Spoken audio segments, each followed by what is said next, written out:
Hello everyone, welcome to What If Bell Fell in Love with Yandere Aiz Waldstein movie. Before we start, please go support tenma-sama for writing that awesome fanfic. This is the translated version I made. There will be some mistaken character's gender, but of course Bell is a male. The beginning, 01. Bell didn't know what had happened. 1 second he was about to be killed by a minotaur, and the next he was being burned by a beautiful golden-haired swordswoman. Aiz. Are you okay, bunny? Hugging him. Bell DDD excuse me SSS Miss WW Wallenstein, WQQ what are you doing? Blushing. Aiz. I'm hugging you, rubbing his head. Bell PPPY. Blushing. Aiz. Does it bother you? Sad. Bell. And no. I mean, no, blushing. Aiz. Then it's okay, smiling and hugging him tightly. What the buck? Bell looked slowly as if he were a helpless rabbit being hugged by a little girl. In front of him was a silver-haired werewolf in shock, watching the woman he had loved for years hug a complete stranger with white hair and red eyes. A scene he never thought he'd see, the sword princess, who had rejected more than 1,000 men including him, the woman who didn't show a single expression. She was hugging a white-haired boy with the expression of a 5-year-old girl, receiving the best gift in the world. Ed knelt down and fell silent with a blank stare, muttering something about idiot white-haired guys stealing princesses or something like that. Bell didn't know what to do. He tried to free himself, but he could do little or nothing against the strength of the one considered the best level 5 adventurer. Bell became more nervous when Aiz gently carried him and began to walk towards the surface calmly. Bell. Miss Wallenstein. Blushing. Behind. Bell. EA. Blushing. Aiz. Call me Aiz, smiling. Bell Aiz, blushing. Aiz hi, bunny. Smiling. Bell. See can you call me Bell? Blushing. Aiz. It's okay, Bell kun, smiling. Bell. See could I get off please? Blushing. Aiz muawai, pouting. Bell. It's a little embarrassing, blushing. Aiz. Okay, but promise that when I get back you let me pet you, bunny, expectantly. Bell was going to say no, or that was the plan, but he couldn't say no to Aiz and ended up accepting. Aiz. I'll leave you here, bunny, taking him down. Bell. Thank you very much while looking at how he is frowning, Aiz, super red. Aiz. I like it that way, smiling. Bell. Auntie that's what happened, blushing. Hestia. Nani. Exalted, Bell kun. Don't come near her again. Shaking her. Bell. Hi we are same, Marito. Hestia. You said you were attacked by a minotaur, right? It would be. Bell hi, nervous. Hestia. Well, you must rest, smiling radiantly. Bell A. Confused. Bell. How did I get into this situation? Blushing. Bell was in Hestia's bed being hugged by her who was sleeping peacefully on his chest. Elsewhere. The Loki family was already heading back to the surface, but there was something strange, and that was a lively Aiz smiling like a little girl to everyone's surprise, and a defeated Bet who had a dead look on their face. They even saw him unleash his anger and frustration on some poor Almrich on the 13th floor, but even stranger was Aiz trying to hug the Almrich who ran away from Aiz, who was chasing him with open arms saying Bell. Already in the Twilight Mansion, Aiz ran to his room without saying anything before the expectant gaze of everyone. Bet was going to do the same with a dead look if he weren't stopped by a serious Finn and Riveria. Finn. Bet, can you come with me for a second? Seriously. Bet followed Finn and Riveria to Finn's office as everyone went to organize their things after the expedition still with a smiling face. Finn. What happened? Serious. Bet. What happened? Without enthusiasm. Riveria. Well, smiling, I came back with a huge smile like I've never seen in my life, and you with the worst expression I've ever seen you put on, then. Smiling mockingly. Bet.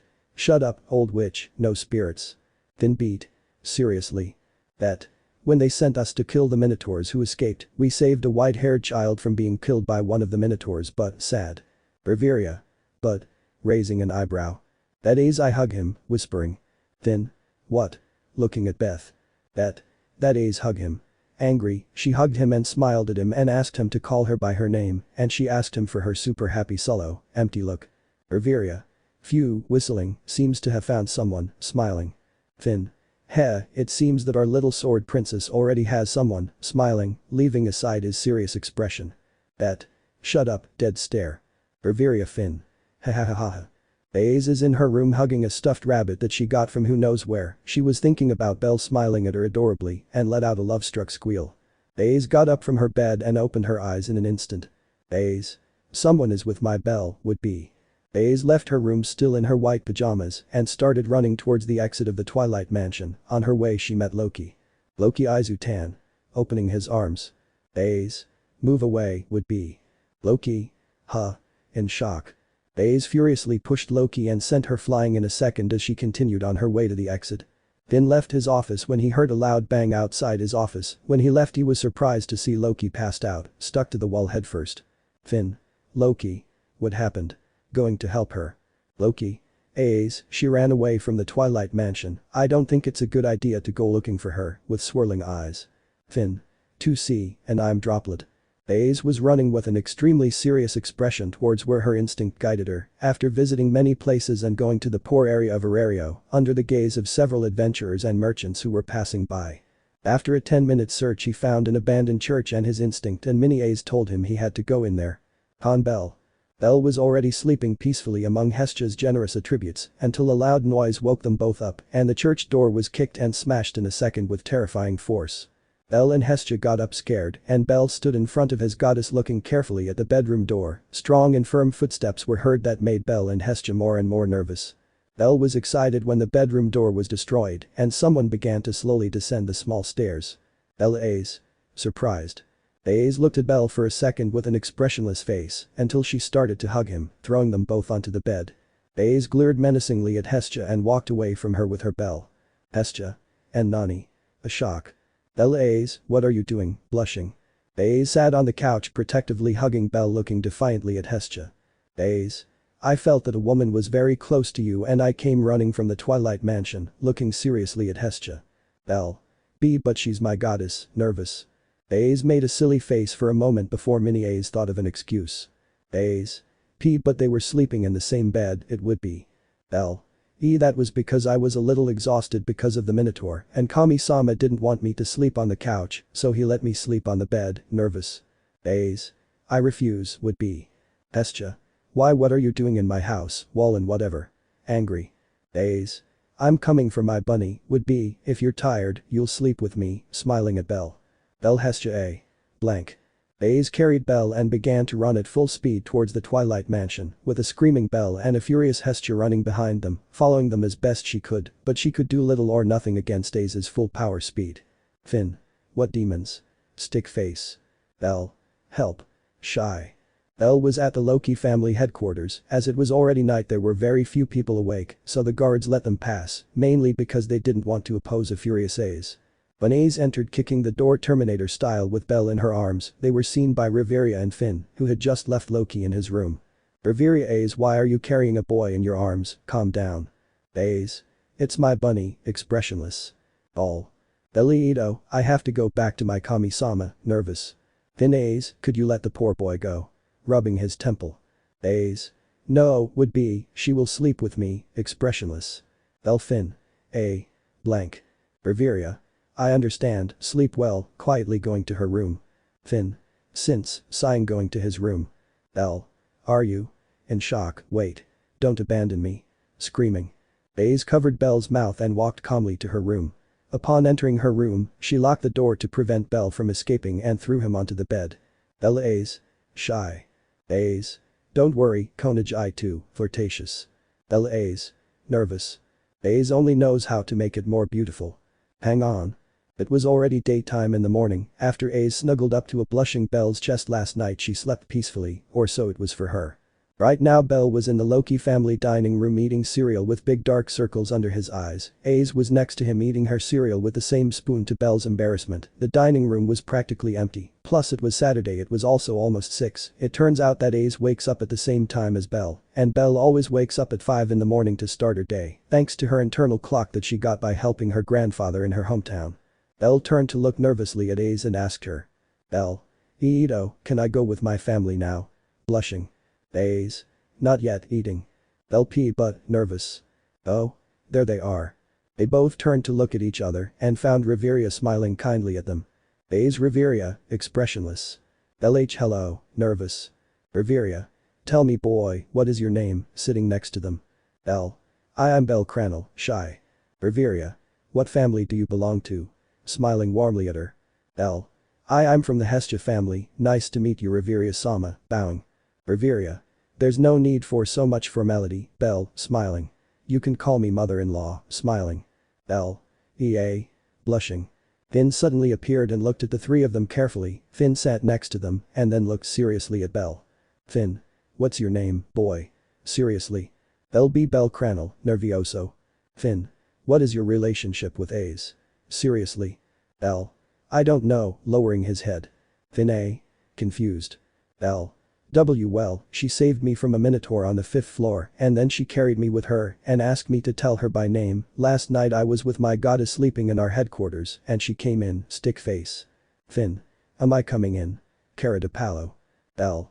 Burst in is the most accurate word, scratching the back of his neck got me out of there and my goddess tried to stop her telling her that he was a little hurt by the minotaur and Aiz said that he would rest better with her, blushing. Aiz. And slept well, chibi. LH high, nervous. Enough, sighing, how he changed overnight, looking at Aiz. Riveria. It doesn't matter, smiling at him. Finn. But. Worried, aren't you worried about seeing her like this? Looking at Riveria. Riveria. I've always wanted to see her as a normal girl, this is better than spending almost 16 hours in the dungeon, but she doesn't really want to, and that's weird, smiling, besides, look at her, looking at Aiz. Finn turned to look at Aiz and couldn't help but smile slightly as he saw her talking animatedly with a blushing Bell. Finn. Well, that's true, smiling, fine. We accept their relationship, smiling. Bell and shock. Aiz. You're mine, smiling.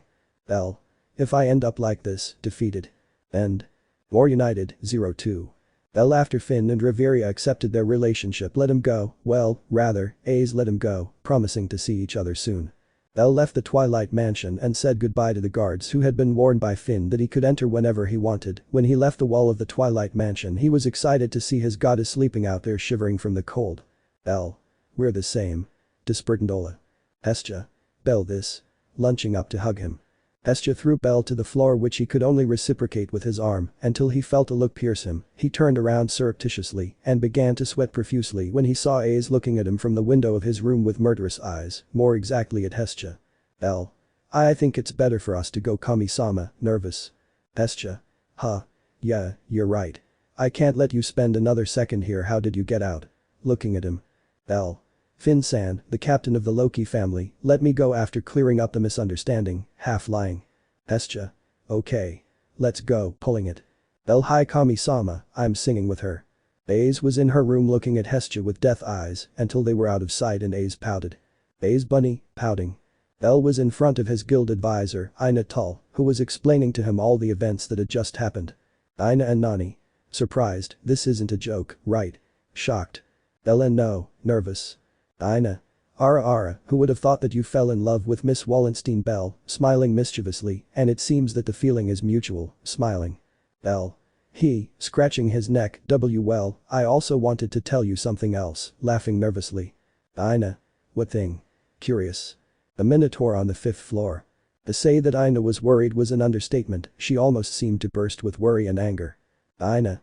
What the hell were you doing on the 5th floor? Shaking him. Bell. Sorry. Dizzy. Ina sighed and left it dizzy. Bell. Ina.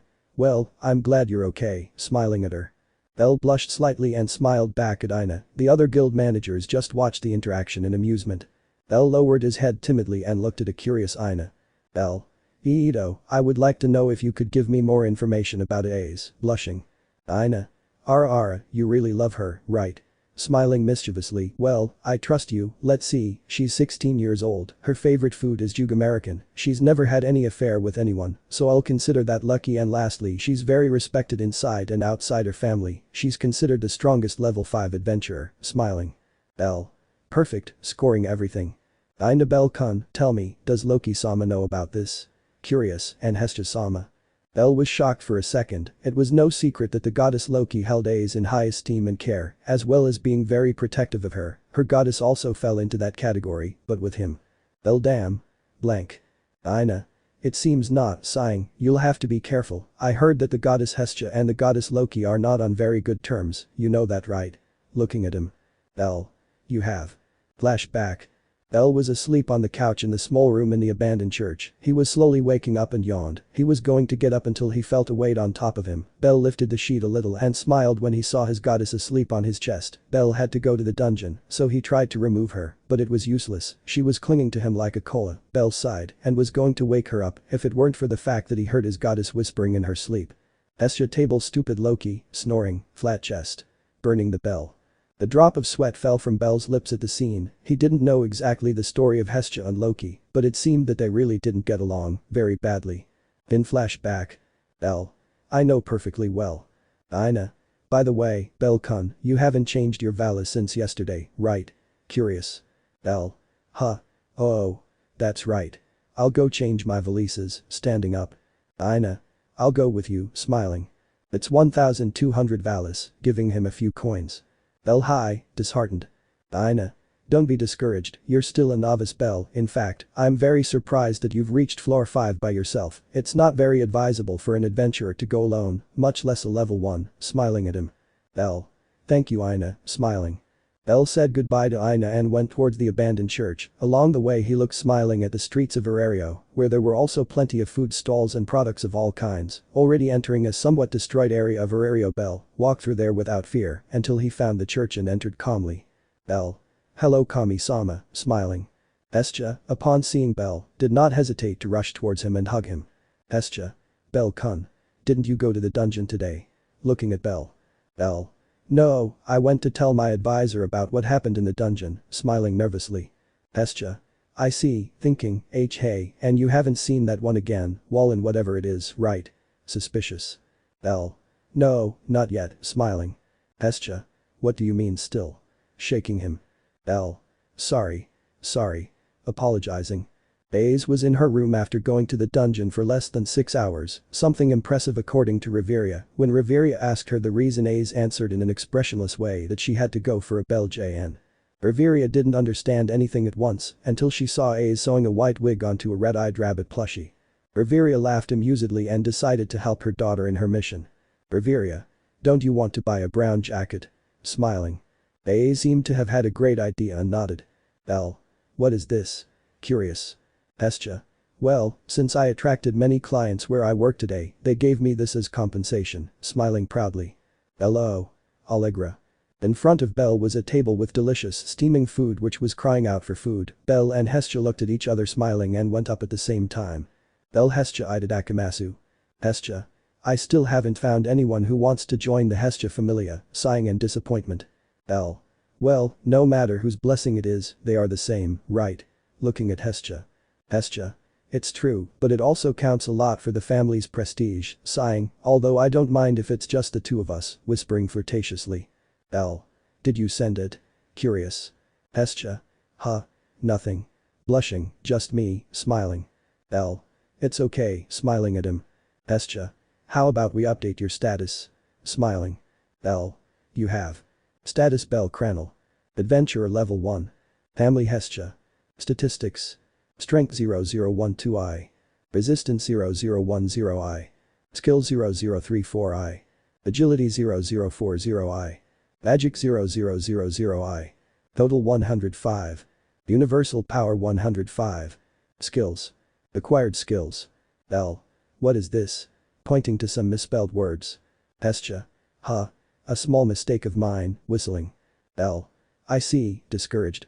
Bell went to the bathroom to brush his teeth while Hestia looked at Bell's status sheet. Hestia Lyris Freeze, the ability to grow faster. Congratulations Bell, you now have an ability, smiling slightly, although it bothers me that you obtained it from that woman, annoying Chibi. Bell woke up quietly with heaviness. He was going to get up until he felt a familiar lump on top of him. Bell lifted the sheets and was not surprised to see Hestia sleeping on top of him. The problem was that her breasts were stuck to him. Bell blushed deeply and freed himself from Hestia's grip as best he could. Elsewhere. Aiz was sleeping peacefully in her bed until she opened her eyes in shock. Aiz bunny, a woman is with my bunny, would be. Aiz quickly left her room and was going to run towards Bell if it weren't for Riveria grabbing her by the collar of her shirt with a calm expression. Riveria. Where to? Calm. Aiz. A woman is with my Bell. Trying to get away. Riveria. What incredible jealousy, laughing, it's still morning, probably Hestia-sama is close to the boy or something like that, as I heard the Hestia family is a family of one member, Bell, so their goddess has a lot of esteem for him, so don't get jealous, letting go of her and going to the dining room. Aiz pouted and followed Riveria to the dining room, but not before going to her room to put on her normal clothes. Bell walked happily through the streets of Riveria with his light rookie armor. Bell sighed when he suddenly turned to look behind him seriously, although inside he was very nervous, he had felt a look on him, as if something was watching him. "Excuse me?" "Bell?" Bell turned around to see a beautiful girl with silver hair and eyes in a green waitress dress. "Sir. You drop this," handing him a magic stone. Bell. "Huh. Oh. Maybe I forgot to change it at the guild yesterday," scratching his neck, "thank you very much," bowing, "Huh. Sir Flova, smiling. Bell. "Nice to meet you Sir-san," smiling, "I'm bellcranel," smiling. "Sir. Are you an adventurer? Are you going to the dungeon so early? Curious." Bell. "Yeah," scratching his neck. "Brrrrrrrrr." Bell's stomach had spoken to his embarrassment and Sir's amusement. Sir take, giving him his breakfast. Bell. "Huh. But this is yours, I can't accept it, what would you eat?" Denying it. "Sir. Don't worry, I can eat once the bar is open," pointing behind her. Bell. "But." Worried. "Sir. Don't worry Bell-san, how about you come eat at the bar tonight as compensation," smiling. Sir gave Bell puppy eyes which I don't even ask to deny a little. Bell. "It's okay," sighing. "Sir. That's great. Happy." Bell was in the dungeon killing kobolds, he was still a novice, so he couldn't go lower than floor 2, although he broke the rules and went down to floor 5 once. Bell was calmly collecting the kobold stones. Bell. "I wonder how much longer I'll have to do this to reach her," remembering Aiz. "Huh. Looking at a kobold fang, oh. A forum item. What good luck," smiling. Crash. Bell sighed and turned to look slowly at several kobolds coming out of the walls. Bell. "I should run away no. If I want to be as strong as her I can't run away." Motivated dashes towards them. Bell. "Are you serious, Kami-sama?" In shock.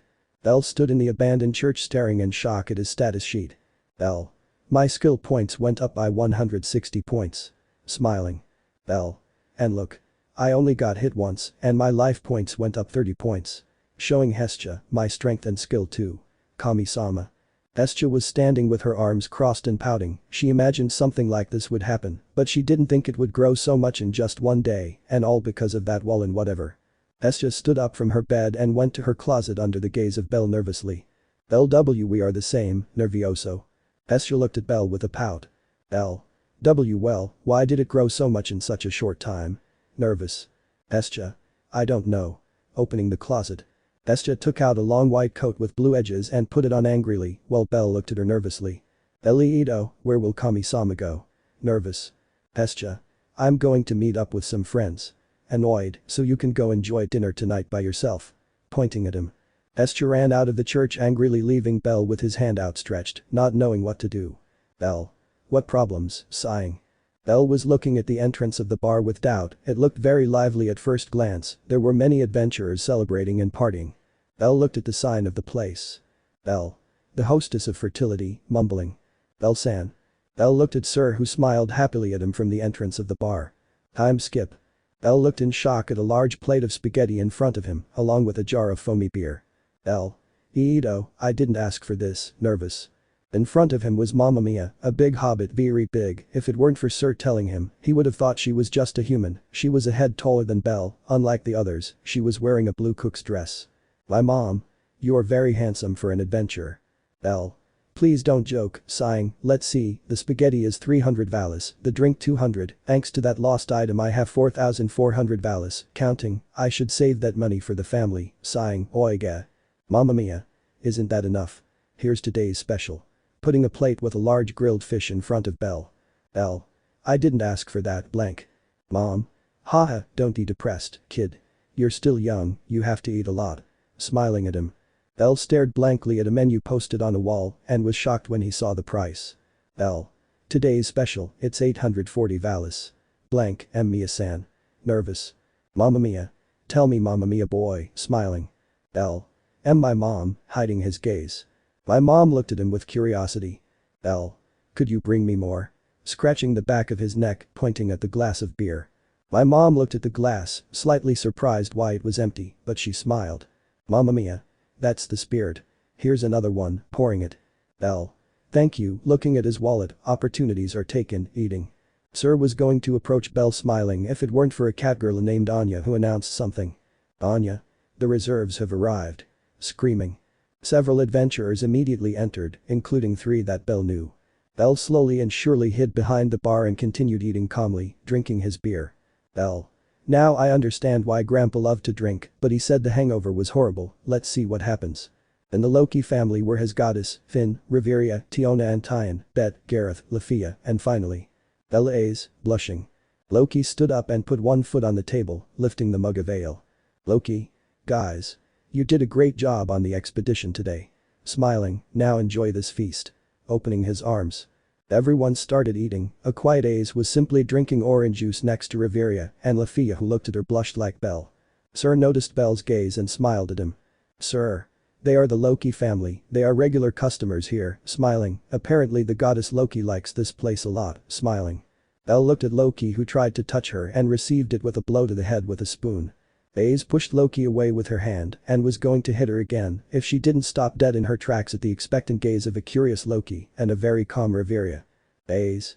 He's here, sniffing the air. Riveria. She's behind the bar, eating quietly. Bell. I hate those elf ears, hiding. Aiz stood up stealthily and went towards Bell before the gaze of Loki and Lefiya, who were in shock to see Aiz hugging Bell by the neck, who for them was a complete stranger. Sir remained equally in shock until Anya looked at her curiously and moved her away from there so that she would not do wrong. Aiz. Hello bunny, hugging him. LH hello Aiz, smiling at him blushing. Aiz. What are you doing here? Looking at him. Bell.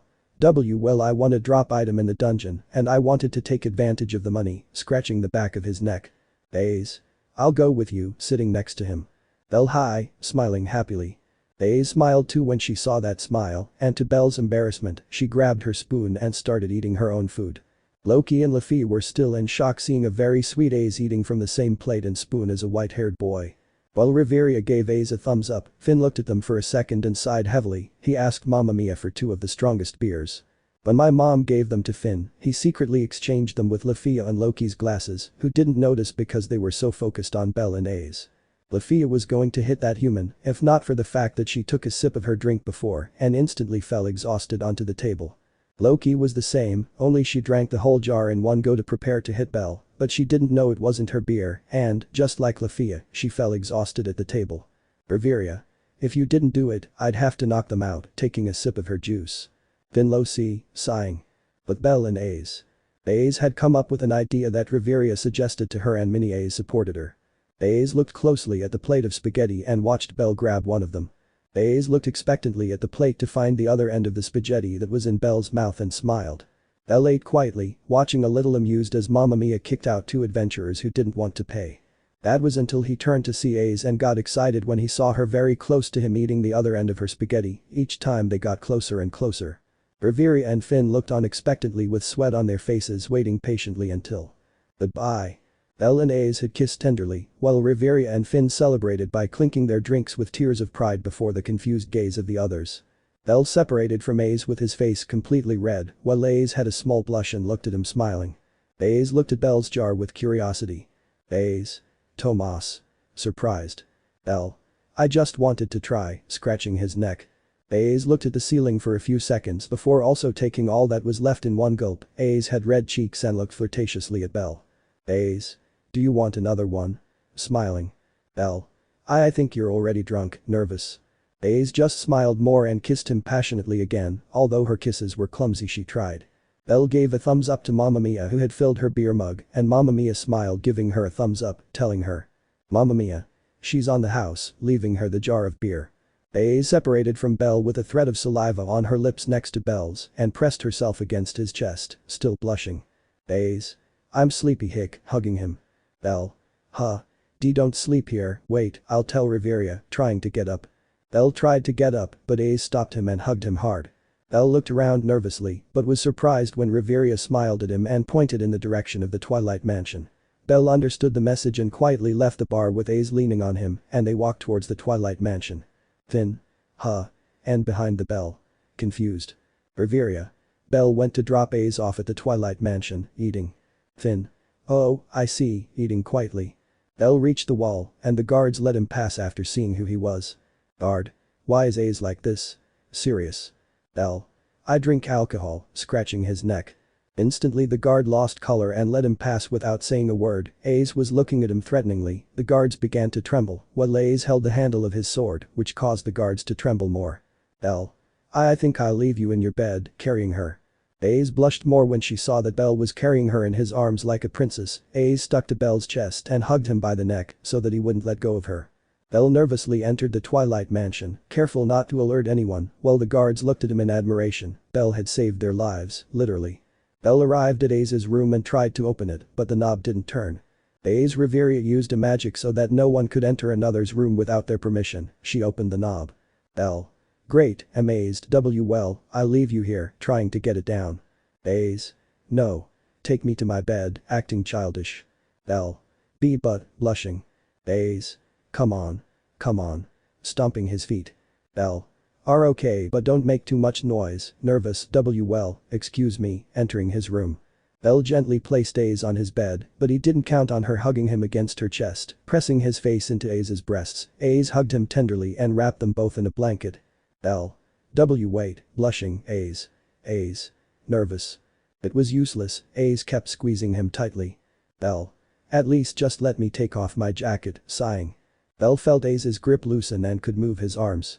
Before he took off his jacket he looked with a stick face at a stuffed rabbit with a familiar brown jacket and familiar white fur. Bell. I don't think it's a good idea to ask, whispering. Bell carefully took off his jacket, leaving his black shirt on and leaving it on the chair that Aiz had. As soon as he left his jacket, Aiz hugged him again, burying his face in her breasts again. Bell even swore he saw his grandfather giving him a thumbs up, smiling in approval. And so Bell and Aiz fell into a deep sleep. End. Getting ready, 03. Bell was slowly waking up. Grandfather opened his eyes and memories of yesterday came to him. He turned his gaze and saw that there was no one else in the bed. Bell turned his gaze and was shocked to see Aiz putting on his jacket. Bell. Aiz. Blushing. Aiz. Hi. Looking at him. Bell. Why do you have a little girl? Blushing. Aiz. Is not, chibi. Bell. Ea. Blushing. Why yes, shy. Aiz. Do you want to go with me to the chaotic place? Smiling at him. Bell. Huh. I don't want to be late, sadly. Aiz.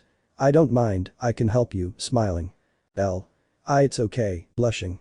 Mini Aiz were celebrating by high-fiving with big Aiz celebrating. Bell. Will you wear my jacket? Smiling nervously. Aiz. Hi, chibi. Bell. You won't take it off even if I ask you to, sighing as he gets out of bed. Aiz let out a small laugh when she saw Bell. Bell. Huh. What's up? Confused. Aiz. Your hair, turning away from the mirror. Bell looked at himself in the mirror and blushed a little in embarrassment when he saw that his hair was all messed up. Aiz then, pointing to a chair and grabbing the brush. Bell sat down embarrassed while Aiz began to brush his hair gently, enjoying the moment just like Bell. When Aiz finished combing his hair she hugged him by the neck, blushing just like Bell, both smiling. Bell stood up and put on his boots looking at Aiz who was already ready and with her jacket. Bell and Aiz left the room quietly so as not to wake anyone, or that was the plan, but on the way they met a certain child Amazon. Fiona. Aiz. Smiling, are you? Who are you? Ticking her head. Aiz. It's my rabbit, hugging it. Bell. Aiz. Blushing, stop calling me that, embarrassed. Fiona. Oh. Surprised, Aiz has a boyfriend. Happy. Fiona approached Bell, more than Aiz would have liked. Fiona. What's your name? What family are you from? How did you meet Aiz? Have you kissed yet? Happy. Bell. My name is bellcranel, I'm from the Hestia family, we met in the dungeon and why yes, we've already kissed, blush. Fiona. Aiz. How great, hugging her, that you kissed, with a sparkle in your eyes. Bell. Yes. But. Bell was silenced when Aiz rushed towards him, knocking him to the ground and kissing him passionately as a smiling Fiona looked on, taking pictures of them at 1,000 miles an hour. Bell. See, can you keep the secret, Fiona-san? Bowing. Fiona. Of course. I wouldn't want Aiz's boyfriend to be killed by Bet, Lefiya, or Loki, or Oliver Ario, sticking out her tongue. Bell. What a good motivation, and I'm Droplet. Fiona. I have to go, I bought a new book of heroes. Showing it to both of them. Bell. Oh. The Epic of Gilgamesh. It's really good, smiling. Fiona. Really? Smiling happily. Bell. Sure. Read it, you'll love it, smiling. Tiona and Bell began to fertilize animatedly, while Aiz looked at them with a murderous look. Tiona, sensing the danger, looked at Aiz and smiled a little nervously. Tiona. Well, I have to go, let's see each other another day, Abbott, smiling. Bell hi Tiona, smiling happily. Tiona went to her room to read her book, while Bell was sweating profusely at the look Aiz was giving him. Bell. Can you hug me, resigned. Aiz smiled with satisfaction and hugged Bell tenderly while watching Tiona secretly taking pictures of them. When they were near the exit of the Twilight Mansion to go to the dungeon, they were stopped by Riveria. Riveria. Good morning, Bell, Aiz, smiling at them. Bell. Huh. Riveria. Nervous. Riveria. Don't worry, I knew that Aiz forced you to sleep with her eyes closed, just remember not to turn into a grandmother so early, leaving, although I wouldn't mind, smiling at both of them. Bell blushed furiously while Aiz tilted her head in confusion, her mind could be very innocent sometimes. Riveria left there smiling when she saw lovey-dovey Bell and Aiz leave the Twilight Mansion. More interesting was seeing Aiz wearing Bell's jacket. Riveria. I think I should allow Bell access to Aiz's room, going to Aiz's room. Bell and Aiz walked through the Aerario calmly, they were going towards the abandoned church at Bell's request to go for what light armor. When they entered the church, a black blur hit Bell, knocking him to the ground. Hestia. Bell. Why didn't you come back last night? I was so worried. Shaking him. Bell. Sorry Kami-sama, dizzy. Hestia. Where were you? Pointing at him. Bell. Huh. Well, scratching his cheek. Hello. Hestia was shocked and turned her gaze slowly looking at her rival. Hestia. Why you? Pointing at her, what are you doing here? Annoyed. Bell. Tu invited her, nervous. Hestia. Why? Angry, and why is she wearing your jacket? Looking questioningly at Bell. Bell. We wanted to go to the dungeon, but I need my armor and she just put on my jacket, nervous. Hestia. And what about me? Annoyed. Bell. Huh. It's okay. Hestia. Confused. Hestia blushed when Bell took out one of her black shirts and put it on over her dress calmly before the gaze of a jealous Aiz. Bell. You look good, smiling at him. Aiz. You didn't tell me that, pout. Bell. It looks good on you too, rubbing his head. Aiz smiled while Hestia looked at them jealously and grabbed Bell's other hand, putting it on her head so she could rub it. Bell. They remind me of little girls, smiling. Hestia and Aiz made an adorable pout according to Bell. Bell was calmly putting on his light armor while Aiz and Hestia looked at each other challengingly. Hestia. So, they're nothing, right? Suspicious. Bell. Well, not yet, smiling nervously. Hestia narrowed her eyes at a nervous Bell who was looking at Aiz for help. Aiz. We've only kissed, expressionless. Hestia. Kissed. Exalted. Bell. I'm going to die. After a tremendous beating on Bell, Hestia gave him an extremely long and boring sermon that made Aiz fall asleep on the couch. Hestia. Listen, Bell. I know you like him, but you can't be so irresponsible. Annoyed. Bell. So. Hopeful. Hestia. Sighing, yes Bell, I accept your relationship, disappointed. Bell. Thank you very much Kami-sama, hugging her. Hestia was sad, but Bell was her son, and she had to support him, even though it made her very sad, she had to. Hestia.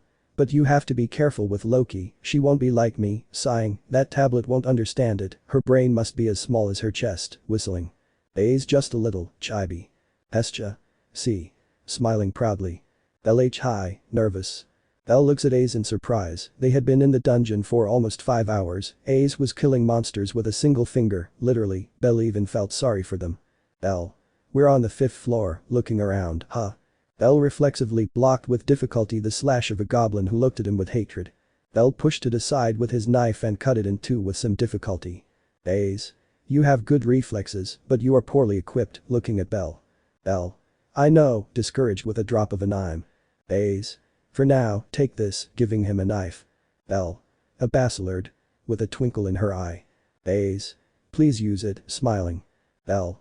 Thank you very much. Bowing. Bell stood in front of Ina curiously. Bell. Monster Furia. Curious. Ina. It's a Ganesha family event where they take monsters out of the dungeon and display them to the public, smiling. Bell. I see, oh. Hitting his fist with his palm, I have an idea, smiling. Ina. Invited to Wallenstein Santa go with you, smiling. Bell. Am I that obvious? Smiling nervously. Ina. Just for me, smiling. Bell. He, scratching his neck, I also wanted to ask you something. Sorry. Ina. What is it? Curious. Bell. I need a new armor and so. Smiling nervously. I know, smiling, it's Wednesday, right? Tomorrow is the monster fair, so we're going to buy you a new armor on Friday, smiling. Bell. Thank you very much Ina, smiling. Ina. Let's meet at the fountain in the Love District, smiling at him, unless Wallenstein-san gets jealous, smiling mockingly. Bell. Just a little nervous. Ina. And your jacket? Confused. Bell. Well, nervous. With Aiz. Achoo. Sneezing. Lefiya. Are you okay, Miss Aiz? Giving her a handkerchief. Aiz. My rabbit is talking about me, smiling. Lefiya. Her rabbit. Confused. Aiz nothing. Lefiya. And something else, calmly, whose jacket is that? Annoyed. Aiz was wearing her typical white and blue dress, but there was something different, that was the brown jacket with black patches on the right shoulder. Aiz. It's my bunny, Chibi. Lefiya. Who is that bunny? Chibi. Aiz. A bunny, Chibi. Lefiya. Damn. Frustrated. Riveria. What? Confused. Aiz. Anything a guy likes. Curious. Riveria thinking, well. Han Bell. Bell Kami-sama, do you like my shirt that much? Curious. Hestia. I love it. Happy. Hestia was wearing Bell's clothes holding a rookie knife trying to make a cool pose. Bell. Looks good, smiling. Hestia. I know, smiling with satisfaction, reward me. Looking at Bell with shining eyes. Bell. Huh. Very well. Rubbing his head. Hestia laughed foolishly enjoying Bell's caresses, they may not be in a relationship, but that didn't stop her from being close to Bell. Hestia. Now let's go. Getting on Bell's back. Bell. I'm not a horse, and I'm Droplet. Hestia. You're a rabbit. Come on. Childlike. Bell. Charge. Jumping on the bed. Bell Hestia. Ha ha ha ha ha. Funny. Crash. The bed supports had broken and the bed fell flat on its face to the floor, scattering dust around the room. Bell. Hestia. Bell. Hee ha ha ha ha ha. Flying to the floor laughing. Hestia. Ha ha ha ha ha ha ha ha ha. Laughing with Bell. Both. Ha ha ha ha ha. Bell. That will cost us a lot, scratching his neck. Hestia. Does that matter? Happy. Bell. Not now. Smiling. Hestia. Let's keep jumping. Chibi. Bell hi. Chibi. With Aiz. I feel like someone is having fun with my rabbit, it would be. Loki? Who? Confused. Aiz. Nothing, expressionless. Loki. You've been acting strange for a few days now. Tell me, is it because of a boy? It would be. Aiz. Not a boy, Chibi. Loki? No. Confused. Aiz. Is a rabbit, Chibi. Loki became even more confused and would remain so for a few more chapters. End. Danger at the Monster Fair, 04. Bell was getting dressed in his usual clothes until he remembered something. Aiz kept my jacket, sighing. Hestia. Never mind. Here. Giving her a coat. Bell. Huh. Isn't this yours? Confused. Hestia. Yes, but it looks like a man's, it's a long white jacket with blue edges, it will suit you well, raising Chibi thumb. NT. It's just to give you an idea. Bell put it on hesitantly and to his surprise it was incredibly comfortable. Bell. How I look, nervous. Hestia. Let's say hello beautiful, looking at Bell. Bell hello beautiful, smiling at her. Hestia. Kaya. Dambling with a trickle of blood coming from her nose. Bell. Kami-sama. Nervous, wake up. Today you'll have more sales at the stand.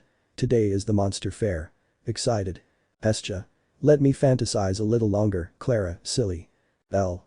Today I'm going on a date with Aiz, Chibi. Hestia. I refuse. Stopping for a second. Bell. Okay then let's go to the monster fair, adjusting his white jacket. Hestia. Fine. Walking next to Bell. Bell. See you later Kami-sama, hugging Hestia. Hestia. Hi. And then we'll go to the Colosseum to see the monsters, smiling like a little girl. Bell. Sure. Cheerful. Hestia hugged Bell once more and said goodbye to him before starting to work at her American post. Bell was walking through the streets of Riveria before going to Daedala Street to see the monster fair, but on the way someone spoke to him. White-haired adventurer Kun. Bell. Turning to see. Bell looked curiously at a catgirl named Anya who looked at him with a cat-like smile. Anya. You're Sir's friend, right? Smiling. Bell hi. Curious. Anya 10, giving her a purse, give it to Sir, smiling. Bell with a poker face.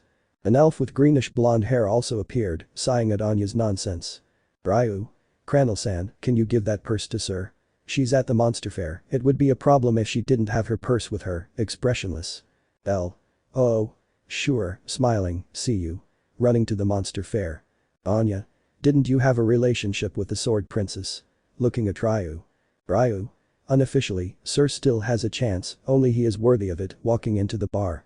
Anya. Whatever you say, yawning, hey Chloe. Leave me my glass of milk. Annoyed. Bell. How did we end up like this, blushing? Bell was walking through the streets of the Daedalus district with a Jug American, but there was something else, and that was a lively Aiz who was eating Jug American next to him. Bell. Aiz, how did you know I'd be here?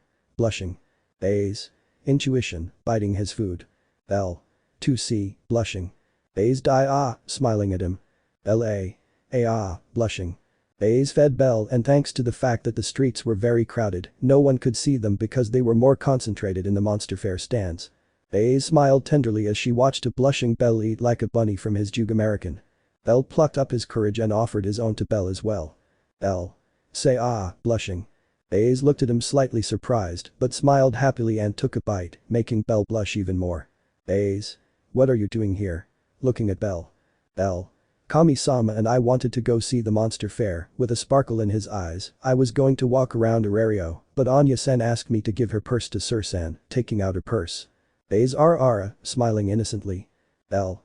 I don't know why I feel like I just condemned Sir-san. Do you want to join me and my goddess Aiz? Smiling. Aiz. Of course, bunny, smiling. Bell blushed slightly in embarrassment, it was still a little embarrassing for him to be called that, although in his home village they always called him, that was his nickname, the rabbit literally. Aiz. That jacket looks good on you, smiling. Bell. You think, sad, that you still have mine, looking at Aiz with her jacket on, well, Kami-sama lent me this one, it's hers, but I liked it a lot, smiling while looking at herself. Aiz. Of your goddess, gloomy. Bell nervous. Aiz. Something else, dark look. Bell no, nervous. Aiz. Don't lie, staring at him. Bell gulped, remembering some wise words from his grandfather. Flashback. Grandpa. Listen, Bell. If you ever see a woman getting mad at you, either pamper her or flatter her, seriously. If plan A doesn't work, then go to plan B, smiling. Bell Chiquito plan B. Ladindo la cabeza. Grandpa. Run for your life, Bell. Dramatic, no matter what, you have to run. Serious, an angry woman can be worse than an irregular boss. Memories of Vietnam, got it. Smiling kindly. Bell hi. Grandpa, smiling. Grandpa. Okay Bell, now let's move on to the next part, how to have a harem, smiling. Bell. What is a harem? Confused. Grandpa. I'm glad you asked, Bell, smiling. Then flashback. Bell. You better forget about the harem people Grandpa, she'll never let me get too close to a girl, looking at Aiz smiling, well really Aiz is more than enough, smiling happily. Aiz? Well. It would be. Bell. Sorry, I got distracted by your beautiful Aiz, smiling. Aiz blushed furiously while playing with her fingers looking at the floor, mini Aiz was exactly the same. Aiz let's go see the fair stalls, staggering, blushing. Bell. Whatever you say my princess, smiling. Aiz ended up falling into Bell's arms, fainting with smoke coming out of her head. Bell Aiz. Worried. Hang on. Bell and Aiz walked through the monster fair calmly, although Aiz still had in her head the image of Bell telling her that she was his princess. Yes, it was a good day for Aiz, later she would tell Riveria that a rabbit spoiled her. They continued walking calmly until a voice in the background shouted. The monsters escaped. Instantly, several monsters from the first floor to the 15th floor began to appear in the alley. Bell. We have to go help, looking at Aiz. Aiz nodded seriously and started running towards the monsters. Aiz. I'll go over there, take care of helping people, it would be. Bell just nodded and started running away from Aiz where some small monsters escaped. Elsewhere were Lefiya, Tiona and Tyan who had come to spy on Aiz, who said she had something more important to do besides being in the dungeon, something that surprised everyone for obvious reasons. They all watched her interaction with Bell, Tiona already knew and just smiled happily, while Tyan seemed discouraged because even Aiz already had a boyfriend and she hadn't even gotten close to the captain, and Lefiya. Well. Tiona. Come on Lefiya, smiling, it's not that bad, happy. Lefiya. That stupid human, blank stare, dares to eat the same food as Miss Aiz, taking out her staff. Tyan. Calm down Lefiya, sighing, we can only take out our weapons if monsters appear. Ian was interrupted when several monsters appeared on Daedalus Street attacking people. Ian. Forget it, take out your staff now. It would be. Lefiya. There's a problem, sadly. Fiona. Confused. Fiona. Did you forget that those acid worms destroyed our weapons on the last excursion? Smiling nervously.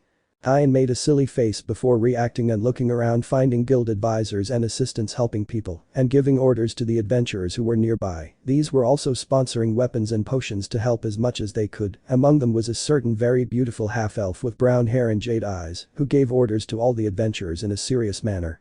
Ian. Hey. Manager-san, could you give us some weapons and a staff? We have to get to Aiz quickly. Hurry up. Ina. I will give them weapons, they have to help the citizens, seriously. Ian. What? But. Angry. Ina. It wasn't a question, Amazon, squinting would be mind. For a moment Ian couldn't help but tremble with fear and nodded slowly at the surprised look of Tiona and Lefiya, who never believed that someone other than Finn would be able to silence Ian. Hestia was at her Jug American stand eagerly waiting for the monster fair to start so she could go out with Bell, or that was the plan, since before she realized it she was running with the crowd upset because the monsters had been released. Hestia was really furious. How come the day of their date had been ruined? Even worse, she had planned to give Bell a special knife that she asked Hephaestus for. She even helped create it. She had left with Hephaestus after the banquet of the gods and had returned last night. She had planned to give the knife to Bell today after their date, but everything went to hell. Hestia. By Cronus. I curse all monsters. Angry. Hestia was so angry that she didn't notice that a goblin from the second floor stood in front of her and was about to attack her by growling at her, but the goblin had the bad luck of angering a woman. Respect goblin. Hestia looked at the monster menacingly and gave him a strong blow to the stomach, knocking him to the ground. Hestia walked away angrily, even while the goblin writhed on the floor in pain. Hestia felt a gaze fixed on her and turned to look still angry, but was shocked to see a silverback staring at her. Bell was running through the streets of the Daedalus district, seriously looking around helping people. He had already finished off some monsters from the first to the third floor, he was still a rookie after all. But Bell was surprised when in the distance he heard a loud roar and a familiar voice asking for help. Bell. We are the same. Alarmado. Bell jumped over a wall and began to climb it until he reached the roof. He started running across the rooftops as fast as his level 1 legs could take him. Bell couldn't allow anything to happen to his goddess. He would never forgive himself. Bell began to look around in alarm in all directions, desperately searching for Hestia, until he saw her out of the corner of his eye on a street a little far from him being chased by a silverback. Bell without thinking began to run alarmed towards them. On Hestia. Hestia ran alarmed for her life. A silverback was chasing her non-stop for several minutes. If it weren't for the fact that her friend Artemis had trained her a little, she was sure that she would be much slower and would have already died. Hestia looked terrified as the silverback was about to crush her fuel hand, but was surprised when someone carried her like a princess and jumped to the side, dodging the silverback's hand that was seconds away from hitting them. Hestia looked surprised at Bell, who was breathing heavily while carrying her, looking seriously at the silverback. After a few seconds Hestia reacted and hugged Bell, blushing. Bell would be ashamed if it weren't for the fact that he now had something more important to do. Bell. Damn. I only brought 2 of my rookie blades, and I left the bachelor that Aiz gave me, and I have to protect Kami-sama. What do I do? Alarmed. Hestia looked at Bell, noticing his helplessness, and smiled confidently. Hestia. Bell-kun, let's run, we might as well lose him in the Daedalus category, we just need to distract him for a few minutes, smiling at him. Bell. But I can't defeat him, I'm too weak, lowering his head. Hestia. That's not true, rubbing her head, trust me, and you're fine. Smiling at her. Bell looked at her for a second before smiling confidently and starting to run, being chased by a furious silverback. He started running, keeping his distance from the silverback as best he could while carrying Hestia, who seemed to know the streets a little, as she was giving him some directions on where to go. They eventually managed to lose the silverback by pecking into a false wall that Hestia accidentally discovered when she leaned against it. Bell. What do we do, Kami-sama, breathing heavily. Hestia. Bell, take off your jacket and shirt, it would be. L.A. Confused. Hestia. I'm going to update your status, we haven't done it for a few days since I left, I'm sure if we update them, you'll be able to beat him, smiling with confidence. Bell. But my weapons are not strong enough to pierce his skin, I can't do it, looking at his knife. Hestia. Don't worry, smiling brightly, you know, I wanted to give it to you when the monster fair was over, but I think it's better to give it to you now, taking out a black box, this will be your partner from now on. Bell, showing a beautiful black knife. Bell. Sugoi, surprised. Hestia. Listen Bell, this weapon is special, this weapon is alive, it will grow with you, the stronger you are, the stronger the knife will be, in other words, it is a perfect weapon for a novice, smiling, show me your back, I have to synchronize their states, smiling at Bell. Bell stood taking off his white jacket and pulling up his black shirt, covering his back with the symbol of a chalice of fire. Hestia started updating Bell's status as fast as she could, surprised by his large and rapid growth, she pricked herself with the blade, covering the edge with her blood, while doing something strange with it. Bell looked in amazement at the blade which seemed to glow slightly as some strange engravings appeared on it. The silverback that was searching for them looked in one direction, noticing a particular light blue glow, roared in anger and charged ferociously towards Bell and Hestia. Hestia. Ready. Go. Giving her the knife. Bell smiled and put on his white jacket and started running away from the silverback towards an open area. The silverback followed him without hesitation while he believed that Hestia was still with him. When the silverback reached a much more open area, he was surprised when a blade passed close to his eye, almost burying itself in it. The silverback growled in anger as he saw Bell in front of him with the black blade in his hand, while its engravings shone blue. Bell started running towards the silverback without hesitation. Aiz was running desperately, recently she heard that a white-haired adventurer was being chased by a silverback, he had an extremely serious face and a sharp gaze, and killed with one slash any monster that got in his way. When he heard a familiar roar from a bun he started running in that direction at full power, hoping his rabbit was okay. Great was his surprise when he saw him run the silverback through with a strange black knife that he had never seen him use. Bell got up from the floor breathing heavily as he put away his knife, and Hestia came out of some boxes to hug him, while people began to cheer for Bell. Aiz looked at him with a sparkle in her eyes and smiled, beginning to cheer him on like many others, although she couldn't help but have a vein marked on her forehead when she saw Hestia getting very attached to her beauty. Bell was tired as he was being hugged very affectionately by his goddess and had his head tucked between her breasts. Bell trembled slightly when he felt a gaze pierce him. And Bell was putting on his usual clothes, he was grateful to Riveria for convincing Aiz to give him back his brown jacket, but when he was going to put it on, he stared at Hestia's white jacket with blue edges, it was really comfortable and fit him perfectly. Bell looked at Hestia who was asleep and quickly put on his jacket looking at himself in the mirror. Bell. I really don't look bad, smiling. Hestia. Ara. Did you like it? Smiling. Bell was greatly exalted when Hestia suddenly spoke to him and looked at her shyly blushing. Hestia. You can keep it if you want, smiling. Bell really? Surprised. Hestia. I almost never wear it and it really suits you, fantasizing. Bell. Thank you Kami-sama, smiling, right, smiling, today I'll go with Ina-san to get a new armor, smiling. Hestia. Really, W with your advisor. I twitch, have fun, forced smile. Bell. Thank you. Have a nice day Kami-sama, smiling happily. Bell was looking around in amazement, next to him was a certain brown-haired elf with a pink dress, a white shirt and black stockings without her glasses. Bell looked at her for a second, blushing. Ina. Oh. Do I look okay? Smiling. Bell. You look younger, blushing. Ina frowned and hugged Bell, burying her face between her breasts. Ina. I'm barely 19. Hugging him. Bell. Sorry. Blushing. Ina and Bell had split up to look for some armor that Bell might like. Bell was searching and looking at everything with curiosity, noticing that unlike the previous floors of Babel here there were many things accessible to him. The good thing is that he had saved a lot in this time, so he had saved 10,000 valis. Bell began to look at everything with disappointment, nothing was to his liking, and all the armor was too big or heavy for him. Bell sighed until he looked in the background at a box with a slight shine that caught his attention. When he went to see the armor he was impressed when he saw white armor with some red lines of his size. Bell looked at the price and smiled, he could buy it. Ina. Bell-kun, I think I found something you might like oh. I see you've already found something, smiling. Bell hi, sorry Ina-san, sorry. Ina. Don't worry, Bell-kun, after all, it's armor for you, smiling. And why doesn't it surprise me that it's light armor, laughing. Bell. They are very comfortable, and it is easier to fight with them, scratching the back of his neck. Ina. Let's pay for it, Bell-kun, smiling. Don't you want to show off your armor to Wallenstein-san? Smiling. Bell. EA. Blushing. Ina. Nothing, laughing. Bell bought the armor after some more teasing from Ina and said goodbye to her, but not before Ina gave him an extremely resistant green bracelet. Time skip. Bell left the abandoned church happily, he had some pants and his black t-shirt in addition to his brown boots, but there was something new and that was the white light armor with some red lines on it in addition to a green bracer on his right shoulder and his black knife. Bell smiled as he looked at himself in the mirror. The armor really fit him well, and he liked it. It had cost him 9,440 valis, almost all of his savings, but it had been worth it. Aiz was completely still with a twitch in her eye. A little far from her was Bell walking happily with a small prum of hair and brown eyes. Aiz followed them, and her jealousy increased when she saw an innocent Bell touch her dog ears. Aiz? Isn't she a prum? Confused. Aiz couldn't think anymore when the girl blushed furiously, as did Bell after telling her that now she had to take responsibility. Aiz unleashed a great thirst for blood, ready to soak the harpy with her trusty sword, desperate.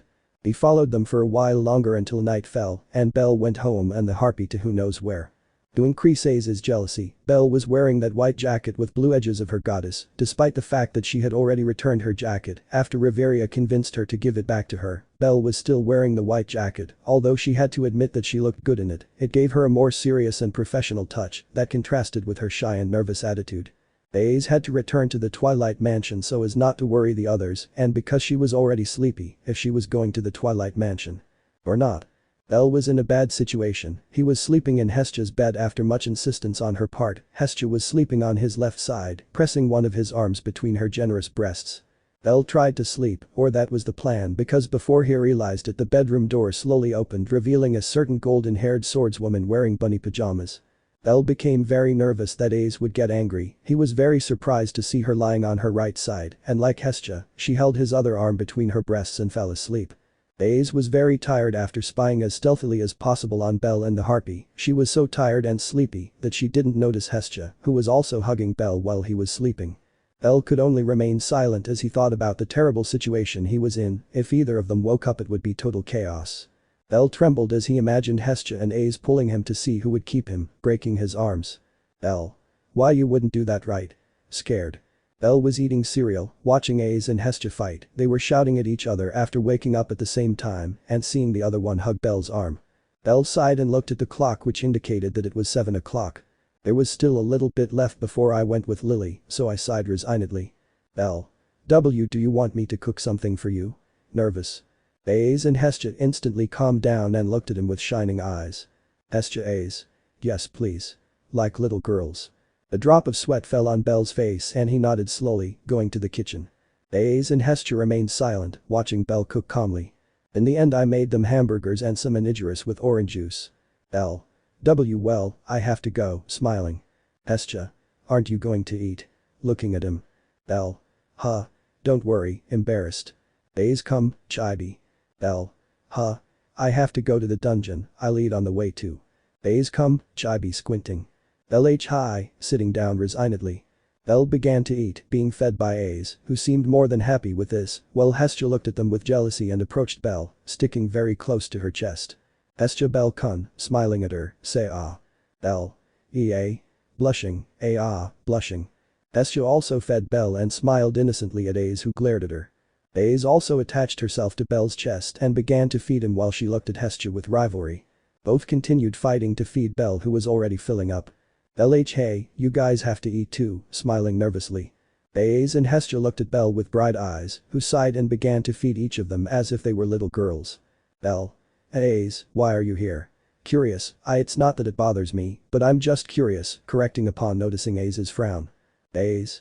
I was sleepy and wanted to sleep with my bunny, Chibi, and Riveria gave me permission, smiling. Bell. 2C, smiling nervously. It was no secret to Bell and Hestia that Riveria was one of those who most supported the idea of them being a couple. Officially they weren't, in fact, neither of them had confessed. They were more lovers than anything else. Bell did want to confess, but she thought it had to be at a special time and in a special place, and that's why she went with the person she trusted the most for these cases. Riveria. Let me see if I understand. You want to confess to Aiz and officially become boyfriend and girlfriend. But you don't want to do it in just any old place. Raising an eyebrow. Bell. Hi, Riveria, shy. Riveria. Fine, invite her on a date, sipping tea quietly. Bell. A date. Blushing. Riveria. Yes, she will be more than happy if you confess to her, and that's it, drinking tea, but if you want to make it special then you can ask her out, give her a gift that you think she'd like and confess to her in a beautiful place, smiling. Bell. I know a hidden area of Riveria where you can see the stars perfectly, shy. Riveria. That place is perfect, smiling. Tell me, Bell, do you have more clothes besides that? Bell. No, lowering his head in defeat. Riveria. I see you thinking, let's go to a clothing store, standing up. Bell. EA. Surprised, it's okay, nervous looking at a bag of Valis. Riveria. Don't worry, I'll pay for it, smiling. Bell. I wouldn't want to take advantage of your kindness, Riveria, sadly. Riveria. Oh, believe me, Bell, money is the least of my worries, elegantly. Now let's go, pulling him by the hand. Bell felt like a little boy being taken by his mother to buy some clothes, it was a nostalgic and a little embarrassing feeling. Neither of them realized that a certain half-lesbian elf had seen Riveria leave her room and was going to greet her, if not for the fact that she saw Riveria holding Bell's hand and they were walking off to who knows where. Lefiya.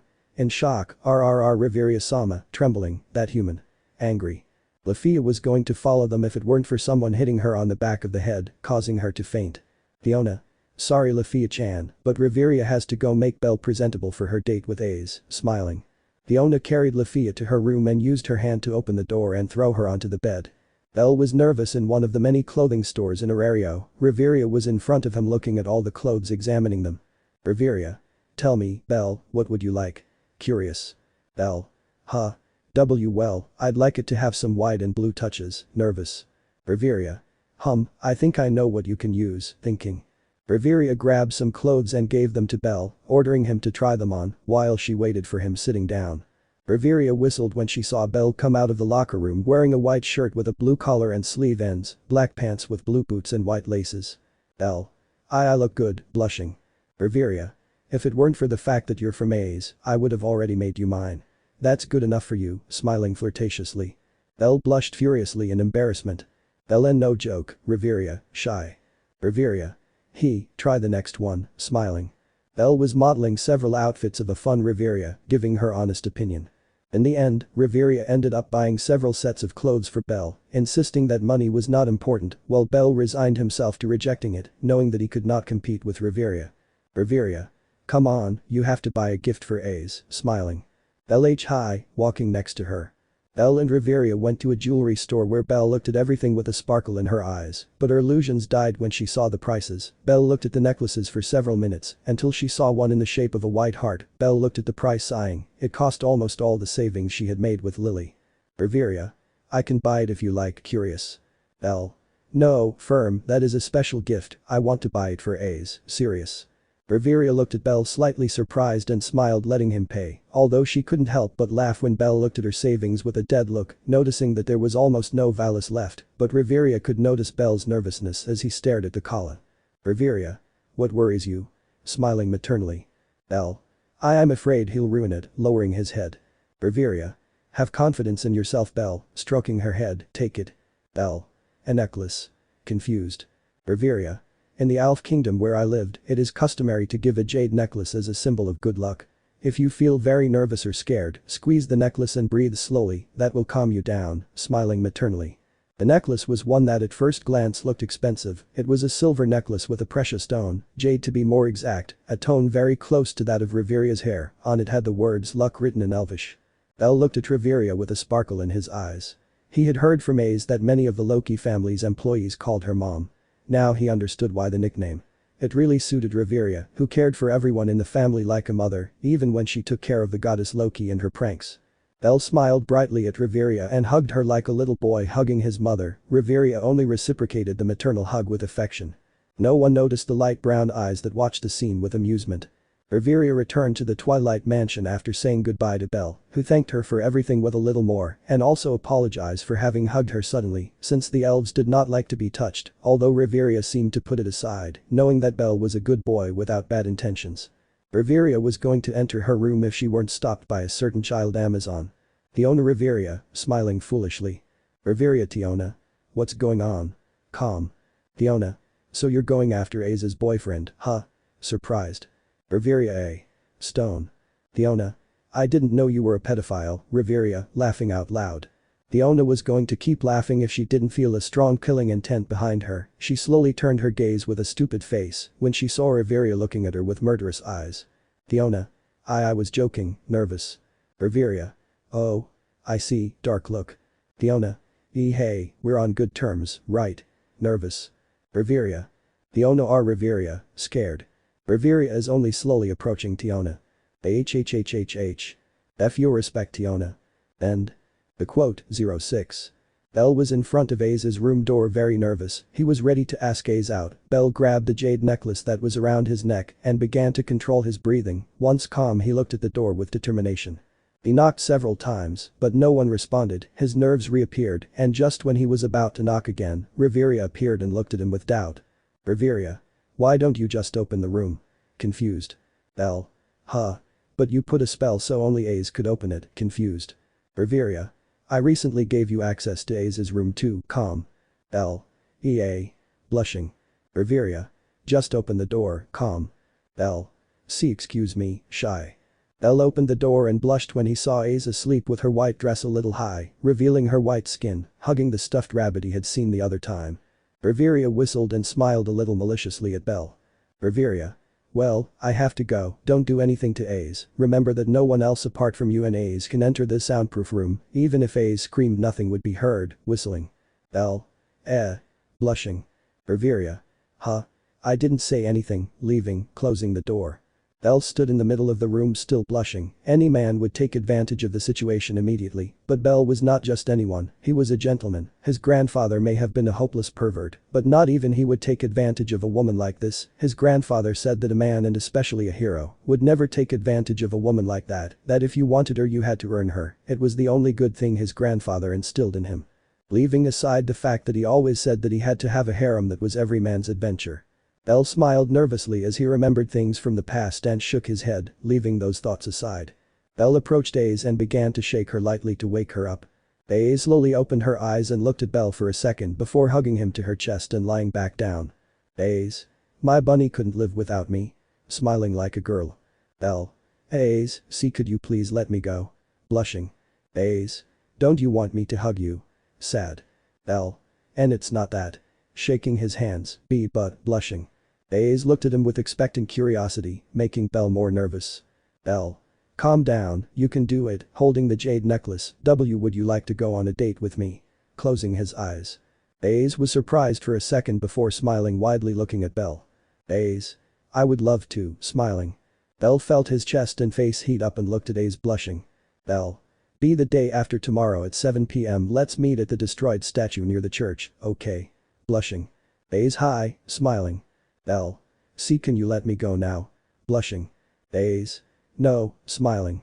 Aiz snuggled up closer to Bell and covered them both, sleeping peacefully. Elsewhere.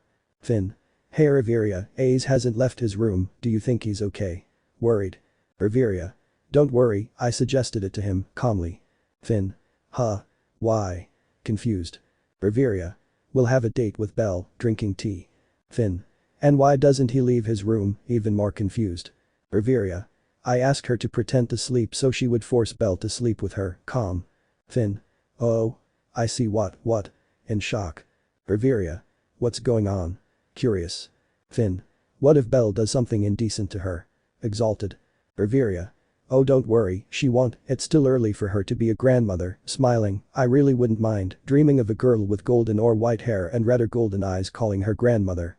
Finn and don't joke, please, Riveria, sweating. Riveria. Who knows, laughing. Finn only got more excited as he realized something. Finn. How long has it been since Bell was in Aiz's room? Sighing in defeat. Riveria when I entered it was 9 in the morning so, thinking. Finn. He's been there for 4 hours, sighing. Riveria. Let's wake them up, I just hope I'm not interrupting them if they're up to something, smiling at Finn. Finn threw his tea in shock and went to Aiz's room quickly being followed behind a funny Riveria. Finn tried desperately to open the door in vain. Finn. I'm going to break it, seriously, of Alan Sandus. Finn was about to knock down the door if it weren't for Riveria calmly turning the knob and opening the door, causing Finn to enter the room directly and destroy the window, falling face down onto the patio. Riveria. Are you okay? Calm. Finn raised his thumb in a yes gesture, and Riveria turned to see Bell and Aiz who woke up because of the noise. Bell. What happened? Confused looking at the window. Aiz. My window. Confused. Riveria. Oh. Nothing, smiling, just remember that you have to tell the family sooner or later, smiling. Bell. Don't worry, I'll do it right now if you want, determined. Riveria. Oh. I like your bravery, but it's not time yet, smiling. For now, let's just say you're just very close friends, okay? Smiling. LH hi, smiling. Aiz. But I mean it's just my bunny, pout. Riveria. Oh. Can you do this? Riveria approached Aiz and whispered a few words in his ear while a curious Bell looked on. Bell became even more intrigued when he saw Aiz blushing and looking at him shyly. What's going on there, approaching her. Aiz signaled to Bell to come closer to her while Riveria looked amused, who nodded to Aiz to give her confidence. When Bell approached Aiz, he looked nervously at Riveria. Riveria. If you don't do it, I will, smiling flirtatiously. Aiz closed her eyes with rivalry and when Bell got close enough to her she surprised him when she hugged him, burying her head in his neck. Bell. Ouch.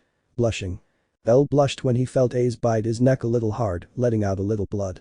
Aiz moved away a little unsure of Bell leaving a thread of saliva connected to her neck from her mouth. Aiz. Are you okay? Worried.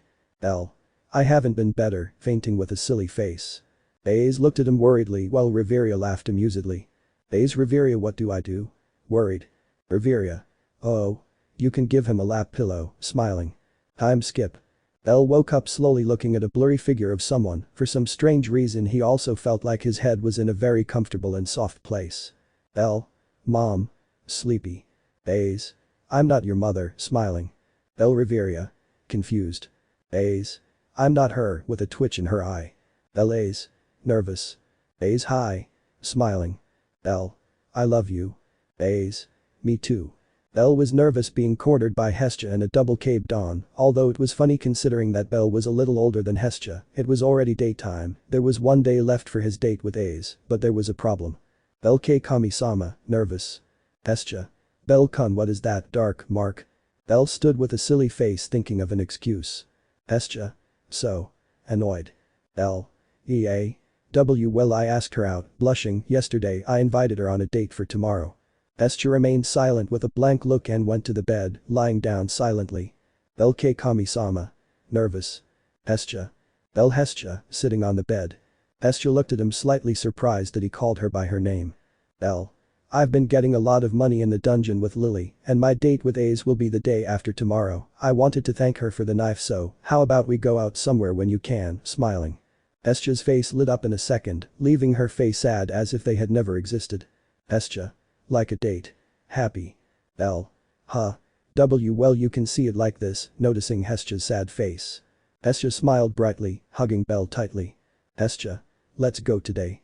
Happy. Bell. Surprised. Hestia. I want to go today. Happy. Bell. But, nervous. Hestia. Let's go today. Very close to Bell. Bell. Hi, resigned. Hestia started to sniff for a second and looked at Bell smiling. Hestia. Let's meet in 4 hours at the fountain in the Love District, giving her a thumbs up. Bell. Hi, Kami-sama, smiling. Hestia. No. It would be. Bell. Surprised and confused. Hestia.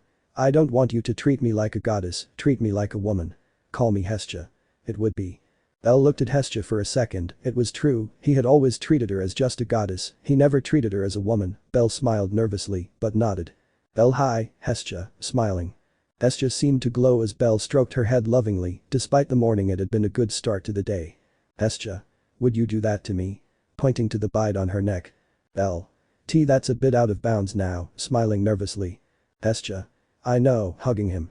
Bell sighed and stared at the ceiling with a stick face, I can't help but imagine his grandfather giving him a thumbs up with pride. Hestia. And that necklace. Confused. Bell. Oh. It's a gift from Riveria, smiling. Hestia. Oh, blank look, you're not very close to many pretty girls, Bell-kun, looking at him. Bell. Why you think, smiling nervously. Hestia. Cat burglar, Wallen whatever, advisor-san, and now a cute high elf, isn't me enough for you? Fake tears, what's missing? An Amazon. Or girl from the Far East. A beast man. Or worse, a goddess. Pouting. Elsewhere. Top of the Tower of Babel. A certain silver-haired purple-eyed goddess sneezes. Are you okay, Freya-sama? Giving her a handkerchief. Freya. Don't worry, otter. Maybe my rabbit is talking about me, smiling. Twilight Mansion. Achoo. Hein. Are you okay? Curious. Fiona. Yes, rubbing her nose, it was just a sudden sneeze, smiling. Return. Bell. I don't think so, smiling nervously. Hestia. Ah. Hestia was in a hot spring exclusively for goddesses, she was at one end enjoying the hot water with her arms resting on the edge, letting her breasts float in the water. Ara. Hestia.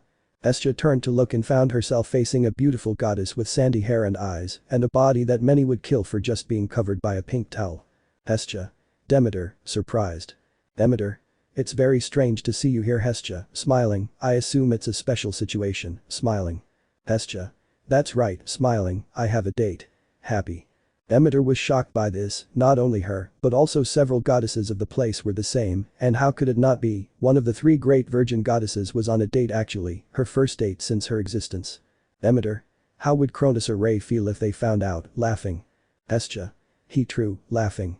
Bell. Lily, you said the gnome who hosted you also sells some cheap good quality stuff, right? Curious. Lily. Hi Bell-sama, why? Curious. Bell. Do they sell women's perfumes as gifts? Curious. Lily. Women's perfumes. Thinking, hey, you recently got some good quality ones, why? Looking at Bell. Bell. I'd like to buy a few as a gift, smiling. Lily. I see, sighing, I can take it, smiling at her. Bell. Thank you very much Lily. Smiling. A little far. Aiz was watching Bell and Lily talking animatedly with a pout, but there was something interesting, that was a certain childish Amazon who was behind her. Yandere Aiz, isn't that support too close to your man? Smiling, maybe I want to take it off, laughing. Aiz got twitchy imagining Bell and Lily talking very animatedly and then finally kissing. Aiz. No, taking out his sword with a serious look, that won't happen. Fiona. Wait. Stopping her, I was joking. Scared chibi. Aiz. Let me go. Shaking his sword, I'm going to impale her. She's my bunny. Pouting, she's mine. Bell. I feel like Lily will be in danger, in grave danger, and I'm droplet. Lily. Bell-sama. Looking at him. Bell. Sorry, I got distracted, smiling. Lily. We're here, a little shy. Bell. Thank you, smiling. Bell entered the gnome's tent with Lily who watched him from afar. Bell. Sorry, looking at the gnome. Gnome. Voting to see it, what do you need? Calm. Bell. Do you have women's perfumes and gift boxes? Name? Hi. Bell. Well. Bell was smiling happily as he came out of the gnome's shop with a small bag containing 4 gift perfumes. Lily. Who are they for? Curious. Bell. One is for Hestia, another F for someone special, this is a thank you gift, and the last one is for someone who is here, smiling. Lily. Oh. I see, calmly, who the last one is for, looking around. Bell. For you. Giving it to him, smiling, take it as a thank you for the times you've helped me, smiling at him. Lily. And I didn't have to. Bell-sama, blushing. Bell. Don't worry, smiling, thank you very much Lily, see you tomorrow. Leaving. Lily. Hi goodbye Bell-sama, looking at him from afar blushing. But Hestia. Hestia was dressing at the speed of light trying on several outfits seeing which one fit her best.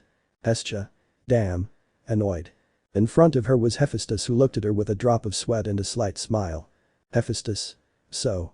Mockingly, a date huh? Who's the lucky one who has one of the great virgin goddesses as his schoolgirl crush, smirking. Hestia. Shut up Hephaestus. Blushing, it's my son Bell, smiling smugly, and he asked me out on a date. Smiling. Hephaestus. And why do you have to ask me for my clothes? Sighing. Hestia. I won't be using it anyway. I came to grab my clothes that I left here when you were still hosting me, looking at her clothes, besides, your clothes are too tight on me. Hephaestus. Really? Vain in head. Hestia. Hi, what things no. Smiling.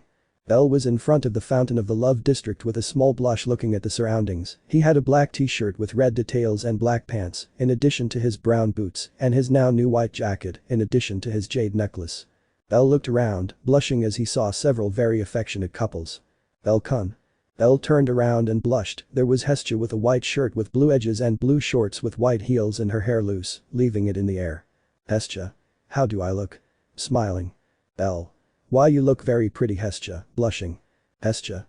You too, smiling, although it still makes me angry that that pretty high elf bought you clothes, annoyed. Bell. It's just a gift, blushing. Hestia. And why are you blushing? Annoyed. Bell began to imagine how to get out of this situation when a ghost in the shape of his grandfather appeared in his head. Grandpa. Listen Bell, in this situation, you have to. Hestia. Well. Annoyed. Bell. Hestia, whispering in her ear. Hestia blushed deeply and looked tremblingly at Bell. Hestia. Hi Bell. Excited. Bell. Take a gift from me. Bell gave a small box to Hestia and gave her a soft kiss on the head. Hestia couldn't stand it anymore, and when she took the gift she fainted in Bell's arms with smoke in her head, whispering with a silly face. Bell. Hestia. Nervous, damn, Grandpa's advice is better than I thought, she's not angry anymore, but she's not conscious either, thinking. Bell led Hestia to a bench and sat next to her, laying her on his lap and stroking her head, while Hestia smiled foolishly. Hestia woke up slowly looking at Bell who was still caressing her head looking at the night sky. Hestia. It's already night. In shock. Bell.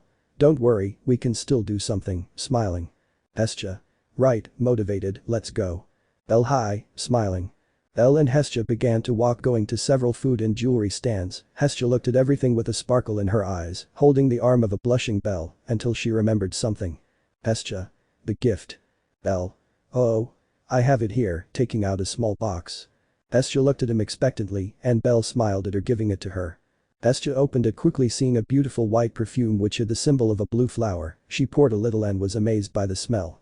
Hestia. I love it. Smiling. Bell. You smell good, smiling at him. Riveria. What's going on? Curious.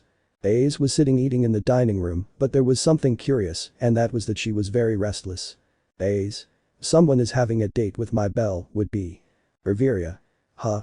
Oh, I think she's on an outing with her goddess to thank her for the knife she gave her, drinking tea.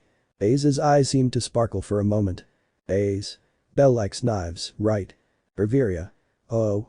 You can ask Hephaestus for one, drinking tea, although it will be expensive, looking at her. Aiz. I have never used my money for unnecessary things, except for the Jug American and the Bell JN, Chibi. Riveria. Did you name your rabbit Bell JN? Confused. Aiz. Yes, nodding with the chibi head. Riveria.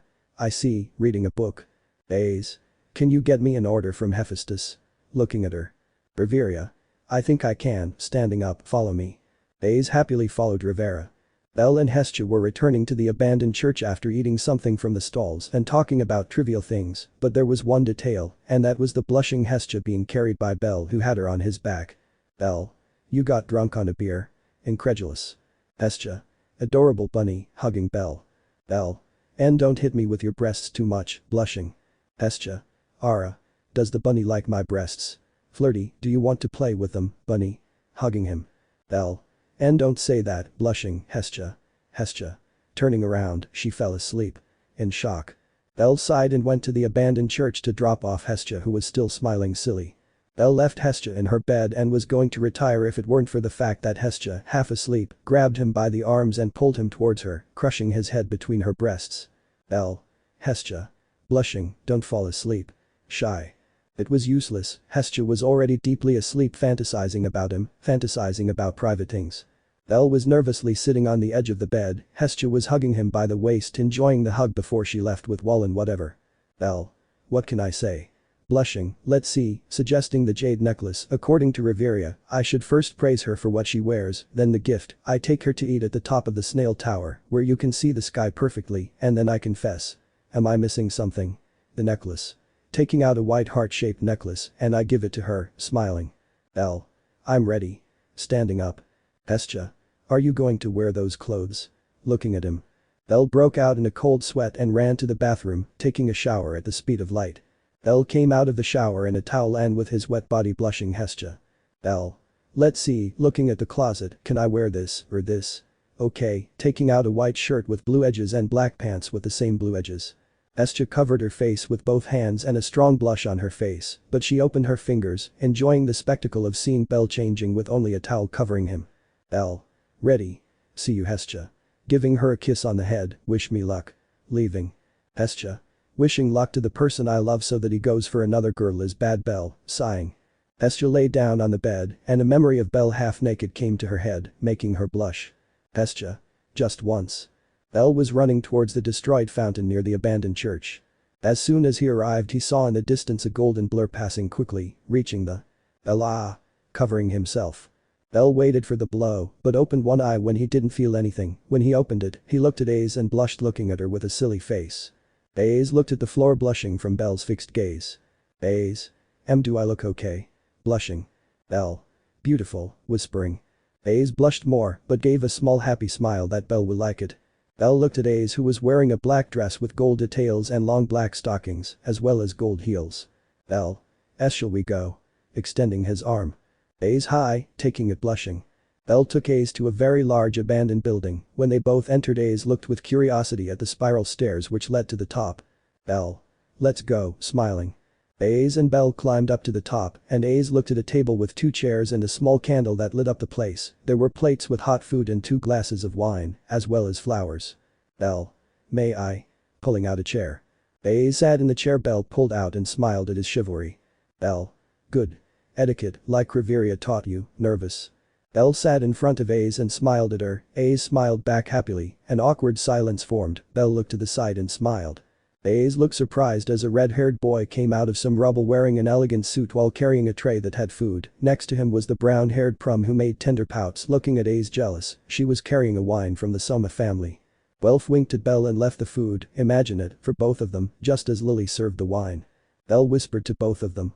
Bell. Thank you very much, sad. Welf. Conquer her. Whispering to her, smiling. Lily. Don't do anything perverted, blushing. Bell smiled at both of them and thanked them as Aiz looked at them, but before Welf left he turned around smiling. Welf, I hope you enjoy it, miss. It was made by the white-haired gentleman next to me, pointing at Bell. Bell. W. Welf. Blushing, you said you wouldn't tell, embarrassed. Welf. It's okay, smiling, enjoy, bowing. Bell smiled nervously at Aiz who was looking at the food with bright eyes. Bell. It's my first time cooking, so don't expect much, discouraged. Aiz seemed to care little about that and began to take the first bite impatiently, while Bell looked nervous. Aiz suddenly opened her eyes, and Bell became worried. Bell. It's wrong, worried. Aiz. It's the same like mom's, shedding a tear. Bell. Confused. Aiz hugged Bell to his surprise and embarrassment, blushing deeply. Aiz. Thank you, wiping away the tear. Bell. W.Y., blushing. Aiz. For reminding me of my mother, smiling. Bell blushed deeply and hugged Aiz who felt happy about the hug. That would be a good memory for Bell and Aiz, one of the many that are missing. They both started talking about anything while they ate until they reached part of their childhood. Bell told him that his childhood was good, his grandfather and many people from his village took good care of him. Bell smiled a little when he saw Aiz pout, when he told her that many girls and women hugged him for his adorable rabbit appearance. Aiz told her a little about her parents who were very affectionate with her, especially her mother from whom she had inherited her appearance. She even told her about the small trauma that Riveria left her in her swimming exercise. Bell had to hug Aiz, internally holding back small laughs as she saw Aiz lower her head while expressing her trauma like a punished child. Aiz. I saw your closet the other time. Did you buy those clothes just for me? Smiling. Bell. I'll ignore the first thing, smiling nervously. Yes, I wanted to look good for you, and my black shirt and pants were the only thing I had, besides the light brown jacket, smiling. Aiz. I'll get that jacket, smiling. Bell. I hope not. Aiz. Oh. Right, looking for something, I have a gift for you, blushing. Bell. Huh. Surprised, me too, blushing. Bell and Aiz looked at each other at the same time nodding their heads. Bell. Aiz 10. Taking out a gift. The two looked closely at the gift in front of them. Bell's was easily smaller, but that seemed to matter little to Aiz. Bell. Thank you, blushing. Aiz. Thanks, smiling shyly. They both opened the gifts looking at them with little stars in their eyes. Aiz looked at a beautiful necklace with a gold-colored chain and a white heart and Ya's letters ab on it a little blushed while Mini Aiz hugged Bell for the gift. Aiz was not lacking in desire to do it. While Bell saw with great brightness in his eyes a golden knife that could easily be mistaken for a short sword, it had some red details, and the handle was black. BSLLU a knife. Looking at Aiz. Aiz. Riveria said you love knives, looking at him, do you like it? Shy. Bell. I love it, smiling at her, and do you like the necklace? Sorry I can't buy you something more expensive, lowering his head. Aiz smiled and hugged Bell affectionately. Aiz. I love this one, smiling at him. Bell smiled shyly at her and grabbed the collar, putting it on Aiz, who didn't put up any resistance. Bell. You look beautiful, smiling at her. Aiz smiled shyly and hugged Bell. Bell was going towards the Twilight Mansion with Aiz on his back after Aiz drank some wine and got drunk with one glass. Bell. We're almost there, smiling at him. Aiz bunny, hugging him. Bell stood in front of the guards who were going to greet him until they saw Aiz drunk and moved out of the way without hesitation. Guard. Pass, nervous. Bell passed by, still confused by the way the guards reacted when he brought in a drunk Aiz, but he left it for another time. When Bell entered he found a smiling Tiona and Riveria. Tiona. How was your date? Very close to Bell. Bell was going to answer if it weren't for the fact that a strong blow was about to hit Aunt Nana, who barely managed to get out of the way. It was Aiz who looked threateningly at Tiona. Aiz. He's mine, don't come near him, hugging him. Bell. It hurts a little, feeling his bones crack. Riveria. Calm down, Aiz, why don't you sleep with him? Smiling at him. Aiz hi, would be. Aiz dragged a confused Bell to her room. When Bell realized what was happening it was too late. Bell. Help. Bell couldn't finish when the door was locked. Riveria. Are you okay? Looking at Tiona. Tiona. I think so, scared, I didn't see that she was drunk, did they drink? Looking at Riveria. Riveria. Bell wanted to do something romantic, so she asked for wine, calmly, but I didn't think Aiz's resistance was that low, or she drank more than I thought, drinking tea. Tiona. Where did you get that cup? Surprised. Riveria. My secrets, smiling. Bell was a little blushing being hugged by Aiz who was deeply asleep dreaming about him. Bell sighed with a smile and settled down, covering them both with the sheets. Maybe because of his shyness and nervousness he didn't show it much, but he was very happy and the feeling was mutual. End. Public 07. Bell woke up slowly looking around noticing that Aiz was on top of his chest sleeping comfortably with a little girl expression while murmuring things about adorable bunnies and such. Bell gave a small smile and lightly shook Aiz to wake her up.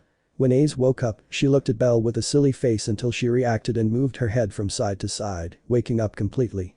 Bell gave a nervous smile and got up with Aiz still on her chest. Aiz. Hello bunny, smiling. Bell. Hello Aiz, smiling, hey, can you let me go? I think Kami-sama is very worried, smiling. Aiz made a stew. Aiz. No. I want my bunny, pouting. Bell. I think I have to go, my party is also waiting for me, smiling charmingly at him. Aiz hum. Okay, but you'll give me my reward later, smiling. Bell. And don't say it in a way that could be misinterpreted, blushing. Aiz. Tilts head. Bell. True, smiling, you can be very innocent, blushing. Aiz. I'm not innocent. Pouting. Bell. What is the most Hex will act for you? Chibi. Aiz. A kiss, lowering her blushing head. Bell. I knew it, smiling sweetly. Aiz muo. Pouting, bad Bell, turning his gaze. Bell couldn't stop a trickle of blood from coming out of his nose at such a beautiful and comical scene. Bell was in the Loki family library where there was almost never anyone except Riveria. Bell. So Minotaurs aren't invincible for a level 1? Confused. Riveria. No, next to Bell pointing at a book as you can see, they have some sensitive parts of their bodies, like their neck, the tendons in their hands and ankles, their lower back, and their eyes, oh. And don't forget their mouths, smiling. Bell.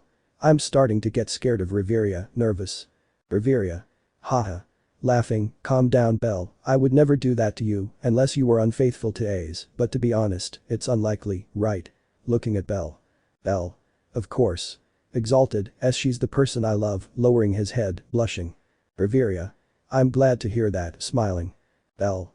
But I still think it's impossible for a level 1 to kill a Minotaur, looking at the book. Riveria. Well, it's difficult but not impossible, in those sensitive areas even a novice dagger given by the guild can pierce their skin, although of course, after that they break, smiling, although I don't recommend you do it, only if you are a level 1 at the end of the path and with several experiences, then you can do it, smiling at her, you might have an adventure, smiling. Bell looked at her with a sparkle in his eyes, nodding happily. In the distance was Aiz which he was studying on the orders of Figaro, he was jealous of two things. One that Riveria was very affectionate with her Bell, although she was glad that she said that she loved her and would never be unfaithful to her. 2 because studying was easier for Bell. They had both been studying for an hour and then Riveria gave them a test to see what they had learned. Bell got a perfect 100 while I look at a folded blade which could only be appreciated at 21 100ths, she could be an incredible swordswoman, but she was an airhead in some things, they only had an hour of study and Bell learned everything Riveria said the first time. Bell smiled nervously at her as he saw her gaze fixed on him. The agility and intelligence she had was something he had always been proud of. Aiz. How unfair, pout. Riveria. If you don't finish your studies, you won't go to jail with your bunny, smiling. Aiz became alarmed in a second and began to study everything Mini Aiz showed before Bell's eyes, who had a drop on his head. Riveria. I'm surprised you learned so quickly, Bell, smiling. Bell. Well, my advisor is a little strict haha, smiling nervously. Riveria. Oh. I see, smiling, now let's continue, I heard that Aiz gave you a knife. Smiling. Hi, taking out a golden knife, although I don't have a name for the knife, looking at it. Riveria. At some point, something occurs to you, smiling, did you also bring your black knife? Curious. Bell hi. Taking out the hestia knife. Riveria. Perfect, I'll teach you how to fight with a double knife, smiling. Bell and Sirio. Cheerful. Riveria hi, and until Aiz finishes she will join us, smiling mockingly at Aiz. Aiz and Mini Aiz's head bulged as they glared menacingly at Riveria, while she smiled innocently. Riveria. Come on Bell, flirty. Bell h hi. Blushing. Aiz pout. Bell went out to the patio with Riveria, he began to teach him a style of knife fighting with one hand and two hands. Bell looked surprised as his cuts were stronger and faster, and his grip firmer.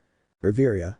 I'm a mage, but I've seen many adventurers fight, Tien uses a double knife style, so I can teach you a little of her style, smiling. Bell. Thank you very much, Riveria. Bowing. Riveria. Don't thank me, rubbing her head, it would make Aiz and me very sad if something happened to you, smiling. Bell hi. Thank you very much, hugging her. Riveria. No, what's up, rubbing her head maternally. Bell was in his headquarters next to his goddess eating happily. Bell. Ah. Hestia, smiling. Hestia come on. Cheerfully. Bell. I'm going to read a little, Sir Sen lent me a book and I wanted to read it, smiling. Hestia. Hi, I'll go with Maich to a bar to chat, heading towards the door, when I get back I'll update your status, okay. Happy. Bell hi, smiling. Hestia left Bell alone. Bell took the book out of his backpack and began to read it. After a while he noticed that the letters in the book disappeared and he arrived at a strange completely white confessional. White Bell. Okay, let's get started. Elsewhere. A certain capricious and nymphomaniac goddess with silver hair was on the top of Babel staring at Bell. Freya Otter, are you ready? Smiling. Otter hi Freya Sama, serious, some capricious adventurers opened the cell earlier than planned and now he is wandering around looking for an enemy worthy of him, serious. Freya. Perfect, smiling, now let's just wait, I want to see how much its brightness can grow, smiling. Back. Bell woke up suddenly feeling a gaze penetrating his soul, a lustful gaze. Bell shivered slightly and looked as if he had fallen asleep on top of the book Sir had lent him. Bell. How strange, scratching the back of his neck. Bell only. Bell turned his gaze meeting his goddess. Bell. Hello Hestia, smiling. Hestia. Let's update your status. Red. Bell. Huh. Are you sure? She looks a little drunk, inspects her. Hestia. It doesn't matter. Hugging him, come on, take off your shirt, smiles silly. Bell h hi, and I'm Droplet. Bell took off his shirt to Hestia's delight and lay down on the bed face down, letting Hestia climb on top of him. Hestia began to update Bell's status by taking full advantage of touching his back, but her drunkenness disappeared in an instant when she saw something in magic. Hestia NNNNN here. In shock. Bell. Hestia. Confused. Hestia. Bell, in shock, you have magic. Surprised. Bell A. Stopping suddenly. Hestia ugh. Falling out of bed. Bell. Sorry. Helping her. Bell was trembling with excitement as he held his status sheet looking at the magic part. Firebolt equals quick cast magic. Bell. I have magic. Happy. Hestia. How strange, thinking. Bell. Why Hestia? Looking at her. Hestia. Normally when someone obtains magic the chant also appears next to it, but here there is nothing, I have a small hypothesis, thinking. Bell. What is it? Curious. Hestia. It's simple, your magic doesn't need an enchantment, it would be. Bell and Sirio. Cheerful. Hestia hi, looking at the status sheet, what did you do to get magic, looking at a strange book. Bell. Ah. Well. Hestia and shock. Hestia looked curiously at a book that was lying on the floor and began to read it, or so it would normally be if it weren't for the fact that there was nothing in it nothing. Hestia BB Bell. Do you know what this is? Alarmed. Bell A. Confused, no. Hestia. You see, sighing, this is a grimoire, it is used to give magic after reading it. Bell. And what does it have, confused. Hestia. It is for single use, once you read it its contents disappear, showing the book with many pages which were now empty. Bell froze with a dumb expression on his face at Hestia's words. Bell. Then I have to go and pay for it. About to leave. Hestia. Impossible, it would be. Bell. B but, worried. Hestia. Do you know how much a Bell grimoire costs? Looking at it. Bell. Huh. No, nervous. Hestia. It costs much more than the best weapon of the Hephaestus family, it would cost almost 20 or 30 million valis, it would be. Bell was speechless at that was a lot of money, much more than they could pay. Hestia. Well don't worry, funny, I'll take care of it, going on. Bell. Wait Hestia. Suggesting her. Hestia. Don't apologize, Bell-kun. Sometimes you have to do things you don't want to do, struggling. Aiz was walking happily thinking about her bunny. She was wearing the necklace that Bell had given her with great happiness. She had gone to show it off to Riveria, Tiona and Tyan. Tyan was happy for her and depressed, wondering when her captain would give her one like that. Tiona was happy for her, and there was no shortage of comments that Aiz's innocent mind did not understand.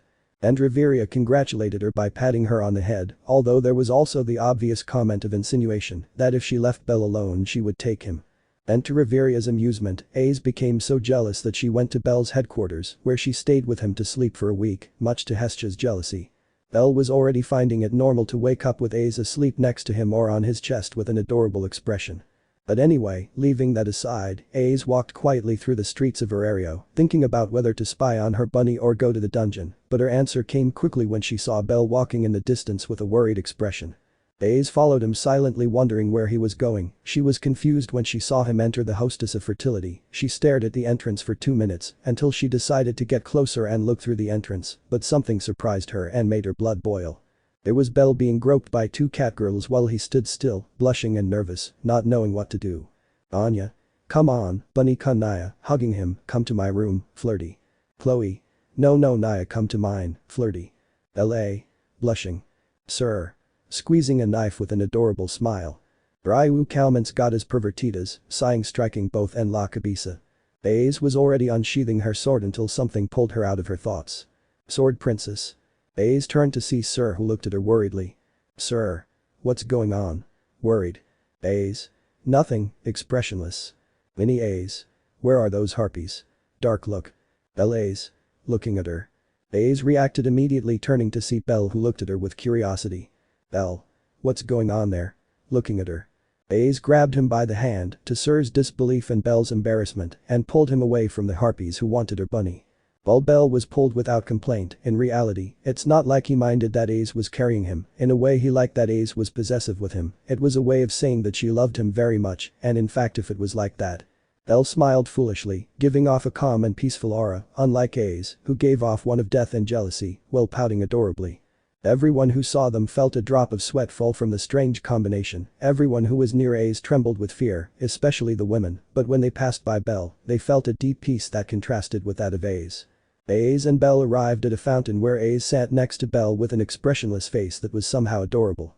Bell was going to say something to her, but I don't know, I hope that suddenly Aiz will drop his head to end up on her thighs and sleep peacefully in full view of everyone. Bell. Aiz, blushing. We are in front of everyone, looking around nervously. Aiz. Just ignore them, sleeping peacefully. Bell. Easier said than done, feeling intimidated by the stairs. Without anyone noticing, in the distance they could see blue eyes which looked full of pure anger and about to explode. Lefiya. Why is that human with Miss Aiz? Angry. It has to be a trick. Nervous. Miss Aiz would never behave like that with someone. He has to be using a trick or deceiving her, if that's what it has to be. Annoyed. Bell felt a chill run down his spine and turned his gaze, seeing someone in particular. Of the many people watching them, a hidden elf with very beautiful golden blonde hair and blue eyes stood out, looking at him accusingly with contempt. Bell. Well, if I want to be with her, that's just a small price to pay, smiling, stroking Aiz's hair. Aiz gave a small smile and purred like a cat, blushing even more. Bell, who covered his nose, preventing a trickle of blood from coming out because of how adorable he looked, while an elf became more and more annoyed when she saw the human touching Aiz's hair. Aiz. You have to do this more often, firm. Bell. Hi, scratching his cheek, but don't you think people would start rumors? Nervous. Behind. From import. L.A. Aiz. We're dating, right? Smiling at him. That's right. That was something that happened on their date and I forgot to write it down. Sorry. Let me show you what happened and how Bell confessed. Flashback. After each of them received their gifts, Bell held her jade necklace, trying to calm down. Bell. Aiz, looking at her nervously. Aiz. Hi, Curiosa.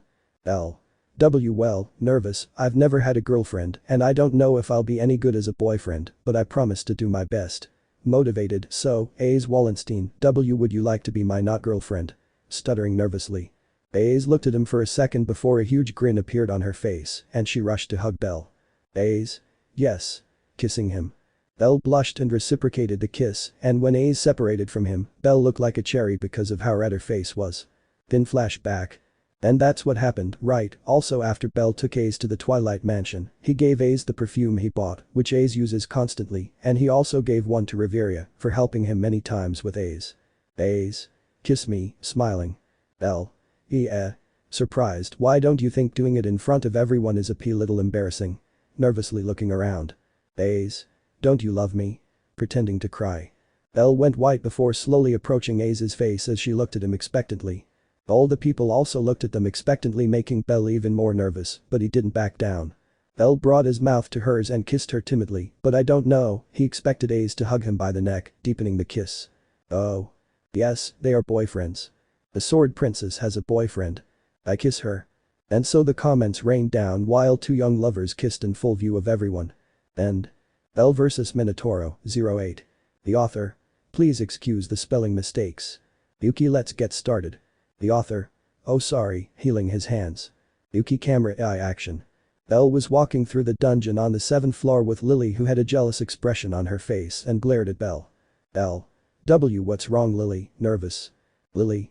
Yesterday I heard many rumors that he kissed the Sword Princess. Pout. Bell. Why you found out? Scratching his neck, blushing. Lily. Is it true? Excited. Bell. Well, yes, smiling happily. Lily moo. Pouting, bellcranel womanizer, looking away. Bell. Lily. But, I heard he's on an expedition right now, right? Looking at him. Bell hi, smiling. Lily. Why Sama? Curious. Bell. Oh. He's with Hestia-sama, apparently they had something important to discuss, smiling. Lily. I see, thinking, so we can't go any lower than the 10th floor, right? Looking at him. Bell nodded and they continued advancing through the dungeon, killing monsters until they reached the entrance to the 8th floor. Bell. It's very quiet, looking at the surroundings, it's like that day, suggesting her jade necklace. Lily.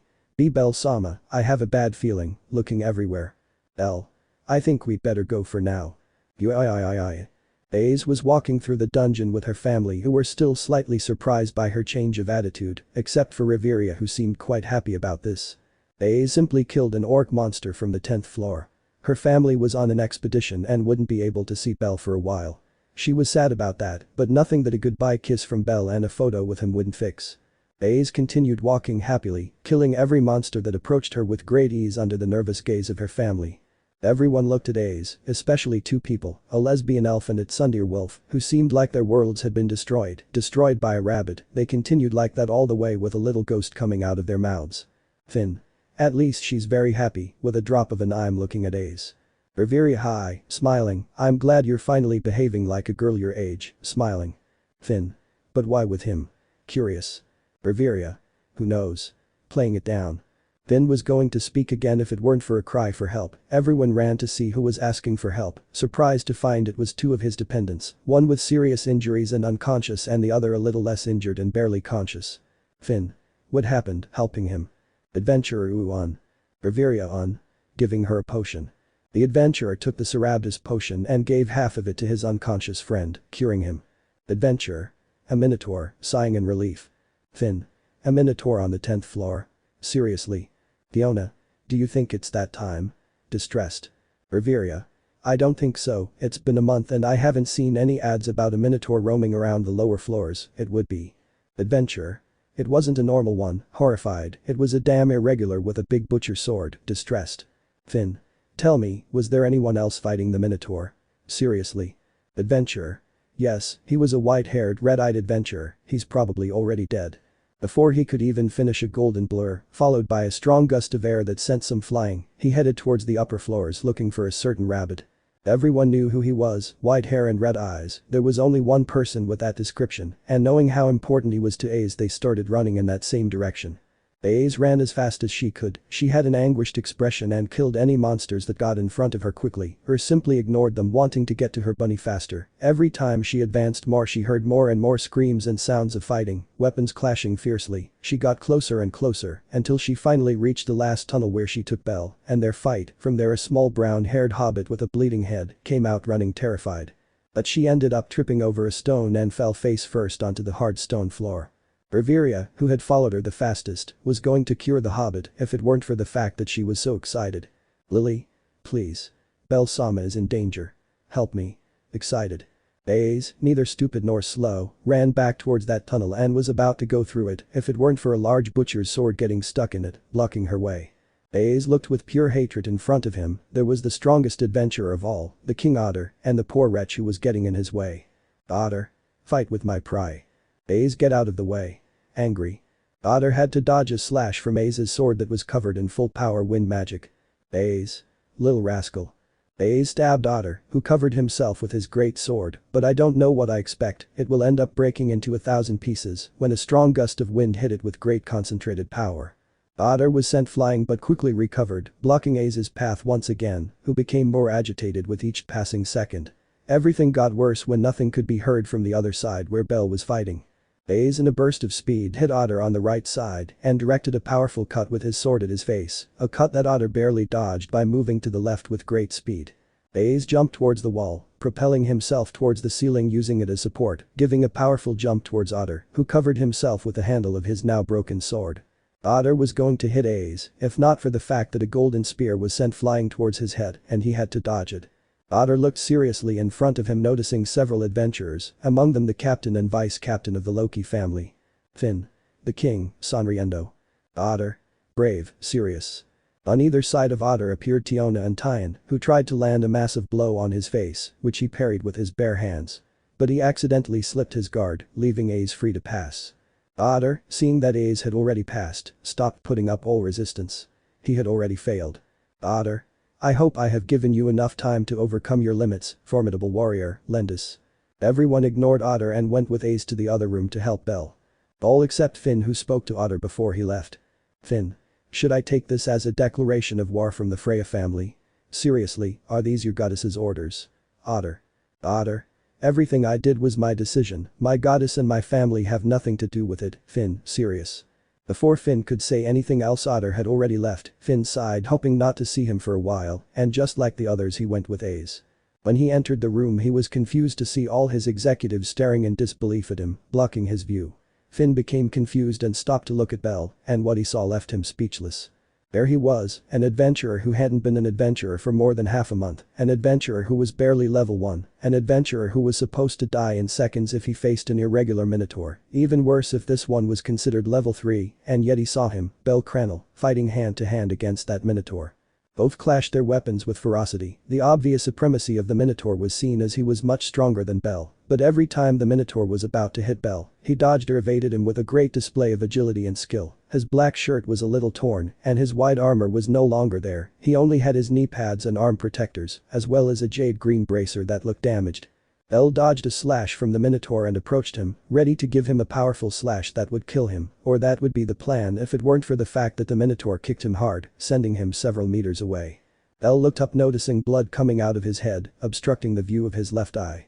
The minotaur laughed at Bell, ready to kill him if it weren't for the fact that he felt something on his neck, something that caused him pain. The minotaur knelt down holding his neck, slowly noticing a golden blade buried in it, in a very vital point that if cut he would die quickly from blood loss. Right now the same knife that broke that vital area was also the same one that prevented him from dying from bloodshed, and gave a furious look to Bell, who smiled defiantly. Bell. Take it off and you die, smiling. The minotaur roared in anger, never expecting such words from Bell, and lunged at him, momentarily ignoring the knife at his neck. You're probably wondering, how did all this happen? Well, let's go back a few minutes. Minutes before XD.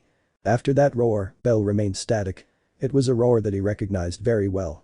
The minotaur tried to give Bell a horizontal cut, which remained static, but a scream brought him out of his daze. React.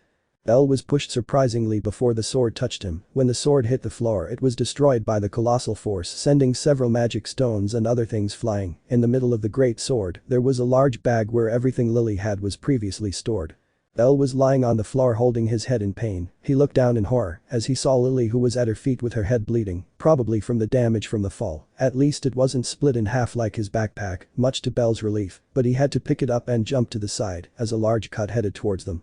Bell barely dodged the attack, throwing Lily away from him, apologizing for the blow he would receive when he fell face down to the floor. He stood in fear looking at that monster that was seconds away from killing him before when he met Aiz. He had to escape and get Lily to safety. With that in mind he took out his knives, a black one and a golden one that could be mistaken for a short sword, and prepared for the worst. He knew that facing a minotaur being level 1 was suicidal at best. And even for some level 2 it was extremely difficult. Even knowing that he had to face it, if he escaped he would have to abandon Lily, and there was no way he would allow that, so he prepared to dodge the attack of the Minotaur, which tried to cut with his great sword, a cut that Bell deflected with both knives in an X. Well, with Lily. She was slowly waking up, that blow to the head had almost made her faint, almost, but she was still a little dazed, so standing up with difficulty she looked around not noticing anything out of the ordinary, neither Bell nor the Minotaur. It wasn't until her hearing began to work correctly that she noticed several metallic crashes behind her. Turning her gaze she saw in shock Bell, who was a few meters in front of her protecting her from a furious Minotaur. Lily bell-sama, a shock. Bell. Lily. Surprised, run. Dodging a slash. Lily. No. I'm not going to abandon him. Crying. Bell. Lily, run. Serious. Lily. But, distressed. Bell. Run. Receiving a strong blow that crashed him into the roof. Bell. Ah. Spitting blood. Bell. Go, holding his knife tightly. Lily just shed more tears and emotions, running as fast as she could, leaving the room in a hurry to get help. Bell. Okay, so I can escape too, you're fucking kidding me?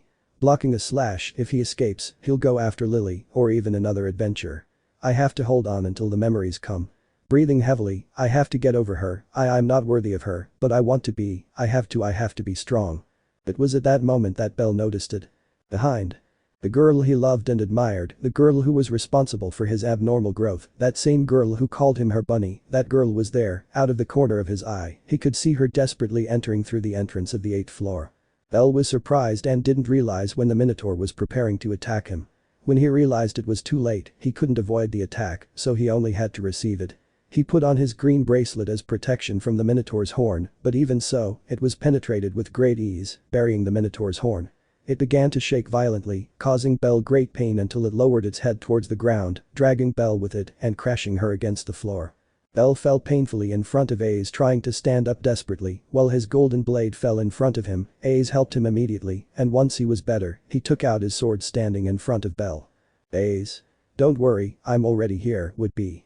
Bell looked at her helplessly, was he going to let the girl he loved see him weak and useless again? No, even someone as kind and innocent as him had his pride. Bell stood up straight with difficulty enduring the pain of his wounds. Behind him other presences appeared, he didn't know who they were, but he could feel it. Bell grabbed Aiz's right arm, preventing her from killing the Minotaur. Bell. Please, with his head down, don't get involved in my fight please, determined. Aiz was shocked with his mouth open, the surprise was what prevented him from saying or protesting to Bell, seeing him step in front of him and grabbed his golden knife, again taking his black knife out of its sheath. Aiz reacted foolishly and shook his head, putting away his sword, deciding to trust Bell. Bell. This is my adventure. Bell started running towards the Minotaur, blocking a cut from it with his golden knife and giving it one to the chest with his black knife. The Minotaur prepared to give it a large vertical cut with all its strength, a cut that Bell dodged by jumping very high into the oaks. The Minotaur. Bell held his knives tightly and invoked his fire magic, giving 3 explosive rays to the Minotaur. Riveria. I don't use a chant, surprised. Fiona. That's great. With a twinkle in her eyes. Pinci Piro si frente a un mal rival, Sirio. The Minotaur tried to attack him with a cut at full speed. But he blocked it with his black knife, taking out a bacillard, using it as a replacement for his white gold. White gold was the name he had given to his golden knife, along with the hestia knife. Bell continued blocking the Minotaur's slashes. Bell jumped away from the Minotaur before it cut him in half with its greatsword. He began to run at full speed against the Minotaur, ready to attack him. The Minotaur smiled as if victory was assured and prepared to cut Bell in half with a vertical slash. But I don't know what I expect Bell to do. He will run along the floor, passing under his legs and narrowly avoiding the greatsword, cutting in the process the tendons of the Minotaur's feet with a black knife and a golden one. The Minotaur fell face first to the ground, accidentally knocking over his great sword. Bell threw himself on top of the Minotaur, stabbing his black knife into one of its eyes, making the bull monster roar with rage. Bell smiled for doing serious damage, but I don't know, I expected the Minotaur to grab him by the neck, strangling him, and suddenly throw him towards one of the walls, inscribing him in it and completely destroying his armor, leaving only his bracelets and his small knee pads. Bell got out of the wall as best he could, noticing that he had almost none of his armor left. Both clashed their weapons with ferocity. The obvious supremacy of the Minotaur was seen as he was much stronger than Bell, but every time the Minotaur was about to hit Bell, he dodged or evaded him with a great display of agility and skill. His black shirt was a little torn, and his white armor was no longer there. He only had his knee pads and arm protectors, as well as a jade green bracer that looked damaged. Bell dodged a slash from the Minotaur and approached him, ready to give him a powerful slash that would kill him, or that would be the plan if it weren't for the fact that the Minotaur kicked him hard, sending him several meters away. Bell looked up, noticing blood coming out of his head, obstructing his vision in his left eye. The Minotaur laughed at Bell, ready to kill him if it weren't for the fact that he felt something on his neck, something that caused him pain. The Minotaur knelt down, holding his neck, slowly noticing a golden blade buried in it at a very vital point that if it broke he would die quickly from blood loss. Right now the same knife that broke that vital area was also the same one that prevented him from dying from bloodshed, and he gave a furious look to Bell, who smiled defiantly. "Bell. Take it off and you die," smiling. The Minotaur roared in anger, never expecting such words from Bell, and lunged at him, momentarily ignoring the knife at his neck. Both began to fight again, trying to give great damage to the other, mainly Bell, whose attacks were the weakest but fastest. Bell ducked back in a great display of agility, evading a thrust from the Minotaur's sword, which tried to hit him with its left fist, a blow that he blocked with both arms and was thrown into the air, but he recovered and landed hard on the ground, running back towards the Minotaur. Bell collided his basilar with the Minotaur, but it broke due to the strong impact, although Bell did not care about this and jumped towards the Minotaur, spinning until he buried the knife in his wrist, knocking the Minotaur to the ground. Briaya. Bell held his black knife with both hands and twisted it even more in the Minotaur's wrist, giving him more damage. When he removed the knife he foolishly retreated, a little tired, but with a satisfied smile, seeing the Minotaur drop his sword involuntarily due to the damage to his wrist. Bell put his black knife in its sheath and started running to the Minotaur, who tried to hit him but dodged easily. He passed by the Minotaur, confusing him, but was surprised when he saw Bell holding his great sword with both hands. Bell gripped the horned sword tightly and gave the Minotaur a large cut on his chest, second by another which splashed blood on his face, but he ignored it. The Minotaur tried to hit him, but Bell deflected the blow with his greatsword and gave him a last cut on the chest before jumping away. His movements were clumsy and rough but effective. Bell looked seriously at the Minotaur, who got on all fours ready to charge at him. Bell prepared himself by holding the sword firmly as he began to run against the Minotaur.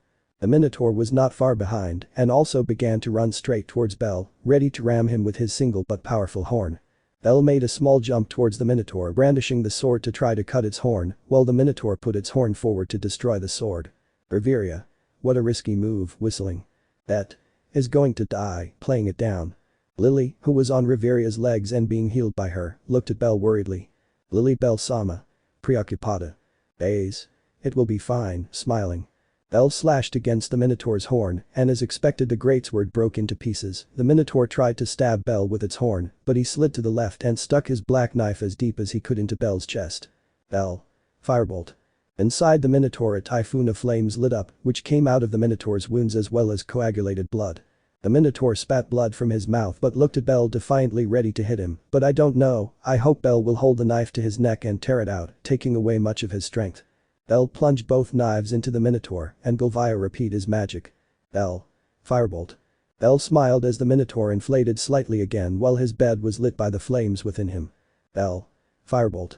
The Minotaur began to inflate too much until half of his waist up exploded in a small tornado of fire. The Minotaur's legs fell to the ground and exploded in a white smoke, dropping a magic stone and a red Minotaur horn.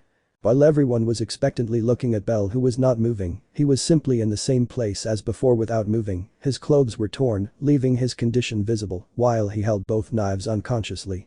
Riveria fainted on her feet, surprised. That damn, he did it, annoyed. Finn. He grew so much, didn't he? Smiling. Aiz. Yes, smiling. That Riveria, what are your stats, annoying. Riveria. Do you want me to read them without his permission? It would be. That. He's practically begging us to do it. Pointing at him. Riveria. What a pain, sighing. Riveria approached Bell's back, looking only at his physical attributes. That. So.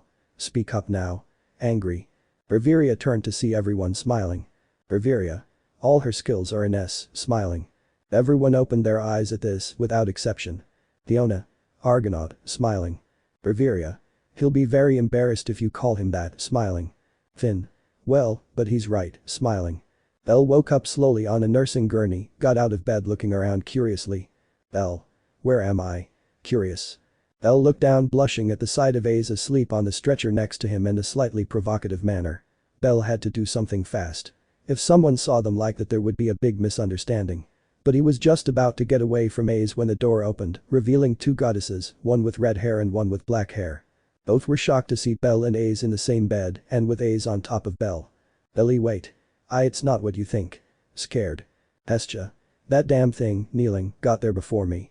Closing her eyes tightly. Loki. Damn rabbit. What about Toyota? I'll let you sleep at my headquarters so you'll pay me back. Annoyed. LA. Scared. HHHHH. And.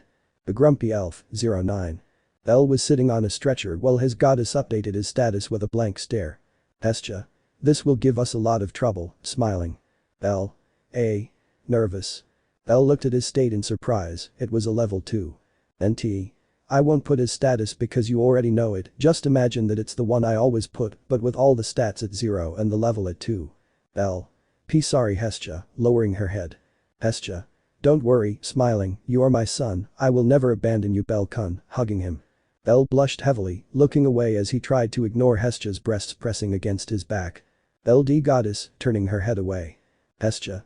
He, smiling foolishly. Bell felt a strong chill on his back and better the half-open door of the infirmary which gave off an aura of terror. Bell saw robotically with fear as a lifeless golden eye watched his interaction with Hestia attentively. L. I have to go Hestia, pointing nervously to Aiz. Hestia crossing her arms, I worry about you and you go with someone else, pouting. L. I promise I'll spend more time with you, begging. Hestia. He, laughing, then go, smiling. L nodded and stood up from the stretcher with his bare torso walking towards Aiz who blushed a little seeing him shirtless. Hello Aiz, scratching the back of his neck. Aiz looked at him timidly before approaching him and hugging him, exhilarating Bell who remained with a deadpan face for a moment before slowly reciprocating the hug. Aiz. You worried me, burying her head in Bell's chest. L. P. Sorry, blushing like crazy. Bell felt an even stronger chill than before and turned his gaze, remaining speechless when he saw all the executives of the Loki family, along with their spiral goddess herself with chibi eyes, each one different. Lefiya with a look of pure and total hatred next to Bet, Tiona and Tyne with dreamy looks, Riveria with a small smile, Finn shaking his head and Loki being held by everyone before he went to hit Bell. Bell nervously pushed Aiz away, while she gave him a tender pout with small tears in her eyes. NT-style water. Bell smiled with a blush on his face and pointed behind Aiz, who in my chibi form was spying on everyone. Aiz. Squinting, we're being interrupted, expressionless. They all had a strong tremor, and in a second they left leaving a small cloud of smoke in their places. L. I think it's better if I put on my shirt. Bell couldn't finish when Aiz hugged him by the neck, connecting their lips in a deep kiss. Bell was doing a doggies in front of Finn and Riveria apologizing because he was the reason they had delayed their expedition a little. Finn. You don't have to worry, Bell. Riveria. Yes, I'm glad we can help you, smiling, besides, Aiz would impale us all with his sword if we didn't, laughing. Finn. That's true, and I'm Droplet. L. Still, thank you so much for helping me and my support, looking at them. Finn. Oh right, the Hobbit girl was also with you, she left a little while ago, she was taking care of you until, nervous. Riveria. Until Aiz insisted that she could handle it herself, chibi. L. I see, and I'm Droplet, eh? Scratching the back of his neck. Finn confused. Riveria. Don't worry, I have them here, taking out 2 knives in their sheaths, one black and one gold. L. Thank you very much, Riveria-sama. With a twinkle in his eye. Riveria. Saraz, both are very expensive and special from what I can see, looking at the black dagger, take good care of them Bell, giving them to her. LH hi, Riskandus la Napa. Bell said goodbye to Riveria and Finn leaving the room very calmly, not expecting that when he went to the infirmary and went around a corner, he would accidentally bump into someone. Bell fell on his butt to the floor, but he didn't have time to complain when he caught something or someone in his arms. Bell blushed as he held a beautiful orange-haired or golden blonde elf in his arms, who looked at him with a strong blush on her face. Lefiya. You, darkly, dirty womanizing human. Makesta, isn't Miss Aiz enough for you? But now you're also after me. Separating from Bell. L. I'm so sorry. Bowing. Lefiya. Damn, looking away, what did Miss Aiz see in you, annoyed? L. I don't know, smiling nostalgically. Lefiya. Then why are you together? Angry, you deserve to be with her, it would be. L. He, funny. Lefiya. What are you laughing at? Raising her fist. L. Sorry. Raising his arms, I just thought it was funny that you did that, laughing. Lefiya. A. Confused. L. I am not worthy of being with her, lowering his head, that's why I train and train everything I can to be one, looking at Lefiya with determination. I don't want to be the lucky guy who goes out with the princess of the sword, I want to be someone worthy of her. Standing up, I think we're off on the wrong foot, extending his right hand, nice to meet you. I'm bellcranel, smiling. Lefiya looked at Bell for a moment, unaware that his eyes were shining slightly as he looked at her.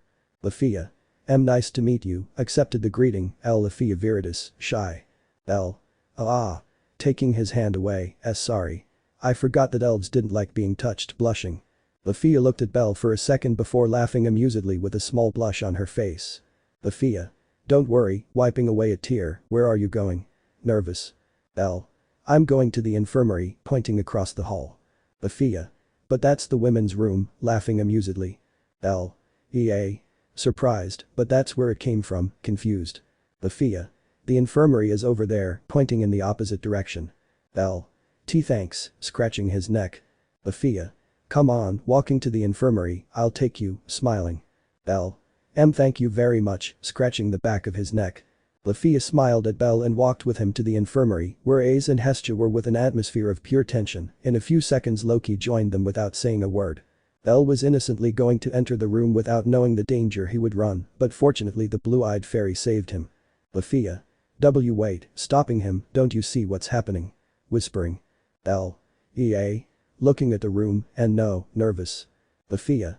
Look carefully, looking at the three, they are fighting, it would be. L.A. Confused. L looked again, remaining speechless as he watched the three women kill each other with their eyes.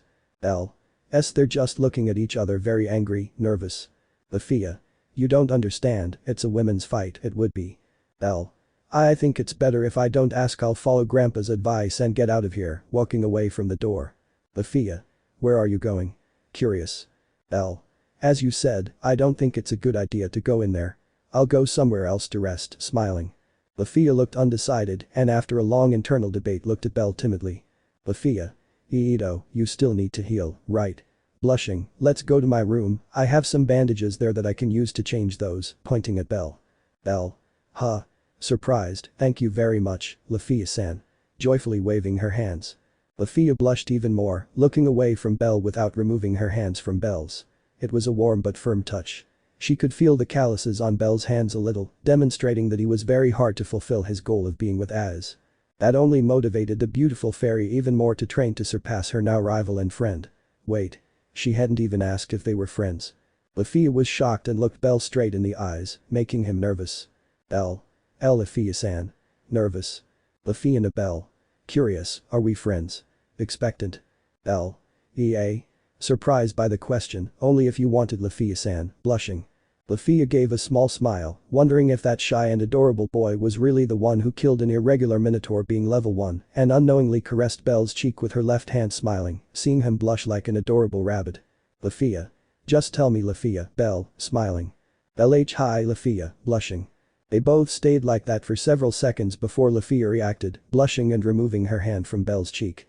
Lefiya. Sorry about that, sad. Bell. And don't worry, smiling. Lefiya. Whatever, we're going to cure you. Happy. Lefiya was blushing like a cherry, wondering why she suggested bandaging Bell herself. Bell wasn't better than her, looking at her shyly. How did this happen? Well. When they arrived at the elf's room, they both entered calmly while Bell sat on her bed, looking at her room with interest without her shirt on, making Lefiya blush greatly. Lefiya. What are you doing? Covering her eyes with her hands. Ea. Confused, you said to change my bandages, right? Ticking his head. Lefiya separated her fingers, delighting in the sight of Bell's body, which although he was a little skinny, had an athletically defined body that made him look good. Lefiya. Here I go, removing the bandages from Bell's chest. Lefiya was no fool and obviously took the opportunity to touch his marked body, blushing more and more because of it. Ito Lefiya. Sonarhado. Lefiya hi. Sonarhada. Bell. You've already taken the bandages off and put them back on more than 5 times. Is something wrong? Worried. Lefiya quickly wiped a trickle of blood from her nose and nodded dumbly without thinking. Bell sighed in relief as Finn's bandages were arranged on his bed, while the elf secretly remembered the feeling of his muscles. Bell. Thank you very much, Lefiya, smiling. Lefiya. Why yes, it's okay, looking away, don't think I did this for any other reason besides helping you, huh? Pointing at him with her finger. Bell. "Don't worry Lefiya, I would never think that," smiling innocently. Lefiya blushed more, wondering if there could ever be a person as innocent and pure as Bell was, but she put her thoughts aside. "Lefiya. I think it's time we went with your goddess and Aiz-san," opening the door. "Let's go." Waiting for Bell. Bell nodded and walked towards Lefiya, who blushed hard and pressed herself against the wall. "Lefiya. Put on your shirt." Blushing. "Bell oh. Right, putting it on."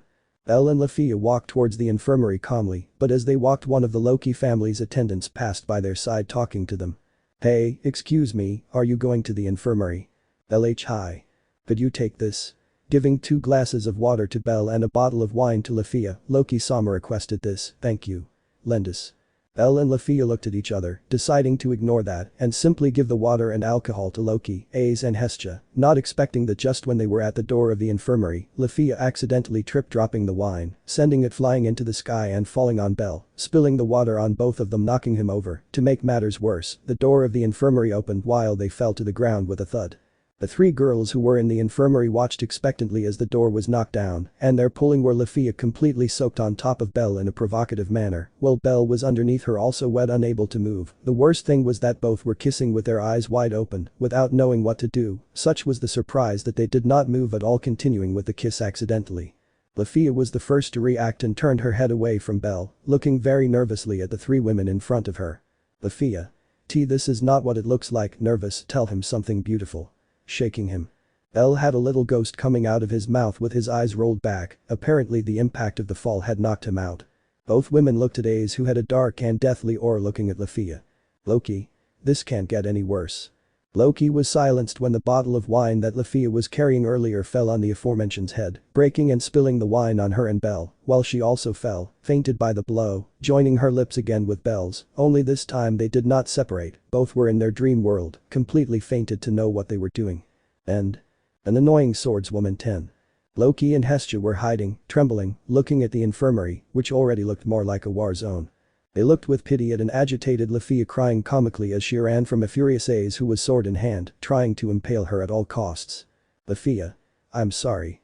Dodging a slash. Aiz completely ignored her, throwing several jars at Lefiya, who blocked them or broke them with her magic staff. "Aiz. It's my bunny," grimly, "it's only mine. No one else's." Gloomy look. Lefiya dodged several slashes again, while some gusts of a furious wind slowed her pace a little. And what happened to Bell? Well. Bell was on the other side of the infirmary, embedded in the wall, fainted. He had unintentionally made it worse when Aiz tried to hit Lefiya and he tried to stop her, something that angered Aiz even more when she saw that she defended Lefiya and ended up crashing him into the wall, leaving him out of combat in seconds. "Lefiya. Help." Running. Unfortunately for the beautiful Alf, her cries had been ignored. Everyone in the Twilight Mansion knew that it was not a good idea to mess with a drunk or angry girl. Hestia and Loki cautiously removed Bell from the wall, watching as he barely recovered from the blow. Loki. "Hey kid," slapping him. Bell. I'm awake," shaking his head. Hestia. "How many fingers do you see, Bell kun?" Raising 3 fingers, worried. Bell. "What a baby." Stunned. Loki. "It's worse than I imagined," shaking his head. Hestia was going to say something if it weren't for Lefiya flying past her, crashing into the wall in the same way Bell had earlier, her eyes swirling around, unable to move even an inch. Hestia. "I think she's dead, Chibi." Loki. "Of course not. I hope so." Aiz passed by them, alerting them. When Aiz noticed that they had Bell, she gave them a dangerous look that made both goddesses tremble. Aiz grabbed Bell by the shirt and pulled him, but I don't know what I expected resistance from Hestia. Hestia. Let it go, trembling. Aiz narrowed her eyes at the deity, who was shocked but did not go back on her word. Loki, in a wise decision to not anger his dependent, further removed Hestia's hands and Bell was dragged out of the infirmary. Bell was just realizing what was happening to him. Bell. Huh. Poker face, "Don't let me go." Hanging on the door, "Help. I don't want to die." Upset. Aiz cut with his sword part of the wall where Bell was holding on and dragged him to his room. Ah. At that cry even Loki felt sorry. Both deities simply sighed and went to Lefiya to take care of her, hoping that the blow would not be so bad, but they knew perfectly well that this would be a big problem. Hestia looked nervously at Aiz. Everyone was in the dining room of the Twilight Mansion eating, and out of respect no one said anything. Aiz was eating quietly with a slightly furrowed brow while Bell was at her side, clearly nervous but without saying a word. He was sure that now he looked like a defenseless rabbit. Bell. I. Aiz silence, eating. Bell hi, lowering his head. Bell sighed a little and started eating slowly. When everyone finished eating, they were about to go about their business. Bell was about to leave if Aiz hadn't grabbed him by the arm. Bell. Nervous. Aiz. You stay, expressionless. Bell. Be but shy. Aiz. We'll soon be resuming our excursion, pulling Bell along, so until that happens you'll be with me every second, expressionless. Bell. Why? Looking at Aiz. Aiz. Maybe you and Lefiya will be affectionate again, sharing her expressionless gaze. Bell. That was an accident, sweating. Aiz. Accidents don't exist, looking at Bell with cold eyes. Aiz continued walking, pulling Bell by the hand while looking at him furtively, without realizing that a tall jade-haired elf appeared in front of her. Riveria Aiz, I think who? Aiz. Shut up, would be. Riveria. Bell. Shocked. Aiz. Realizing her mistake, sorry, it was an accident, a little nervous. Bell. Accidents don't exist, smiling. Aiz gave Bell a withering look, who fell silent and looked at the floor. Aiz was going to speak again if it weren't for the iron grip on her shoulder that made her shudder. Riveria. Ah. What's that tone, young lady? You don't talk to me like that, dark look. Aiz began to tremble a little as she looked at the imposing figure of Riveria looking at her menacingly. Aiz me, trembling. Bell. Forgive her Riveria-sama, she was angry because of me and ended up yelling at her, bowing, I'm so sorry. Riveria sighed and looked at Bell for a second before looking at a nervous Aiz who was trying to stop Bell. Riveria. It's fine, it would be, but you'd better calm down there and fix your problems elsewhere, Lendis. The young couple sighed in relief, with Bell shaking like jelly under Riveria's glare. Aiz looked at the floor for several seconds, worrying Bell, who didn't know what to do in this situation. Even worse, she didn't want to bother Aiz because she was already quite upset with this morning's problem. But his nerves increased when he saw Aiz staring into his eyes, but he gathered his courage and he also looked at Aiz with great confidence. Bell. I know I can be a fool sometimes, but I would never be unfaithful to you. I'm so sorry I kissed Lefiya, bowing down, but it's not her fault either. It was me who tried to avoid falling and I got under her. Forgive me, lowering his head. Aiz looked at him for a second before giving a small smile and approaching him. Aiz.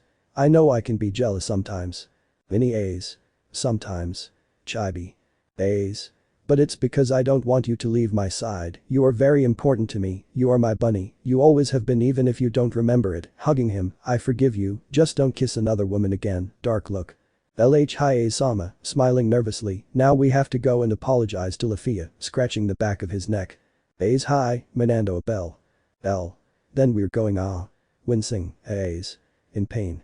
Aiz looked away while his hand was extended, pinching his right side hard. Aiz. I'll go apologize, you wait for me in my room, Chibi. Bell. Be but, nervous. Aiz.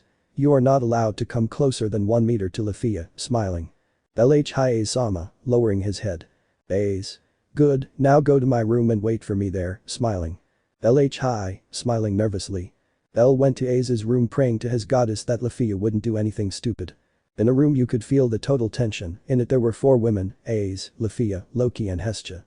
Although Loki and Hestia were hiding, watching the interaction of both women from afar with fear and praying that Lefiya would come out unscathed. Hestia.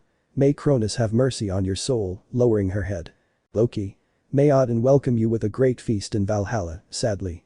Aiz looked seriously at an intimidated elf who could do nothing but tremble in fear before Aiz. Lefiya. I'm sorry Aiz-san, bowing, it was mine, sad, don't blame Bell-san for this, I was the one who tripped and he just wanted to help me, I'm so sorry. Bowing. Aiz. They look a lot alike, squinting, I lost you. Lefiya I promise it wasn't my intention to touch Bell's body.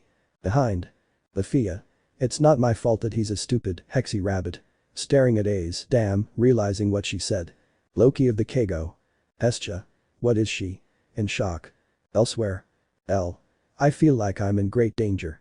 Bell heard a loud bang in the infirmary and simply sighed as a large draft entered the room. Bell. What did you do, Lefiya? Shaking his head.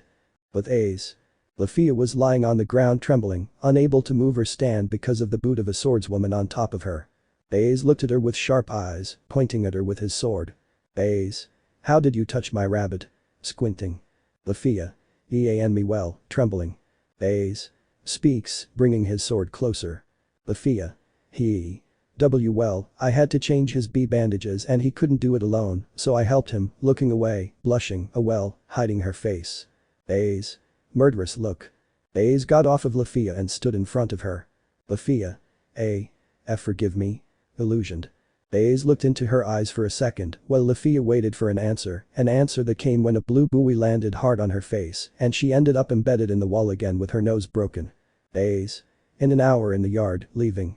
Loki. He's going to kill her, trembling. Hestia. Poor Lefiya, blackening her head. Lefiya. He just challenged me to a fight, right, trembling. Loki. Correction, I'll force you to fight or else he'll come after you, smiling. Lefiya Muo, pouting, it's not my fault she's so hexy, mumbling. Hestia. It's his fault, staring into space. Loki. I hope you didn't hear them. The deity and the fairy trembled at this comment. Bell was lying on Aiz's bed without his shirt, he was giving small blushing moans while being squeezed, on top of him was a blushing Aiz, touching her slightly marked body, giving small excited gasps. Aiz. What is this feeling? Riveria never taught me about this, it feels good, but something is missing, looking at Bell with longing. Bell Aiz, blushing. Aiz approached Bell and connected her lips with him, giving him a short kiss. She separated a bit from Bell and closed her eyes with a frown. Aiz more, looking at Bell. Bell? Huh? What are you talking about? Bell couldn't speak when Aiz kissed him again passionately, joining their tongues. Bell eyes wide open. Bell was shocked looking at Aiz who continued kissing him passionately until he separated from Bell panting with a thin thread of saliva joining their lips. Aiz. You're mine, touching her cheek, you can't allow any woman besides me to touch you, understood, pout. Bell shy. Aiz. Well, smiling, my mark is disappearing, looking at Bell's neck. Bell. Why you mean the hickey, shy.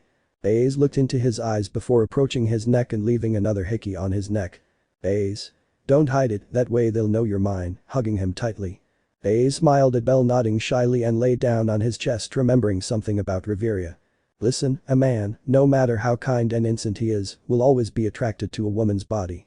Don't let any man see you unless he's the right one. Aiz at the time didn't know what he was referring to, until now I was understanding a little of what he was referring to. Aiz was thinking that Bell was curious about the female body, and if he continued being curious, he would approach more women, in simple words she misunderstood everything, luckily for Bell. Aiz. If you're interested in the female body, I can show you a little bit, looking away, blushing. Bell. What? Tilts his head. Aiz stood in front of the bed as she removed her light armor, leaving her only in a white dress. Bell. What are you doing there? Blushing. Aiz. If you see my body you'll want to see the other girls, blushing. Bell. What? In shock.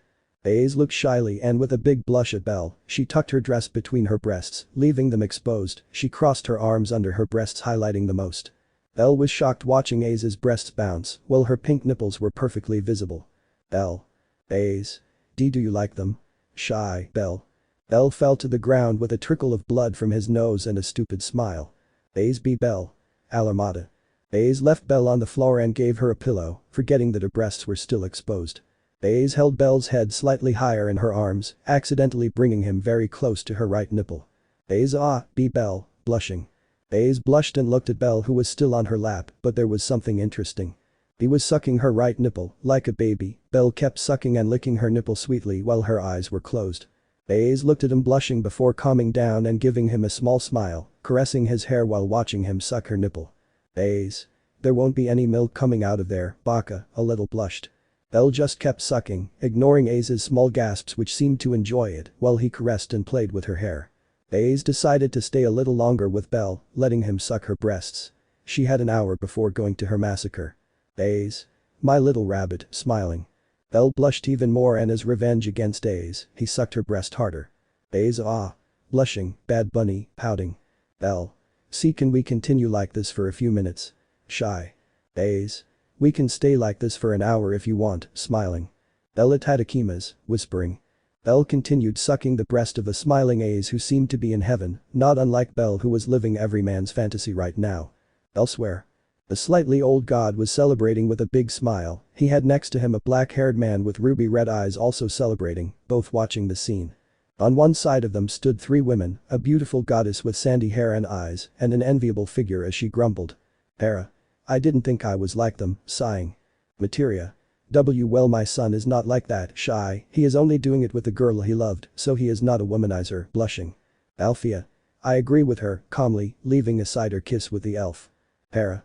This is your fault, Zeus. Angry. Zeus. Nonsense, smiling, it's in his blood, unfortunately Albert's daughter won't allow any woman to get close to him, sighing. Silver. Why yes, but if I did, I don't think my son would realize that they are in love with him, and I'm droplet. Materia. Does that mean a lot of girls will fall in love with him, but won't he realize this? Shaking his head.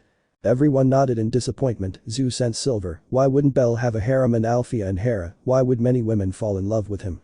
And without them knowing it, several girls in the Aurario sneezed loudly while they felt that they were being talked about. Unfortunately none of them could approach the man they loved or would love in the near future, because of a jealous swordswoman. And I don't have a title XD, 11.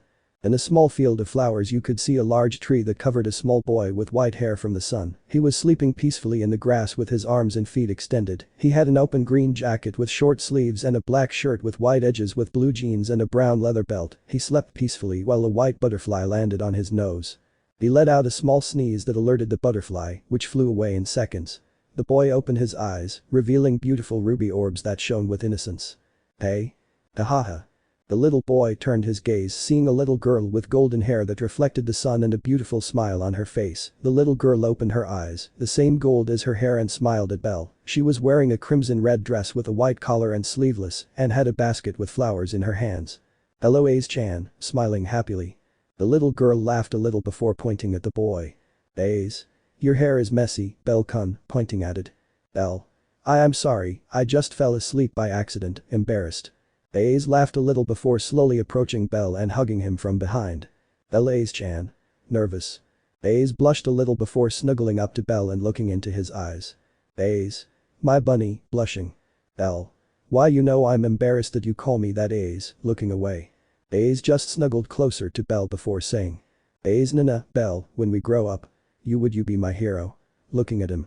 Bell blushed slightly and looked at the ground. Bell. Whispering. Aiz a. Tilts head. Bell. Yes. I'll be your hero. Exclaiming loudly. Bell stared at Aiz before blushing again and looking away, while Aiz gave a beautiful smile and gave Bell a small kiss on the cheek. Aiz. You will be my hero rabbit, loving. Bell. Hi, I'll be your hero rabbit, smiling at him. Bell woke up slowly looking at nothing while thinking about his dream. He opened his eyes wide and looked at Aiz, who was lying next to him sleeping peacefully. Bell. Aiz-chan. Aiz frowned slightly before slowly opening her eyes and looking at Bell. Aiz bunny. Looking at him. Bell. Hi, I'm your hero rabbit, smiling at him. Aiz opened his eyes before rushing at him and hugging him tightly. Aiz. You remembered, with crystal clear eyes. Bell. Sorry for forgetting, scratching his neck after you left with Albert-sama and Arya-sama. I had a little problem with a goblin, laughing nervously. I had been told that I lost part of my memory, embarrassed, sorry. Aiz shook her head and hugged Bell tighter. Aiz. I was waiting for you for several years. I found out from Dad that you had lost your memory and I was sad, but I knew that one day you would come back and I would help you recover your memory, smiling. Bell. Thanks, smiling, by the way, I'm sorry for the. Aiz. No need, shaking his head, let's leave that aside, I'm glad you remember me, cuddling up to him. LH hi, blushing, now, Blue, you're squeezing me too hard, with a little ghost in his mouth. Aiz. I'm sorry. Releasing him. Aiz helped Bell, watching how he seemed to have broken ribs from the strong hug. Aiz. Bunny. Dramatic. Bell was in the Loki family courtyard next to Loki and Hestia being helped by the latter to walk because his ribs were slightly cracked by the strong bear hug that Aiz gave him. In front of them was a very expressionless Aiz who everyone could swear was showing more emotions than her at the moment, and a very nervous Lefiya who was trembling with fear. Lefiya looked at Bell for help, who sighed.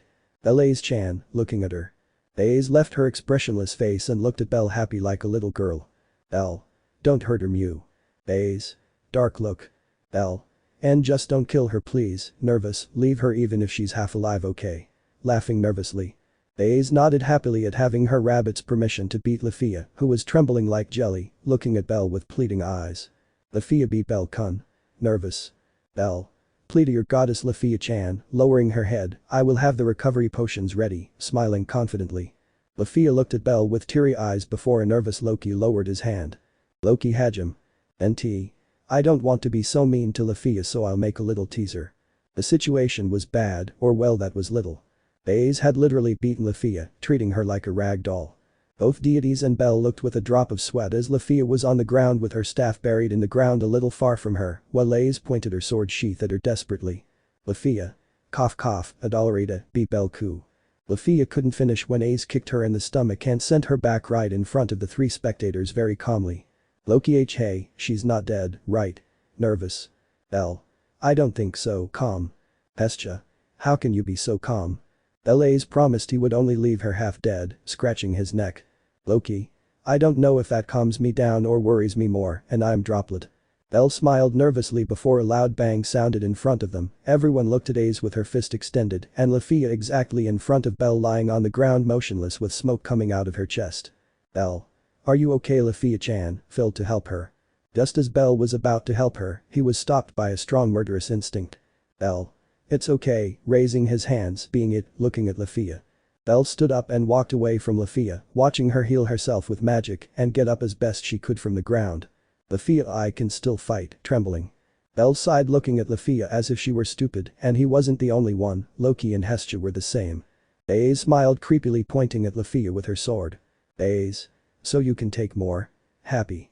Lefiya trembled violently watching as Aiz disappeared in a golden blur and appeared behind her, stabbing her in the back that sent her far away, but out of nowhere, still in the air, Aiz appeared, giving her another slash on the shoulder that sent her to the floor, embedding her in it. Lefiya spat saliva as Aiz landed on top of Solo, kicking her stomach. Lefiya lifted her skirt a little, revealing a hidden knife that she held and tried to cut Aiz. She was a mage, so she was very vulnerable when fighting. Riveria had advised her to have an extra weapon in case she couldn't use her staff. But she couldn't help but feel embarrassed when she looked into the distance as Bell blushed and looked away, and Loki looked at her with a wicked smile. But he couldn't think much when he watched as his slash was stopped with great ease by Aiz's hand before it was hit by the sheath of his sword in the arm breaking it. Look. After 2 hours of torture. Bell was sitting on a stretcher very calmly as he looked at Aiz sleeping on his legs with a beautiful angelic expression that contrasted with her angry one. He was gently stroking her golden hair, smiling slightly before looking nervously to his side. There was another stretcher very close to them where a person could be seen all bandaged. All you could see was a female figure and orange hair, as well as the mouth and nose. Bell. I'm sorry, opening a healing potion, this will cure you maybe, putting the potion on Lefiya's lips.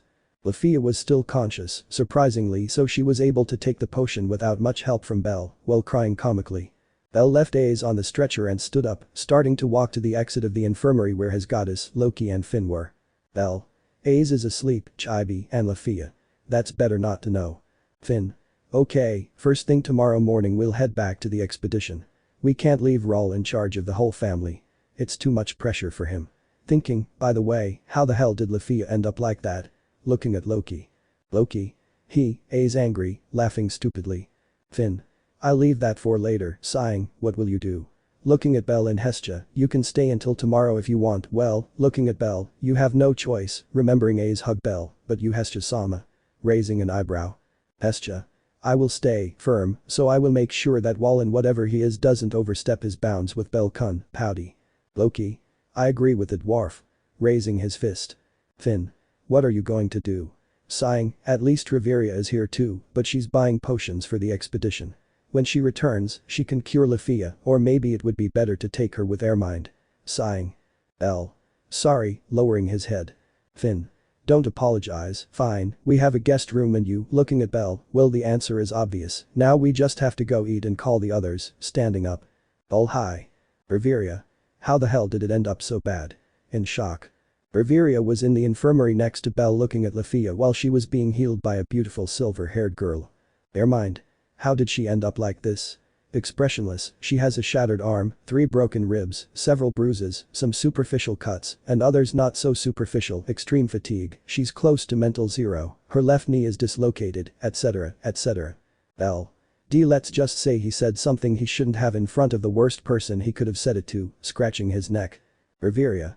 What did he say to make it end like this? Intrigued. Bell. I'm not entirely sure, but you can ask the person in charge, pointing to the stretcher next to Lefiya. The 3 of them looked at Aiz who was lying on another stretcher sleeping with an angelic face, hugging a stuffed rabbit very similar to Bell. Bell. Beautiful thing, well-made thing, beautiful thing, smiling. NT. Who understood that reference to the gods, my respects. Riveria. I'll leave this for later, sighing, now we better go eat. Bell nodded before looking innocently at a sleepy Aiz and a tired-looking Airmind. Bell. Does Airmind-san want to come? Curious. Airmind. Milelves is already cured so it wouldn't hurt me, expressionless. Bell nodded, walking slowly to Aiz's stretcher and waking her up. Bell. It's time to eat Aiz, nervous. Aiz continued sleeping, whispering something about bunnies while Bell looked at her with a drop on his head. Bell. There's American, smiling nervously. Aiz opened her eyes out of nowhere and stood up from the stretcher holding Bell's hand. Aiz. Let's go, dragging him. This scene was seen by Ermind, who had an anime droplet in his head. Already in the dining room were the executives of the Loki family eating peacefully. Finn and Gareth were talking about family matters. Bed ignored everyone and everything with a blank look. Ermind was talking calmly with Riveria while they were drinking tea, and Aiz was eating a chibi-shaped American while she had her arm intertwined with Bell's, looking at the person next to Bell with a death glare. Who was next to Bell? Lefiya, after having mostly healed thanks to Ermind, was in the dining room eating. She had some bandages on different parts of her body while eating some soup, although of course, her bandaged hand made it difficult for her to eat and she ended up throwing a little. It wasn't until Bell realized and offered to help her without ulterior motives, and of course it's not like Lefiya was going to refuse. What woman in her right mind would refuse that an adorable and innocent boy with the appearance of a rabbit would not feed her or vice versa? Although of course it's not like a certain swordswoman will like this very much, right? Bell dropped the wooden spoon that had some of the soup staining his clothes when he felt a sharp pinch on his left thigh. Bell Aiz. Shaking. Aiz looked away, feigning total innocence at the situation, but turned her gaze in shock when she saw Lefiya timidly wiping the soup off Bell's clothes with a napkin. Bell. Ouch. Ouch. Ouch. Sore, but it's not my fault, hanging his head. Aiz. Suggested another napkin and began to clean Bell as if it were a competition with Lefiya, which she was obviously losing since she was still bandaged. When Aiz finished cleaning, she smiled confidently at having beaten Lefiya, being seen by the aforementioned and Bell with a drop of sweat. Aiz looked at Bell expecting something and he smiled at her before lovingly rubbing her head. Aiz blushed slightly, enjoying Bell's caresses while being watched by a jealous Lefiya. Lefiya. I haven't finished my s. Aiz. Bell, could you feed me, smiling innocently. Lefiya's plans were quickly ruined when Bell blushed and nodded foolishly, holding a American and feeding it to Aiz, who smiled like a little girl. Aiz was in paradise, with her bunny giving her that food from the gods databao. No, that's another story XD. Riveria smiled at both of them before taking a photo and saving it as a souvenir. NT. I don't know how advanced this Danmachi is, but in my story they are advanced enough to have cameras. If there is already light, then nothing prevents me from putting film cameras. Bell became nervous when he saw that everyone was staring at him, each with different expectations. Ed with a look that said he wanted to die, Finn and Riveria with fatherly smiles, Lefiya with clear jealousy, Gareth with a smile and a thumbs up just like Tiona, and Tyan with a kind smile. Unlike the deities who looked with jealousy at each other's respective children, Loki bit a handkerchief looking with jealousy at Bell, while Hestia pouted looking at Aiz. And so ends the day for bellcranel. End. Love in the Dungeon. 12. NT. To make up for not having uploaded in 2 days, this chapter is twice as long. Maybe you don't realize it, but it's the truth, lol. NT2.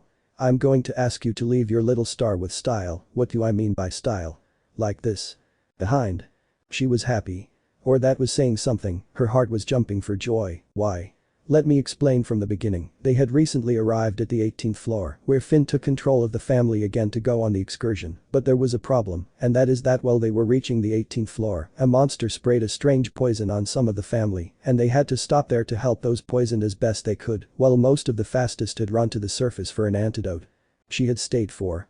She didn't really know, but Finn had ordered her to stay, to which she could only nod, not knowing why, and Finn didn't know either, but something told her it was a good idea.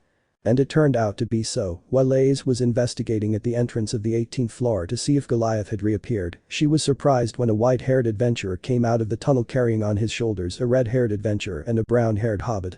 Bell. Help them, fainting. Behind. Bell woke up slowly without knowing what happened, until out of nowhere the memories came to him like a flashback, and he tried to stand up hastily to see if Welf and Lily were okay, but some small but powerful arms stopped him. He saw Solo blushing at the sight of Aiz hugging him tightly, while their noses touched as they were about to kiss. Bell Aiz, shaking it a little. Aiz opened her eyes slowly and looked at Bell sleepily. She was about to hug him if it weren't for Bell planting a kiss on her lips that woke her up immediately. Aiz. Blushing. Red smoke came out of Aiz's head. It was strange that Bell took the initiative, but he loved it. Aiz and Bell continued kissing passionately for a while longer, until the bucking oxygen was missing and they had to separate to get some. Before they could continue in the room, the curtain opened out of nowhere, revealing Tiona. Fiona Aiz how's arg, in shock, oh. Phew, sorry for interrupting, covering her mouth. Bell. Wait, it's a misunderstanding, embarrassed. Fiona. Really? And that string of saliva? Smiling mockingly. Bell and Aiz looked at their mouths as there was a small thread of saliva that immediately cut off after they saw it. In addition to that, both had their clothes a little messed up and were breathing heavily. Fiona. I don't want to interrupt, smiling. Aiz. Looking away. Bell. Don't stay quiet. Blushing. Fiona. Just remember to use this, giving them a pink potion, bye. Leaving. Ian. Everyone was around a campfire eating. Bell was blushing listening to how Tiona, Tyan and Aiz talked about what happened a while ago, although Aiz only listened blushing, while Lefiya listened to them biting a handkerchief with great jealousy. Next to her was Lily in the same way while grumbling annoyed. Next to Bell was Welf, who seemed to look at him with admiration. Welf. Tell me how you got her, Bell. Tell me how to make Hephaestus fall in love with you, Sama. Tell me your secrets, bellcranel. With anime tears. Bell. What are you talking about, Welf, nervous. Welf. Teach me, master. Bowing. Bell and don't bow down, Welf. Embarrassed. Several men who were listening to the conversation also bowed to Bell. Teach us. Belly A. Nervous. Everyone listen. Everyone turned around instantly seeing Finn, who was standing next to Riveria and Gareth. Finn. As you can see, the Hestia family will be with us until the others return with a cure for the poison. Please, until then, you can inspect the surroundings or do whatever you please until I order you to return. Understood. Serious. Do. Finn nodded satisfied and sat next to Gareth and Rawl, while Riveria left with the girls and Lily left with Welf and Bell. Lily. Now what are we going to do, Bell-sama, looking at Bell. Bell. I'm not sure, scratching his cheek, I guess we can investigate around here, thinking. Lily. Lily will go with you, Bell-sama, smiling. Welf. Yes, I'll go too, smiling confidently. Bell smiled at his two friends who seemed more than happy to follow him wherever he went. Well, with the girls. Fiona Aiz, how does it feel to be kissed by Argonaut-kun, smiling. Aiz. It feels good, smiling. Fiona. Ah. I'm so jealous. I haven't even had my first kiss yet, pouts, and you? Curious. Lefiya. Two already gave it, smiling proudly. Aiz let out a small killing intent that scared Lefiya a little, but she didn't back down. Hein. Oh right, you and the rabbit accidentally kissed, right? Raising an eyebrow. Lefiya's chest seemed to swell with pride as the others looked at her with tears in their eyes, except for Aiz, who was already unsheathing desperate. Fiona, in an attempt to prevent Lefiya from being massacred, spoke. Fiona. And you, Tyan, smiling. Fiona. I wanted to give it, but the captain is too shy, sighing. They all looked at her again with a drop of sweat and then looked at Riveria. Riveria, eh? Looking at everyone, I won't say anything, looking away depressed. They all continued talking about girl stuff while Riveria had a dead look on her face, thinking about her pathetic love life. She was 99 years old and hadn't even had her first kiss. Something sad, no doubt. The girls continued talking until they accidentally heard a small noise in the distance. Ah. Bellcami-sama. Standing up. Lily and Welf stood up next to Bell and began to run towards Hestia's scream that the three could recognize. Aiz also stopped and started running at high speed. Upon arriving, he was shocked to see Bell lying on the floor while his goddess curled up on him as if he were a cat. Hestia. Bell this. Embracing him. Bell Kami-sama, looking away from her breasts. Aiz had a small tremor as she looked at Hestia's breasts before looking at hers. She was a C cup, almost a D, more than acceptable, but nothing compared to Hestia's G cup. Not only her, Tiona and Lefiya, who ran after her, also looked at her breasts, comparing them to the lowly goddesses. Lefiya was a B cup close to a C cup, and Tiona, well, with luck she reached an A cup. The three lowered their heads depressed. Hestia was in a totally different league, plus her small body only made her charms more noticeable. Hestia noticed the looks and gave a mocking smile to all of them without exception. Ryu. Hello, Cranel-san, expressionless. LRI, surprised. Ryu. SHHH, covering his mouth with a finger, my name is a secret, walking away. Aiz was mentally talking to her mini-me, wondering how many more bunny usurpers would appear. Aiz was in a ravine sitting on the grass of the 18th floor with a slight smile. On her legs was Bell, who also had a happy rabbit smile.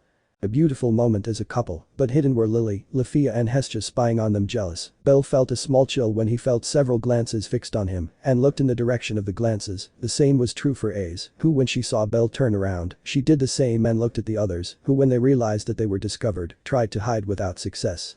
Aiz narrowed her eyes for interrupting their couple moment, but fortunately Tyan and Tiona appeared. Tiona. Hey. It's time to sleep, smiling. Hein. Yes, yes, unless you want to do something more than sleep, mockingly. Aiz and Bell blushed, Bell more than Aiz, knowing the meaning of his words. And Aiz, well she thought he meant kisses. Hot kisses. Bell only said goodbye to Aiz when he saw the jealous looks of several women and went with him, God Hermes and Welf to a tent to sleep, while Aiz went with the girls, glaring at them. Bell and Hestia were walking towards a small cliff where everyone else was waiting for them, Hermes and Asfi, the Take-Mikasuchi family, Tiona and Tyan, Lily and Welf, and to the rabbit's joy. Behind. Bell smiled at Aiz who smiled back, and they both looked down the cliff. There was a small city made of wood that looked extremely cheap, as if everyone was waiting for it to be destroyed, and then used the same cheap wood to rebuild it. Bell. Sugoi, with a twinkle in his eyes, I didn't know that in this place there was something like a city, smiling. How did this happen? Bell couldn't sleep, and at night he stood looking at the sky made of crystals from the 18th floor. Aiz couldn't sleep either, and they found themselves in the same place, curiously. Aiz had told him about a city here in Riveria and invited him to show him the place. He became happy, but it seems that they were not the only ones awake, because the others heard and began to shout that they also wanted it, mostly Lily and Hestia who were jealous of Aiz. And now they were here. Aiz Mirabelle, pointing at a stuffed rabbit. Bell. They even sell things like that here, smiling nervously. Fiona. Yes, but the problem, pointing at the prices. Bell. 30,000 valis. Shocked, one on the surface would only cost 1,000 at most. Hein. That's how Riveria is, they sell everything excessively expensive, don't worry. Fiona. I guess it's because it's hard to transport things from the surface to this place, thinking, although if you're good at negotiating you can lower the prices a lot or little, smiling. Bell. Then I think I don't need to worry too much, smiling nervously. The three. Curious. Bell laughed a little nervously and pointed to a specific store. The three women turned their gaze in shock, seeing the little hobbit negotiating with a raccoon man. Lily. 5,000 valis for the backpack, would be. Man. Ah. What are you talking about, brat? It's 20,000 valis. Lily. Well, I think I can negotiate with more people. I highly doubt anyone will buy anything from you all day, right? Mockingly. Man. TSK. Annoyed, 7,500 valis, angry. Lily 6,000, smiling. Man. 6,500. Hitting the table. Lily. It's a deal, grabbing the old backpack and giving the man a small sack of money, bye. The man cried in tears and slumped into his makeshift seat. A little hobbit had made him downgrade a backpack that previously cost 20,000 to 6,500, his pride was hit hard. Bell laughed a little before asking the heir. Bell. Where is my goddess? Raising an eyebrow. Aiz then looked around and pointed towards an Amazon stall, where Hestia was looking at several flasks of different colors and raised a finger. The Amazon shook her head, and then Hestia raised another finger, and the Amazon nodded. Bell. I feel like he's spending a lot of money, smiling nervously. Aiz was going to say something to Bell if it weren't for an adventurer bumping his shoulder into him. Ah. What's wrong with you, you damn brat? The man was about to grab Bell by the neck if it weren't for a colleague behind him who stopped him.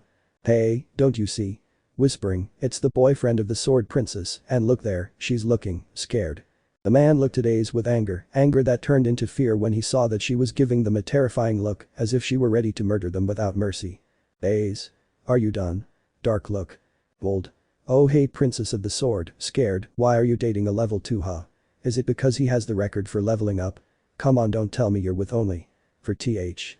Aiz. I asked you if you finished talking. Dark look. Ah. No, not on the face. Let me go ahhhhh. Read you American later. The three guys were walking away from Aiz and Bell moaning in pain while holding a few ground bones. Well Bell. Bell. Sorry for the inconvenience. Bowing. Aiz. You are very kind, looking at Bell. Bell. Sorry, lowering his head. Aiz. That's not bad, it just builds a little character, smiling.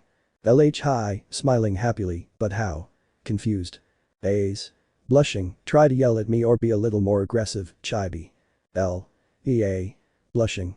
Fiona and Tyan seemed to laugh at Aiz's request. It was a very Amazonian thing if they were honest. Being dominated by a man was something that turned the Amazons on. When a man defeated an Amazon she fell madly in love with him, especially if he was strong and manly. One reason why Tyan was in love with Finn, when he defeated her and showed that he could be sadistic when it came to battle, Tyan instantly fell in love, but that's another story. Bell shook his head several times blushing, while Aiz continued to insist being supported by Tiona and Tyan. Aiz. Come on, how about just a little slap, smiling, come on, it'll just be a bam. smiling. Ai's face seemed to glow with happiness as she made a request to Bell while smiling at him, and her surroundings seemed to glow. Bell. It's the least punchable face of all time. Nervous. She's begging you, Bell-kun, suggesting his shoulder. Bell-a. Surprised. Hermes. I was just going to watch from afar, shaking his head, but you're being so cruel to the princess that I just couldn't stand by and watch. Dramatic, and you call yourself a man. Stirring him. Bell. Hermes-sama. Blushing, why you don't even know what we're talking about, shaking his head. Hermes. It's probably something sexual, right? Smiling flirtatiously. Bell. Not in the least, wouldn't stare. Aiz. It's that you don't love me anymore, depressed. Hermes. Oh. Poor Aiz-chan, laughing. Bell. You shut up, expressionless. Hermes. I can help you instead, princess, smiling. Anything you need, don't hesitate to ask. Or am I of no use? Aiz. Yes, it doesn't make sense that it's you, blank stare. Hermes. I knew it was something sexual. Shaking Bell. Bell. What are you talking about? Come on. Extending his hand, come on. Aiz. Louder, looking away with a pout. Bellad am, embarrassed, walk Aiz. Hyping his hand, see you Hermes. Pointing at him, and this isn't sexual at all. Hermes. Why yes, and I'm droplet. Let's go see the other stands, smiling. She's really stupid. Blushing. Hermes. What the hell was that, stick face? Hey Mold, let's buy some healing potions. Mold. Go and buy it yourself, annoying. What are they doing? Mold annoyed looking at Aiz, scared. Aiz was standing next to him with some healing potions in her hands. Mold saw her scared along with the other two, who also remembered Aiz angry, and terror flooded them again. Everyone knew they shouldn't bother Aiz, much less with her boyfriend, but her most idiotic companion spoke up. B, don't talk to me like that, B. Mold. Shut up, idiot. Hitting him. Man 2. Don't talk to him like that, idiot. Scared. Mold. P, princess, trying to calm down, W, we were just buying healing potions just in case, you know what's normal, right, shaking with nerves. Aiz. Yeah, good job I guess, expressionless. Aiz started walking away while the other three sighed. Man 2. That was close, shaking. Mold. If we made her angry she would crush our skulls, scared, she's a monster, whispering. Man 3. Isn't that little rookie? Buy healing potions. Mold. Damn, next time I see him I'm going. Cloak. It really took a while, silly. Volt per hour 2 per hour 3 giga. The three were shocked to see Bell lightly slap Aiz before taking her hand and walking away. I'm sorry, I'm so sorry. Just move, baka. Volt per hour 2. There's no way we can bother him. Trembling, shit, scared. H3. Who would have thought that adorable looking bunny was the one with the pants in the relationship, trembling. Bell and Aiz were walking towards the exit of the town of Riveria. Bell grabbed Aiz by the wrist while walking in front of her, trying to keep a serious face, and Aiz. Well, she was walking happily with a face that reflected the happiness she felt at that moment. Bell. What's up with these games? And I'm droplet, is she actually okay in the head? Denying, is it okay that I hit her? Did I go too far? Looking at her, she loved it. In shock, hey Aiz. Aiz happily tilting his head. Bell. Yeah. Black. Bell blushed slightly seeing Aiz so happy and couldn't hold back the urge to hug her. Aiz slightly surprised. Bell. Since, sighing. Aiz. It's not that it bothers me, hugging him affectionately, but why? Tilts her head. Bell. Shut up, I just wanted to hold what's mine, releasing her, hiding his blush, come on, move. Pulling her by the wrist. Aiz nodded happily and walked behind Bell while shaking her head from side to side happily. Bell. This is very wrong, and I'm droplet. NT. To give you an idea of how it was. Bell. What is that Kami-sama, tilting his head. Hestia. Do you like it? Showing a pink perfume, it's perfume. Putting some on, how is it? Approaching Bell. Bell crouched down and sniffed Hestia, making her blush. Bell. Smells good, smiling. Hestia. I told you so, looking away. Aiz was looking closely like when your cat gives you a look that makes you want to kill, but her gaze changed towards the perfume and she stared at it. She was about to take out her bag of Valis that not even the author knows where she keeps or hides it, but she was stopped by Tyan. Tyan. It's not a very good idea, Aiz, denying. Aiz sighed and put away her Valis bag in defeat. Now Bell wasn't going to sniff it and tell her that she smelled good like with Hestia. But she was taken out of her thoughts by a conversation between these two along with Lily. Lily wonders why the hell did Hestia-sama buy that? Pointing at her. Hestia. You bought that old backpack. Pointing at it. Lily. But Lily lowered her price. They raised it for you, stomping, plus a backpack was necessary. Why do you need perfume? Annoyed. Hestia. A lady has to smell good, smiling, but I doubt you understand that, little helper, smiling, you like women who smell good, don't you, Bell, smiling arrogantly. Bell. Huh. Yeah, I guess, helping Welf with a map. Welf. You better not get involved, my friend, and I'm Droplet. Bell. I think I'll take the advice, smiling nervously. Aiz had a flash of lightning in his head remembering Bell's words. Aiz. He likes women who smell good, sniffing himself. Wiene Aiz.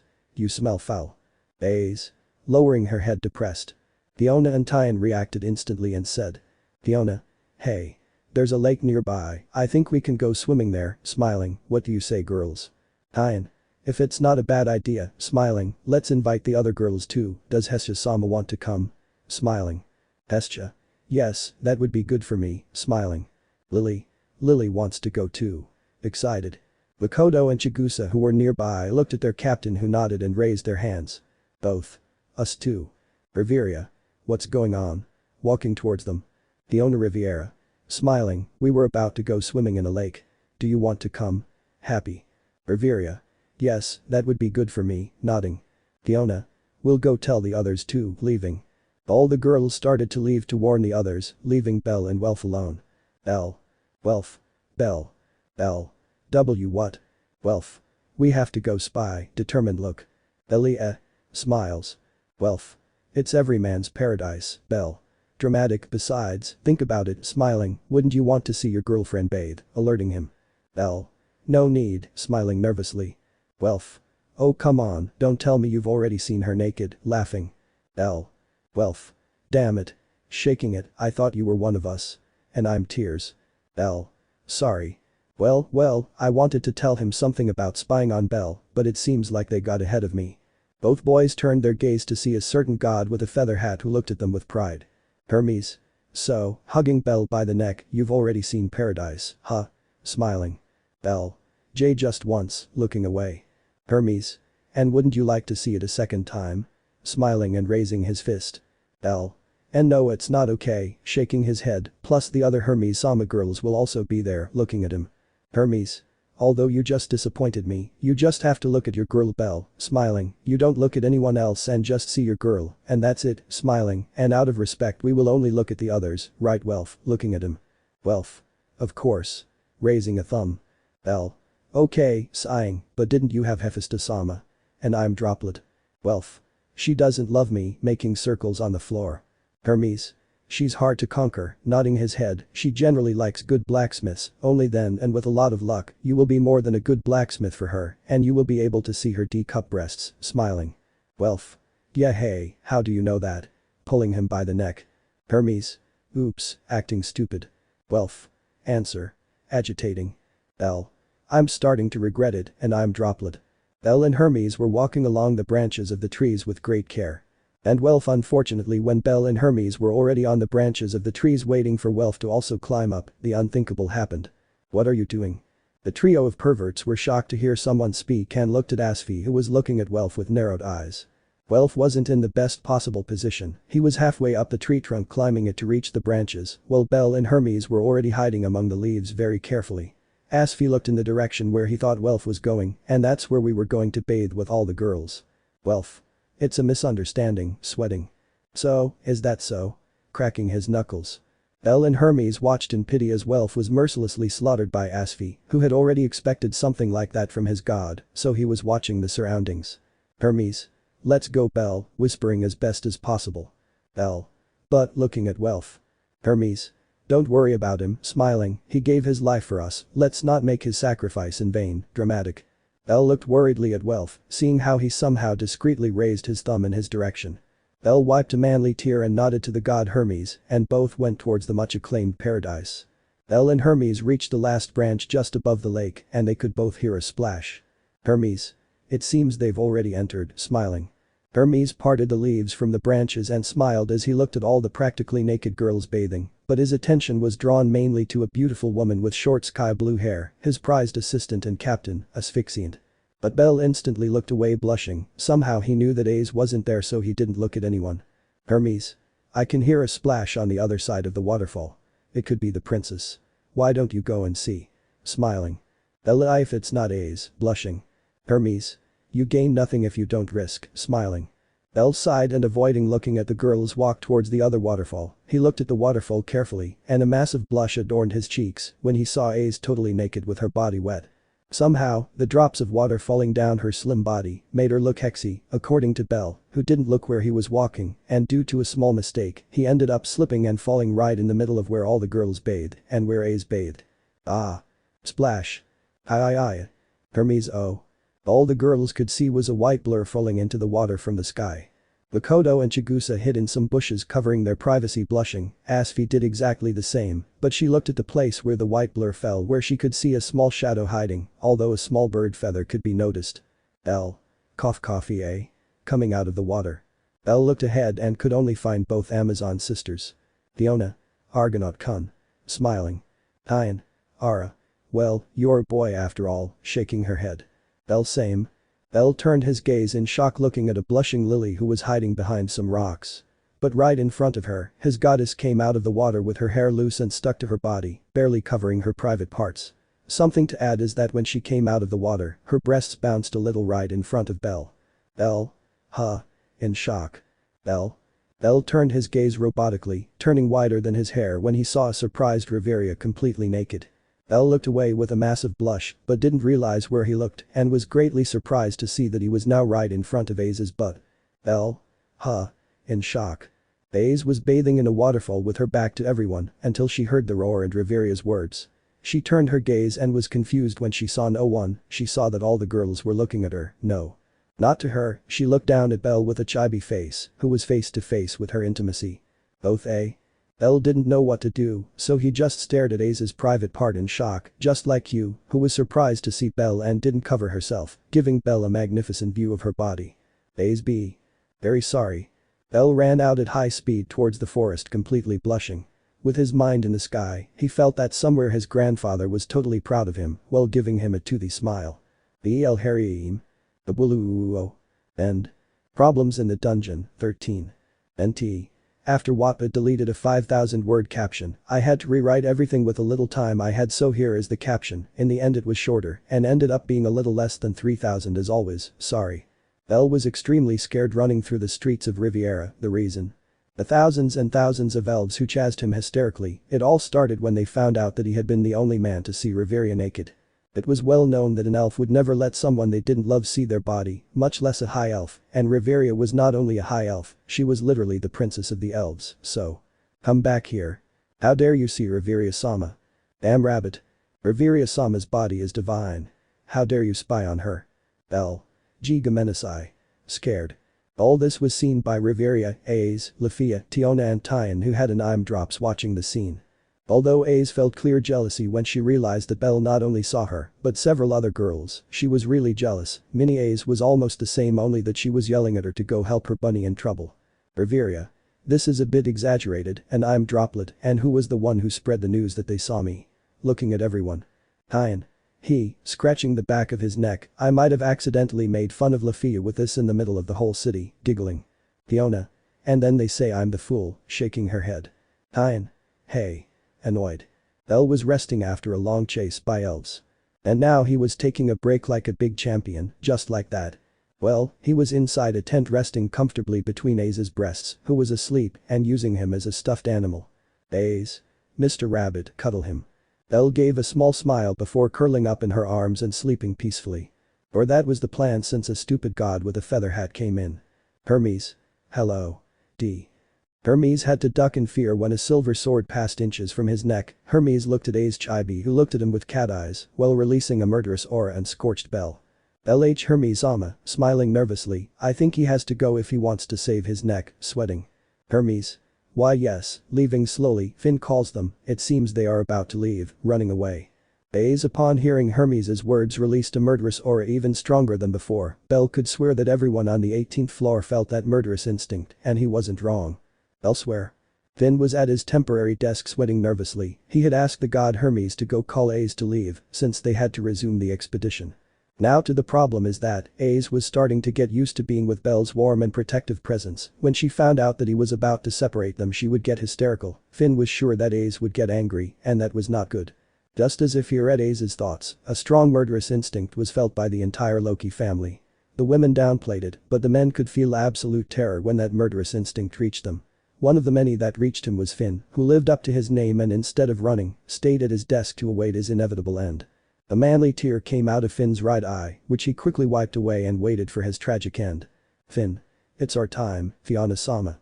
Everyone looked at the scene in front of them with a drop of sweat, everyone except Finn who was lying on the floor with spasms and his face beaten. But what was everyone watching? Simple. Bet, Tiona and Tyan trying to separate Aiz from Bell who was literally being pulled like a doll. Bet was pulling Bell who didn't put up any resistance, while Tiona and Tyan tried to push Aiz away, who was clinging to Bell like a koala. Tyan. Let it go. Pulling at the Aiz. Bet. Damn rabbit, do something. Pulling his shirt. Bell. EA. Dizzy. Tyan. Leave it there. Hugging her waist. Tyan pulled Aiz with all her strength, while Tiona didn't know what to do anymore and looked around nervously. Aiz. Leave me alone. Pouting.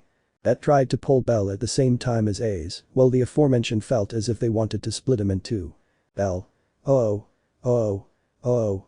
Oh. Oh. Trembling. Tiona Argonaut-kun. Trying to help him. Bell Tiona-san, help, trembling. Aiz. Mr. Bunny. Pulling him harder. That tomato rabbit. Pulling it. Bell ah. Aiz fainted and was being carried by Riveria who looked extremely calm while Gareth was next to her carrying Finn. The entire Loki family was already resuming the expedition with Raul again in charge until the captain woke up. Well with the Hestia family. Bell was lying face up on the grass, his hands were clasped and on his stomach, as if he were dead, something to highlight were his bandaged arms, while his head was resting on Hestia's soft lap, which caressed his hair with affection. At his sides were Welf and Lily, with some large leaves of a tree, swaying them to give a soft breeze, while Makoto was next to Hestia, feeding her some fruits from the 18th floor. Bell. What is this? Sweating. Hestia. Don't worry Bell-sama, just rest, smiling. Bell Welf, Lily, what are you doing? Nervous. Lily. Bell-sama must be tired, so Lily wanted to give him some air so he could rest better, continuing with her own story. Welf. I found it fun to do this, smiling, don't you like the incredible treatment Bell-sama receives? Mockingly. Bell Makoto-san, nervous. Makoto. You must be tired after being pulled for 2 hours Bell Dono, let me feed you as an apology for throwing the mons at you on the 12th floor, I don't know if it was that floor. Bell was again fed by Makoto with a very sweet but delicious yellowish berry, even though they were literally treating him like a king or a god, this was very uncomfortable for Bell's humble heart. Bell was taking a breath calmly after his companion stopped treating him like a king and after his arms were already healed by someone from Riviera. Despite being in the dumbbell somehow he could feel a soft breeze hitting his face and gently swaying his hair, just like when he was with Aiz. Bell-sama. Bell turned his gaze seeing Lily and Welf running towards him excited and with a letter in hand. Bell. Huh. Guys. What's up? Confused. Welf Bell-sama. Bound to him, read this, holding out a letter. Bell Welf really leave that sama thing, and I'm drop. Bell sighed as he saw Lily Chibi look at Welf before kneeling in the same way before both of them, holding out the letter. Bell. Leave that alone, seriously, sighing and taking the letter. Welf and Lily looked at each other nervously and then at Bell, whose gaze was darkened as he read the letter from a certain Mord, or Moldo. Bell crumpled the letter and then tore it into pieces before giving an intimidating look into nothingness, though he didn't directly look at Lily and Welf. Both trembled at his now imposing figure. Welf B. Bell, nervous. Bell Welf, cold, I'll go, I have to save my goddess, walking. Lily. Bell-sama. It's very dangerous, what if it's an ambush? Alarmed. Bell stopped halfway and glanced at Welf and Lily. Bell. If so, you'll have my back, won't you? Smiling slightly. Lily remained silent for a second, surprised, as was Welf, before they both looked at him with determination. Welf.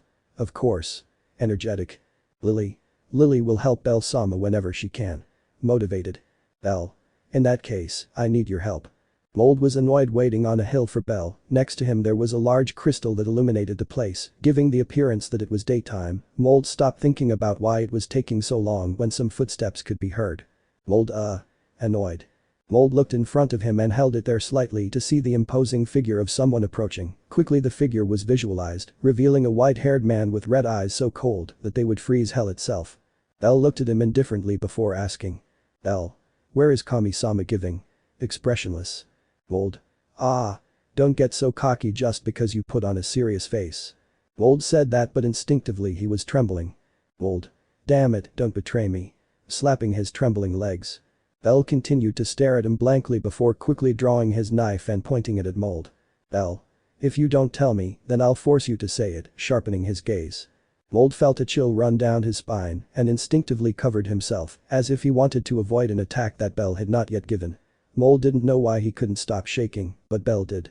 Flashback. Bell. Intimidate. Tilts his head. Aiz high, nodding, the easiest way to defeat an enemy weaker or in some cases stronger than you is to intimidate him or cause fear towards you, looking at Bell. Bell. But why? Confused. Aiz. If you learn to intimidate, even a monster can tremble towards you and lower its guard, that makes them weak prey, although it can also be used against you, staring into space, have you ever been intimidated? Looking at Bell. Bell. Yes, although it wasn't a person, remembering the Minotaur from the 5th floor and the one from the 7th floor, or well maybe a person, remembering Aiz. Aiz. How was it, mocking? Serious. Expressionless. Looking at Bell. Bell. The first one was mocking, the second one was serious, and the third one was expressionless, looking at Aiz with a drop of sweat. Aiz. I see, thinking, try to copy some of those behaviors against some monster, with time you will learn to intimidate better, looking at it. Bell. Like you. Remembering an expressionless Aiz very expressionless. Aiz eh? Bell. No nothing. Then flashback. Bell continued to stare blankly at Mold before sharpening his gaze as he felt many stares fixed on him around him. Mold. Nice try to intimidate me little rookie, sweating, but even if you had succeeded there are many more here, smiling, all level 1 and 2, mocking, but they are not necessary, taking out a strange black helmet mask. Bell raised an eyebrow, maintaining his intimidating appearance, although he couldn't hide a bit of his surprise when Mold put it on and literally disappeared from his sight. Bell looked around unsuccessfully for his presence. He stayed like that for a few minutes before feeling someone watching him from behind with no good intentions. The invisible fool tried to hit him in the face, although he opened his eyes in shock when he saw Bell blocking the attack with his black knife before unsheathing a red one and slashing Mold across the chest with an indifferent look. Mold gah. Falling to the ground. Bell looked at where he had fallen without doing anything, even though his sight couldn't find him, he knew he was there because of the scared look Mold was giving him right now. Mold, despite still having the mask, could feel Bell looking directly into his eyes. Then he looked at his chest where an armor was split in half, while his chest had a thin line of blood. If Bell had cut any deeper, it would have killed him. That thought terrified Mold. Bell lifted his foot slightly, and Mold looked at him confused until. Boom. Mold was launched into the air as Bell's foot kicked him in the face out of nowhere, with a nonchalance that rivaled that of the Sword Princess. Mold fell on the hard ground and held his face in pain, although in reality he held the mask which cracked slightly. Thanks to the fact that the mask was now cracked, the invisibility was failing slightly, revealing a bit of the molded figure which trembled in fear as it saw Bell approaching slowly and intimidatingly towards him. Bell ended up standing right in front of him before slowly crouching down and looking him in the eyes. Moldy, you are a monster, trembling. Bell gave a small smile that terrified Mold even more before slowly bringing his hand up to his face. Mold closed his eyes in fear, although he was surprised when Bell only held the mask. Bell. This bothers me, squeezing her. Mold could only watch as the mask shattered in seconds and was now completely in view of Bell. Bell reached out with a knife to Mold, but his indifferent gaze sharpened and he quickly blocked an arrow that was about to pierce his throat. Curse. I dodge it. Unfortunate. Bell looked at everyone indifferently before looking at Mold, who smiled arrogantly. Mold. We've got you surrounded, idiot. Smiling, you can't kill me. If you do, we'll kill your goddess. Arrogant. Bell smiled and snapped his fingers. Jask. Slash gah. Clink, hey. Everyone was surprised when a blacksmith and a group of 3 people wearing a purple fighting yukata appeared. Bell looked indifferently at Mold, who trembled as he saw his companions being quickly defeated. 3 American later. Mold clicked his tongue as he saw that all his accomplices had been defeated in minutes and were falling like flies. Mold. You still don't know where I've hidden your goddess. Pointing at Bell. The Bell sighed in disappointment before looking at the bushes. Mold also looked at them and was terrified to see Hestia appear next to Lily. Lily Bell-sama. Running towards him. Hestia also started running towards Bell before screaming at him in fear. Hestia. Bell-kun. Scared. Bell raised an eyebrow in confusion and then looked at Mold, slightly opening his eyes when he saw how he, still on the ground, already had a sword in his hand and was about to pierce his neck. Crash. Everyone was in shock when a powerful presence appeared. It was the presence of a god. Bell looked surprised at Hestia, who let out her arcanum with a serious look that contrasted with her playful and childish personality. Hestia. Stop fighting everyone, looking seriously at everyone. A little far. Hermes. Help me, lowering his hat. Not only did he humiliate Mold, but Hestia used her arcanum. Uranus, where are my prayers, sighing. Asfi.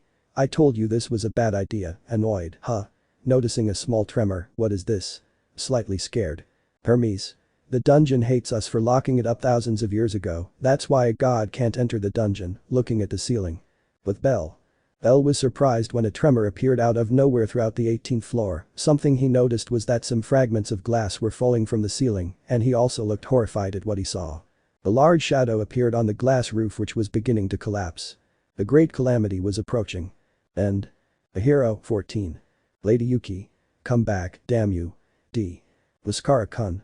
And finally I have finished my homework XD, although I'll probably repeat the year, so it's possible that I'll retire from Wattpad for a while. It's not confirmed yet, but it's probable. Anyway, I'll start updating more often. I'm already getting tired of seeing my stories without updating, so I'll do it as much as possible before they take away my cell phone for being an idiot for half a year. Lady Yuki F, we probably won't see each other for a while, anyway, enjoy the cap. Let's dance, said Madara Chahavi. Bell was in shock looking at the great beast in front of him. Not only him, everyone around him was the same. Ah. Bell looked on with little importance as Mold and his henchmen ran away from the beast with completely black skin and white hair. Bell. Is that Goliath? Surprised. Ryu. Not a normal one, looking at Bell. Bell got excited and looked at Ryu, who looked very serious looking at that thing. Bell. When did you arrive? Surprised. Ryu. That's irrelevant now, don't you think, Cranel-san? Looking at him. Bell. Why yes, sorry, scratching the back of his neck. Bell turned to see the monster with the others before noticing something. Bell. He's attacking adventurers, alarmed. Bell looked at the place where a group of adventurers was being cornered by the Goliath and was alarmed to see that he was about to kill them. Bell. We have to do something. About to jump off the cliff. Ryu. Cranel-san. Bell stopped halfway and looked at Ryu in a hurry. Bell. What? Alarmed. Ryu. Keep in mind that you have Bell in your team, looking at him. Bell looked around, more exactly at his friends, who gave him a smile while showing their weapons. Bell. Help me please, bowing. Welf. Everything is for Bell-sama, taking out his sword. Lily. Lily will help Bell-sama. Smiling. Makoto. If this is a way to make up for our mistake, I will help Bell-sama, taking out her sword. Aoka. I guess we owe them, taking out her shield. Ryu. Much better, smiling under his mask. Bell. Thanks guys, smiling. Ryu. Anything for Cranel-sama, a little mockingly. Bell. No, you too, sighing. A stupid adventurer, who I personally hate, was running through the forest scared, while the fearsome Goliath that easily looked like a unique irregular was chasing him and destroying everything in its path. His companions were also running terrified and trembling in fear before the great creature. Mold couldn't think about his situation when suddenly the great Goliath hit the ground with both hands and lifted part of the floor off balance to Mold. The Goliath approached quickly and immediately directed a blow that destroyed the trees in its path. Just as it was about to hit him, a white blur appeared and removed him from the path. Mold looked surprised at Bell, who had him grabbed by the collar of his shirt while running as fast as his little Almridge legs could go. Bell, run, damn it. Screaming at his legs. Mold looked at Bell with a drop of sweat before looking at his companions, who were saved by Ryu and Asfi. Bell kept running until he saw out of the corner of his eye how the Goliath was preparing to attack him. In an impulse, Bell took out his knives, one black and one gold. Bell put both knives in front of him before the stupefied gaze of Mord, who was on the ground trying to understand the situation. Punch. Everyone was shocked to see how the Goliath's powerful blow sent Bell flying with terrifying ease, and it was no wonder. Bell was literally several levels below the irregular Goliath, who was receiving attacks left and right from an exalted and furious elf who would not allow Bell to be hit like that. Thank you. Ah. Both the Goliaths and the elf's screams echoed throughout the battlefield, starting a fierce battle. Bell had been thrown with terrifying force into a pile of trees, smashing them in the process. One by one the trees were brought down and destroyed by a white-haired human projectile, who felt how each time he destroyed a tree, his armor and bones broke more and more, until finally, instead of hitting a tree, he hit a rock where he remained embedded with blood coming out of his head and his armor almost shattered. Bell looked with difficulty at the great Goliath that could still be seen in the distance while he fought with a beautiful elf with a wooden katana that seemed to hurt him, damage that disappeared because of a red aura around the Goliath's wounds. Bell. Is it regenerating? Nodding. Bell was on the verge of fainting, he could swear he saw 3 Ryu fighting alongside several clones of a sky blue-haired girl and others. Bell was about to fall unconscious if it weren't for a slap. Bell. EA. Surprised. Bell. What the hell are you doing, you stupid brat? Bell. Gee grandpa. Surprised. Grandpa, yes Bell. Who else? Your girlfriend or something? Laughing. Bell. Grandpa. You have a harem, right? Bell. A Yandere I like it. Zeus. Bell. Kneeling, you have betrayed me, crying waterfalls, you threw all my teachings into the trash. Bell. Sorry. Grandpa. That doesn't matter now, sighing, you have to defeat that thing, pointing at Goliath. Bell. He smashed me to pieces in one hit, pointing at himself, what do you want me to do, slowly leaving the rock. Grandpa. Since when are you so pessimistic? What's your dream Bell? Bell. Be a hero. Grandpa. And why are you standing there like a coward? Why are you complaining about the pain without doing anything? Tell me, why are heroes so famous? Bell. For defeating the calamity and surpassing its limits. Looking at his grandfather. Grandpa. That's right, Bell. And for having a harem. Pointing at Goliath, now go and make me proud. Smiling. Bell looked at the Goliath before taking a deep breath and gripping his blades tightly. Bell high.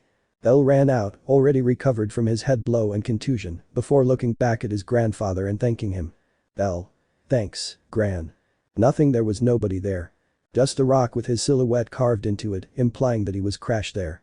Bell gave a smile realizing that it was his own conscience that encouraged him to continue with the image of his grandfather and looked at the Goliath before shaking his head and running towards the situation was critical, Asfi and Ryu were breathing heavily looking at their enemy, the great black Goliath, who had his mouth destroyed while slowly healing and his body with some wounds from weapon attacks and magic that healed quickly. Ryu. No matter what we do, that thing regenerates. Looking at Asfi. Asfi. We need to destroy its core in one attack, would be. Ryu. It won't be that easy if his skin is so tough and regenerates so quickly, looking at his mouth. The Goliath's mouth was destroyed by its own attack since Welf had used his will-o'-the-wisp magic on it and had already regenerated and the Goliath turned its head in some direction. Ryu and Asfi also looked in that direction and were surprised to see hundreds of adventurers running with weapons in hand towards the Goliath. The great Goliath looked at an adventurer in a purple yukata carrying a large shield. Ryu. Auka. Serious. Asfi Auka. Get out of there. It would be. Auka. If Goliath attacks, the others would die. With this, I can receive an attack from him and be a distraction. Preparing for impact. Auka hit his body in the large black shield before it was struck by a fist from the Goliath who had completely forgotten the other adventurers to hit Auka. The shield managed to hold up long enough until the Goliath's blow sent Auka flying and the shield shattered in the air. Auka launched into a tree, destroying its bark and falling to the ground. Nearby, a rather shy black-haired girl was running towards him. Chigusa. Auka. Worried. Auka was dying looking at 3 Chigusas. Auka. T3 angels. Nodding. Chigusa blushed at Auka's words, but it was not the time for that. Thank you. Chigusa turned to look at the black Goliath which was receiving attacks left and right on its bed and back from all the adventurers, the attacks were concentrated on its chest or back to destroy its core, but it was useless, they managed to destroy its skin, and when they were about to cut deeper, the hard skin had already regenerated. Asfi and Ryu were the main attackers who were in charge of preventing several adventurers from dying and at the same time gave powerful attacks. Chigusa looked at all this worried until a great terror flooded her when the Goliath turned his head in her direction and looked at Auka, or so it seemed since he had not opened his eyes. The Goliath turned in their direction and in a matter of seconds was already close to them preparing to strike them. Chigusa closed her eyes and hugged an unconscious Auka to protect him, though she was surprised when a man with several scars they had faced before stood before them with a shield and sword. Mold. Damn it. Annoyed. Mold prepared to receive the attack of the Goliath which was already close to them, but what a surprise they took when in the same way as Mold, a white flash appeared out of nowhere and charged the 3 before the Goliath hit the place where they were before and destroyed it. Mold T2, surprised. Bell was running at a speed worthy of a level 2 halfway, Mold was being carried under Bell's left arm in the same way as Auka, while on top of Bell's shoulders burning his head was Chigusa screaming comically trying not to fall, because of the great speed at which Bell was going, she was also a level 2, but even for her this was too fast. Bell was breathing heavily, running away from the Goliath who was chasing them, ready to attack them. But I don't know, I hope a powerful magic hit him. Luminous wind. Goliath roared in pain as thousands of small balls of light hit him in the back, destroying his skin. At just the right moment, several strange light blue needles were stuck into his back and created ice that froze part of Goliath's back, preventing him from healing. Bell looked at Asfi and Ryu, who looked in his direction and nodded. Bell smiled at them before resuming his run and pulling the other three out of danger. Bell. Please take care of them, Chigusa, smiling. Bell looked at Chigusa, who was inspecting Aoka, completely ignoring a fainted mold who almost died of fright. Chigusa hi, looking at Bell. Bell nodded before looking at Goliath. Just as he was about to resume his run, someone called him. Hey. L.A. Turning his gaze. Bell was surprised to see a black-haired man with an eye patch and some scars with something wrapped in bandages. Next to him were Welf and Lily. Lily Bell-sama. Worried. Bell Lily. Welf. Surprised. Welf. Dude, you had us worried, smiling. Bell. Sorry guys, scratching his neck. Hey. Bell received a punch to the head that reminded him of the third man. Belly. Vors. Listen brat, seriously, I'm Vors, the boss of Riveria, we'll help in the destruction of that thing, understood? Serious. Hi, Vors-san, nervous. Viros. Okay, now take this, giving him the bandage thing. Bell was confused to see something quite large wrapped in bandages, but his surprise increased when he saw that it had the symbol of the Loki family. Before taking them off and being surprised to see a very large black greatsword with a strange double-handed grip. NT. If you don't know the weapon, watch the anime. I can't describe that thing better, I only know that that weapon was supposed to be Aiz's. Bell looked at the greatsword in awe before gripping the hilt tightly and looking at his companions. Bell. Where did they get this? Surprised. Lily. We found it along with all the weapons, it belongs to the Loki family, they probably forgot about it, although I wonder who it belongs to, thinking. Elsewhere. A certain swordswoman had a bad taste in her mouth, she had been like that for minutes, she felt that something bad was happening with her bunny, and she wanted to help him, although obviously Finn did not let her, despite the fact that he ended up half dead after the beating she gave him, he continued to refuse, and now he is in a better place. Finn. Being burned by Tyan. Tyan. Captain. Excited. Riveria shook her head before pushing Aiz towards a lake on the floor where they will meet. Aiz writhing in the water. Riveria. It's training, Chibi. Riveria went to heal Finn while leaving Aiz at her mercy, who remembered an old trauma where Riveria let her drown for at least 7 hours for calling her old. With Bell. Bell was running with the greatsword in hand while he thought and seriously reviewed his confrontation with the Minotaur on the 7th floor. Bell perfectly remembered how he used that great sword and how he moved, and making use of his great learning, he began to imitate the movements of the Minotaur until they began to be more fluid and faster. Soon Bell arrived towards the Goliath and everything was chaos, adventurers fighting against monsters, Ryu and Asfi fighting against the Goliath, adventurers preparing their weapons or giving support, yep, total chaos. Bell held the sword tightly before heading towards a Minotaur and splitting it in two with his sword in a somewhat abrupt but powerful movement. The adventurers looked in surprise at Bell, who had already killed 3 Minotaurs before jumping and dodging an armadillo monster that tried to attack him.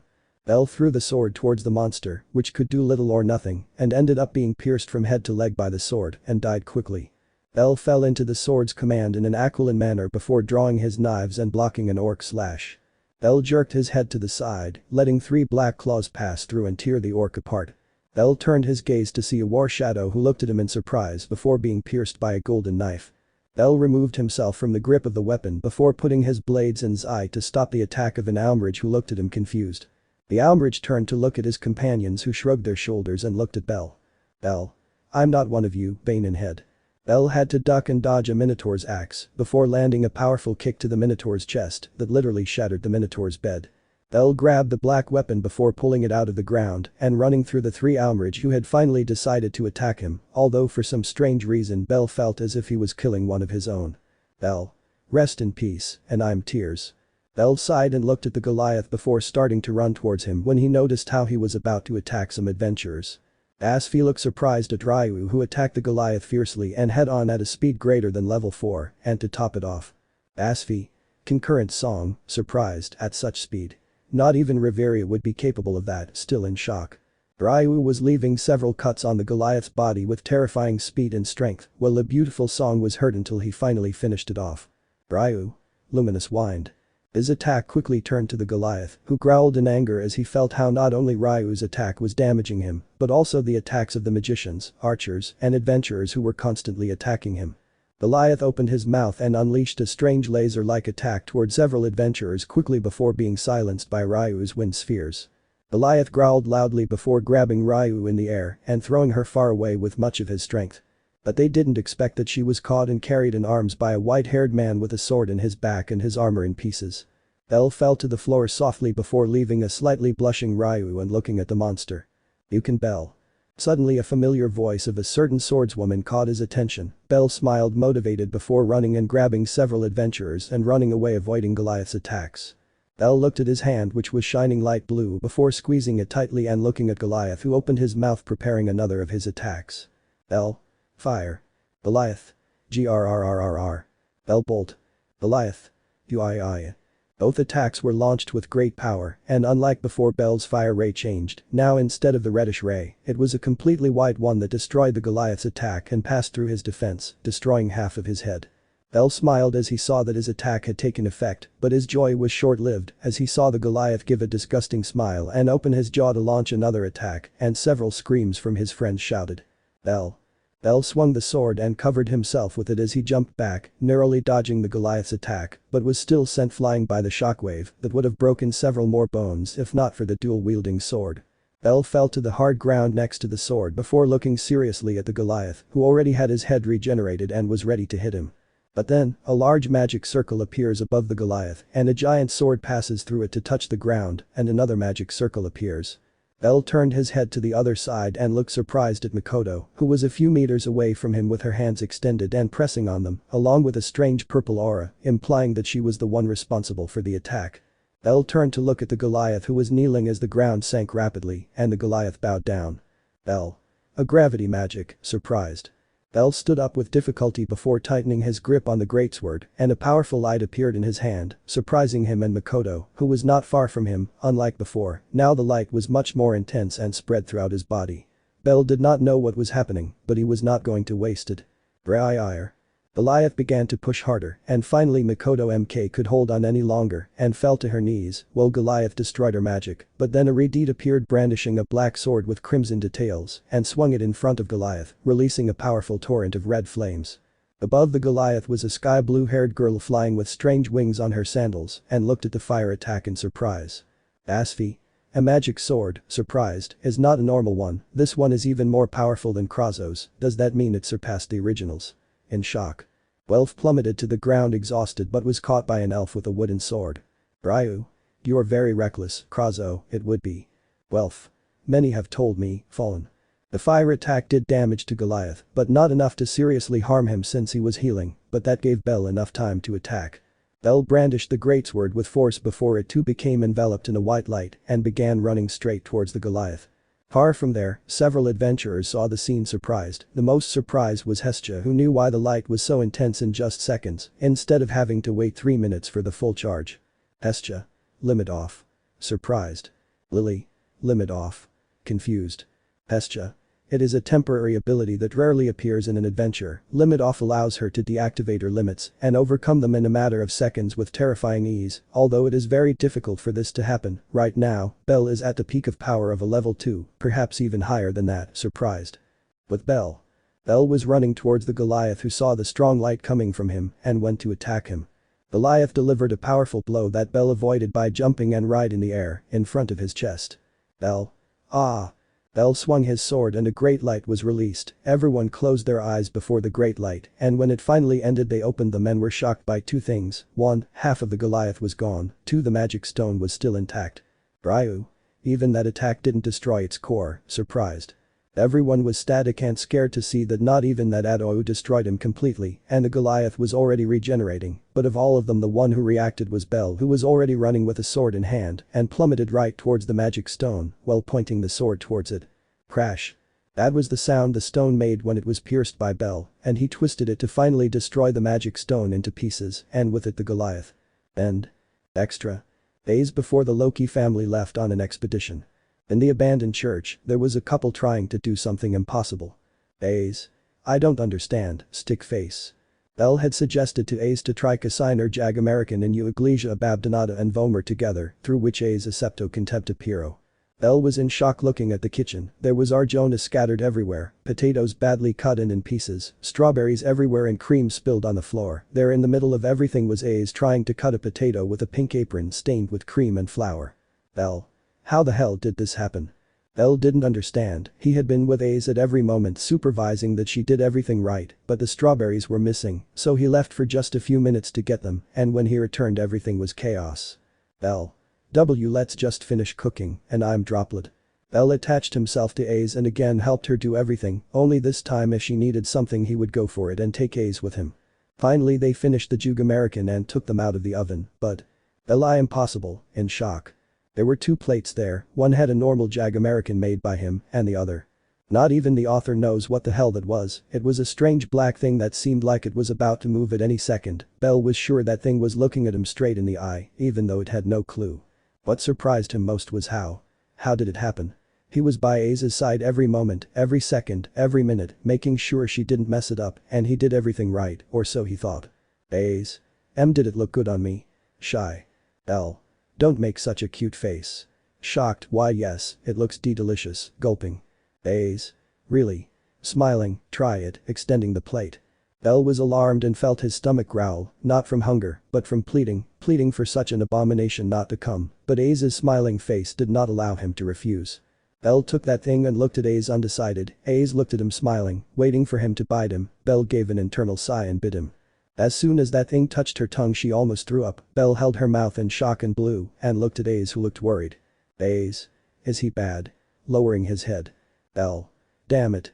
Shaking, and no, it's just that the taste surprised me, it's very rich, smiling fakely. It was a fake smile, but Aiz didn't notice it, on the contrary, he gave a pleasant smile that made Bell's heart shudder. Bell. Why the hell am I eating it? Looking at Aiz, or is that why, understanding. Bell swallowed the piece of demonic Jag American and smiled at Aiz. Bell. Why don't you try mine? Giving him his plate. Aiz looked at it with stars in her eyes and began to eat it in an adorable way like a squirrel, but at one point she realized that Bell saw her smiling and she got embarrassed, so she turned her head to look at the window, and Bell took advantage of that moment to throw her Jag American into the trash and cover it, all in seconds. Aiz finished the Jag American and looked at Bell in surprise, more exactly at her plate. Aiz. And yours? Bell. Huh. I already finished it, it was delicious, giving him a thumbs up. Aiz. I'm glad, I'll make more for you later, smiling sweetly. Bell was alarmed and swore that his instincts and his body begged him to decline the offer, but that sweet smile from Aiz prevented him from doing so. Bell. Here I go, Grandpa, smiling. End. Problems with the Sun family, 15. Aiz was really upset, she had just returned to the surface after a long expedition with her family, that means she couldn't see Bell all that time. Aiz walked through the Twilight Mansion, pouting cutely along the way. Something she was also upset about was Bell's act which she couldn't witness. She heard that a large black Goliath had appeared on the 18th floor, and irregular. The Loki family was obviously surprised by that, and she was worried. After a while they discovered that they had managed to defeat him between all the Riveria habitants, or rather Bell had defeated him using his great sword. He smiled as he imagined Belchibi swinging her sword beautifully while killing monsters left and right, undoubtedly a beautiful scene for Aiz. A scene he could only imagine and not see. She wanted to go with him to hug him and kiss him, as well as congratulate him on his great achievement. If Bell let her use him as a stuffed animal she might reward him. But couldn't reason. Mama Riveria. She would have seriously forbidden it and told her that she had to stop being so possessive with her bunny. Aiz tried to refuse and escape to see Bell, but a sharp look from Riveria was enough to silence Aiz. Aiz sighed and looked through a window at the moon, wondering what Bell was doing right now. In the abandoned church. Don't move, Bell Kun. Bell was sitting on the church bed without his shirt while his goddess carefully healed some of his wounds. On the armchair was Welf in the same way as him being healed by Lily, who looked disappointed at not being able to be with Bell. What had happened? Simple, Bell had gotten into a fight against Jacinto, a man who looked more like a rag than a man because of his delicate features worthy of a noble elf. They had gone to a bar to talk and celebrate Welf's leveling up and, according to Lily, to say goodbye to him since Welf said he wanted to join the group to get the blacksmith development skill. But it turned out to be a celebration because Welf wanted to stay with his two great friends. They were celebrating until a stupid Palom stood up and started insulting them. They managed to stay calm until the Palom started talking badly about Hestia. Bell was already clenching his fists and was ready to hit him, but unfortunately for the Palom he made the worst mistake of his life. Insult to Aiz. Calling her the sword bitch and more things. For the first time Welf and Lily looked surprised as Bell stood there and rushed to hit the Palom. He hit him hard in the jaw and knocked him to the ground, where he began to hit him repeatedly without even thinking. Lily and Welf didn't stop him, apart from the fact that they were much weaker than him, they thought that the Palom deserved it. The Palom was massacred by Bell until a man with well-groomed brown hair and a black suit from the Apollo family stood up and went towards him to hit him. Many were in for a surprise when Bell caught his fist and pulled it towards him to headbutt him. Jacinto got very angry when he saw the blood from his nose and they started to struggle. Of course I expect Jacinto's surprise when he saw Bell's tremendous strength that was supposed to be a level 2 but was an irregular one. Although in the end Jacinto managed to overcome Bell and held him by the neck until he lifted him from the ground, causing blood to flow. Jacinto. Damn, what the hell does he see in someone as pathetic as you, the boyfriend of that bitch who stupidly waves a sword every time she fights humans, annoyed. Jacinto was going to continue mocking Aiz if it weren't for a sharp look from Bell before he, still raised by the neck, kicked him in the avocados. All men instinctively covered themselves there and made a new one out of pain, even some of those reading this did so. Jacinto. How dare you, releasing Bell. Jacinto trembled slightly as he covered himself there trying to endure the intense and persistent pain he felt there. Bell. Come back talk about her like that again and I swear that instead of hitting you there I'll cut it off, cold look. Jacinto, still in pain, trembled under Bell's murderous gaze. He breathed lightly to calm himself and drew his sword, ready to impale Bell and punish him for such a blow. Lily and Welf prepared to help Bell, but surprisingly someone else intervened. Jacinto groaned in pain when a wooden chair hit him on the head and forced him to leave Bell. Everyone looked in the direction where the chair had been thrown and were surprised to see a gray-haired werewolf clicking his tongue in annoyance. That. I don't like trash ruining my peaceful moments, go fight somewhere else, you trash of the sun, annoyed. Jacinto clicked his tongue and walking like a young lady went towards the Palom and carried it, going with the other members of his family. That looked at Bell angrily before folding his tongue and whispering. That. If you didn't react that way when they insulted Aiz, I would have helped him massacre you and not the other way around. Congratulations, you have my approval, Lendis. The semi-conscious Bell smiled before finally slipping into unconsciousness. And that's how we ended up like this. Hestia. Well, I can't scold you for defending your girlfriend, but I think that reaction was a bit exaggerated, sighing. Lily. Lily thinks so too. Bell-sama has become more violent lately. It's probably because you're a bad influence.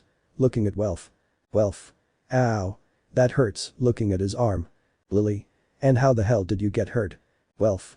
Well, I stopped that war's companions and the pretty face, looking away, wasn't much anyway, denying. Bell. And don't say that Welf, smiling, you were very helpful, thank you, smiling. Welf. I guess so, smiling. Hestia. Anyway, don't do that again, I don't think your girlfriend would like to see you hurt like that also, I think if she saw you like that and found out it was the Apollo family, there would be a massacre, and I'm droplet. Bell hi kami-sama. Bell was in front of Wiene talking about the problem with the nervous Apollo family. Wiene. Did you get into trouble with the Apollo family? Excited. Bell. Hi, my kami-sama scolded me all night for that, scratching the back of his neck. Wiene. Well, I guess I don't need to scold you, sighing, you should be more responsible Bell-kun, looking at him. Bell. I'll try. Bell and Wiene said goodbye politely and both went their separate ways, but while Bell was walking through the guild he was intercepted by two girls, one with long dark blue hair and quite shy and another with short red hair who approached him. Daphne. You're bellcranel, aren't you? Looking at him. Bell hi, why? Curious. Daphne. Give this to your goddess, giving her a letter. Bell hum. Looking at the letter. Bell's eyes widened slightly as he saw the family symbol on the card, a sun and a bow, the emblem of the Apollo family. Daphne. I'll introduce myself, I'm Daphne and this is Cassandra, as you may have imagined we are from the Apollo family, it's an invitation to a banquet. Cassandra. Why you don't have to go, but ouch. Rubbing her head. Daphne. We did our job, going on. Cassandra. Goodbye, Lendis. Daphne stopped walking for a second and looked at Bell. Daphne. My condolences, looking at him. Bell. Aiz looked curiously at Loki who was laughing like crazy while waving a green dress. Aiz. What are you doing? Looking at her. Loki. Aiz. Get ready, smiling, we're going to a party. Happy. Aiz party. Ticking his head. Loki. The Apollo family decided to throw a sudden gods party at their headquarters, but there's something new, smiling. We gods can take one of our children with us. I have to admit it's a great idea. Smiling. Aiz all the gods. Loki. Yes, smiling, it's likely that she's also a dwarf, annoyed. Aiz. Knew who Loki was referring to and immediately thought of something. Aiz. Bell. Aiz looked at Loki with a sparkle in her eyes and nodded. Bell was Hestia's only son, it was obvious that he had to be there and if she went they would both see each other perfect. I took the dress from Loki's hands and without saying anything went to dress for the occasion. Loki was perplexed and stared into space for several minutes. Loki. I'm glad she wanted to go, but I didn't even ask about the dress or anything. Oh, the dress is for her, but at least she should ask, sighing. They look great. Hestia had a nice white dress with blue touches while looking at Take Mikasuchi next to Mikoto and Maich next to Naza. Maich had an elegant black suit with a tie and Take had a black man's yukata. Mikoto and Naza hid behind them blushing, both looked beautiful according to Bell's words, who imagined how Aiz would look dressed like that. It would be a blessing to see her like that, and fortunately for Bell, the author is merciful and granted her wish. A beautiful night, a great party, and at that very moment, through two different entrances to the party, two young people were entering, looking for each other. The white-haired boy with a completely white suit, pants, shirt, shoes, everything except the tie which was ruby red like his eyes. As soon as Bell entered, thousands of women sighed as if in love. She looked quite good. Hestia felt proud since she had made the outfit herself. She was the goddess of the home. How the hell would she not know how to make a simple outfit? Although she always wore nothing since she looked like royalty. Hestia. Okay, now take my hand, Bell-kun. Looking at him, huh? Hestia was shocked when Bell completely ignored her as he walked through the party apologizing and gently moving people around, looking for something or rather someone. Hestia remained shocked but reacted when she heard some soft laughter. It was her other companions who were trying to hold back their laughter, all except Maich who smiled nervously. On the other side of the party, a peerless beauty with golden hair was entering the dazzling party. Everyone was in shock to see her. She was wearing a light green dress that showed her back and chest, but not too much to be considered indecent, but as if she were a princess, that in addition to long black gloves, green heels and a beautiful heart-shaped necklace in full view of everyone. Loki clicked his tongue in annoyance. She wanted Aiz to wear the necklace he bought her, but instead he used the one he always wears, only now he left it in plain sight, as if he were showing it off. Aiz walked with an elegant step while pushing people aside. Loki stopped to greet some gods and goddesses, but was shocked when Aiz simply ignored that and continued walking without her. Loki. Wait, Aiz tan. Stretching out his arm. Aiz ignored that and in the same way as a white-haired man continued walking among the crowd that was getting bigger and bigger, blocking their way. In the distance, a god with a feathered hat watched as a long golden mane and a messy white mane passed through the crowd, searching for each other. Hermes. Hair days, it seems I'll have to help this young couple, smiling. Asvh Hermes-sama, blushing. Hermes. Oh. Of course I haven't forgotten about you, Asvi-chan, smiling. You look beautiful. Stroking her cheek. In a moment, I'll take you dancing and dazzle you in front of the other gods. Raising his fist. Just allow me a moment. Taking Asvi's hand and kissing it. Asvi just hurry up, god idiot, looking away annoyed. Hermes. Hi, smiling. With lovers. Bell and Aiz walked through the people looking for each other. Both had anguished looks as they felt how instead of getting closer they were moving further away from each other. Bell and Aiz involuntarily came out on the other side. Hestia was speechless as she watched Aiz leave the crowd where Bell had entered. While Loki was also watching as Bell left Aiz's side with concern. Both had anguished looks as they looked everywhere looking for the other, but could not find him. Aiz, Bell, where are you? Whispering. The music started to dream and almost everyone went to the dance floor. Further obstructing Bell and Aiz's vision. Loki sighed in frustration before approaching Bell and taking him by the arm. Loki. Let's dance, kid. Maybe while you're dancing you'll find what you're looking for. Grumbling. Loki-sama. Surprised. Loki. Sama. Despite being his son, I really like you, smiling.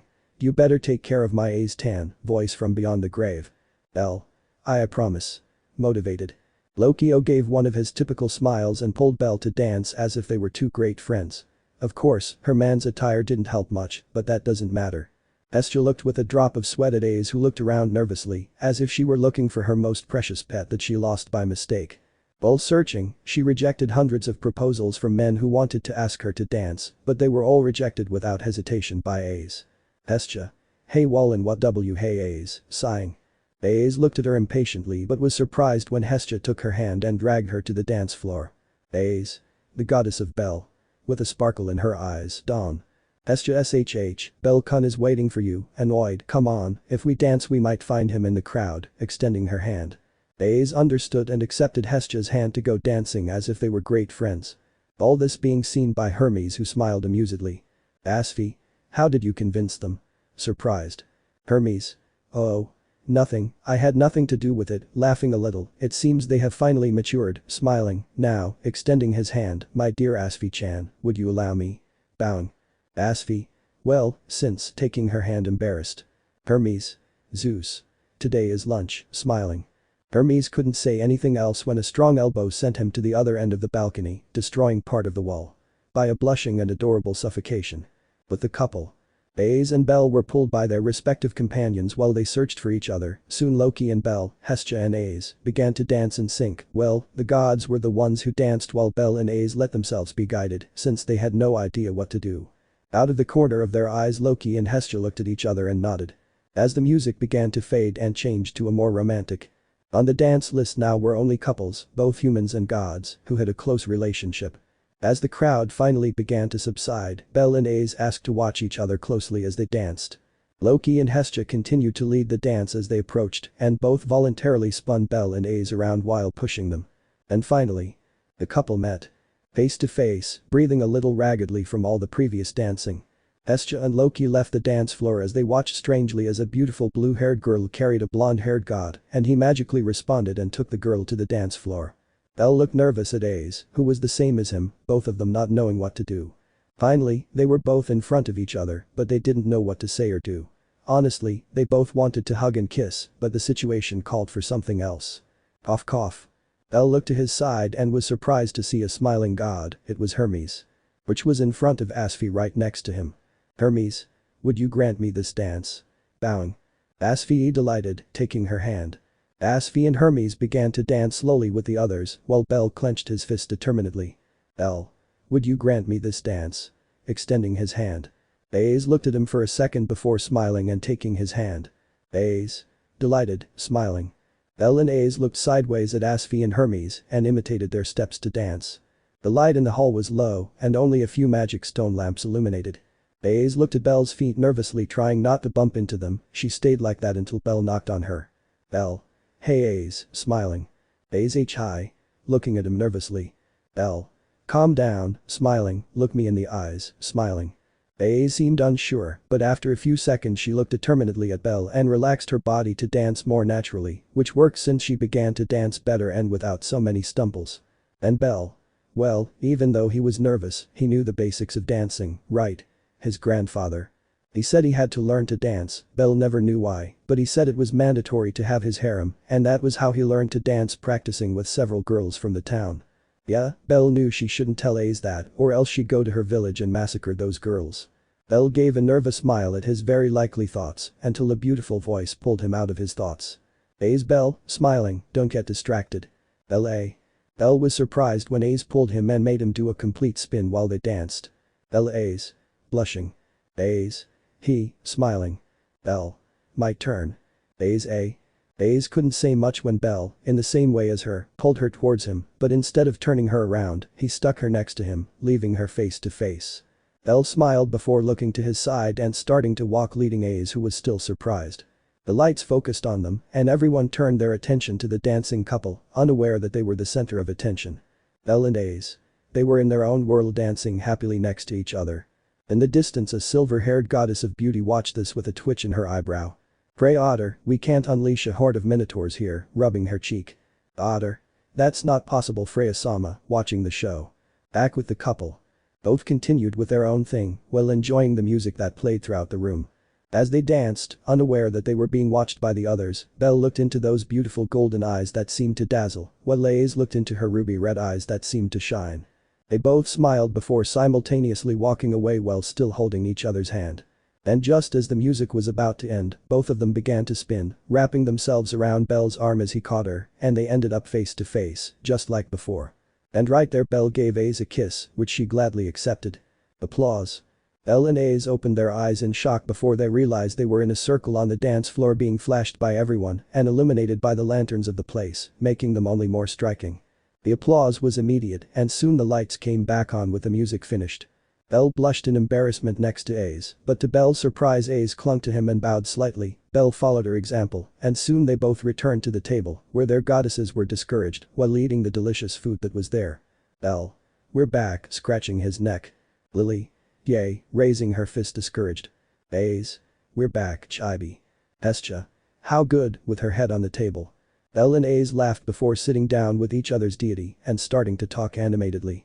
Hestia resigned herself and started talking to Aiz as if they were friends. Well, being honest, the conversation was mostly about Bell, but they were getting along well, so it doesn't matter. Loki and Bell were basically the same, both were talking about Aiz mainly, especially how pretty she looked in that dress that made her stand out. Something worth noting was that Loki had managed to get Bell to drink some wine, although Bell refused at first, but with a little insistence from Loki, they managed to knock down the rabbit. Obviously he didn't get drunk, Bell doesn't have as little stamina as Aiz, but he was sure that if he drank 3 more drinks he would get drunk. And just before Loki convinced him to drink those 3 cups, someone interrupted the party. Apollo. Are you enjoying this party? Smiling. Yes. Great idea, Apollo. Apollo smiled at the compliments before he looked at a particular table. Apollo. I wanted Hestia. Dramatic. I heard that one of my dear children had a conflict with yours, emphasizing the dear. Hestia. Yes, squinting. I'm sorry about that problem, Apollo, annoyed. Apollo. Are you sorry? Do you think that makes me think of what your son did to my dear Luin? Crying dramatically. The children of Apollo approached the table and led in a small palom with brown hair who looked very beaten, especially his face because it was swollen and he had some bandages on his body. Hestia. BB Bellcun, you really didn't do that, right? In shock. Loki. Oh. Hugging Bell's neck, well done, kid. I never expected you to do something like that. Knowing smile. Bell. Too didn't do that. Nervous.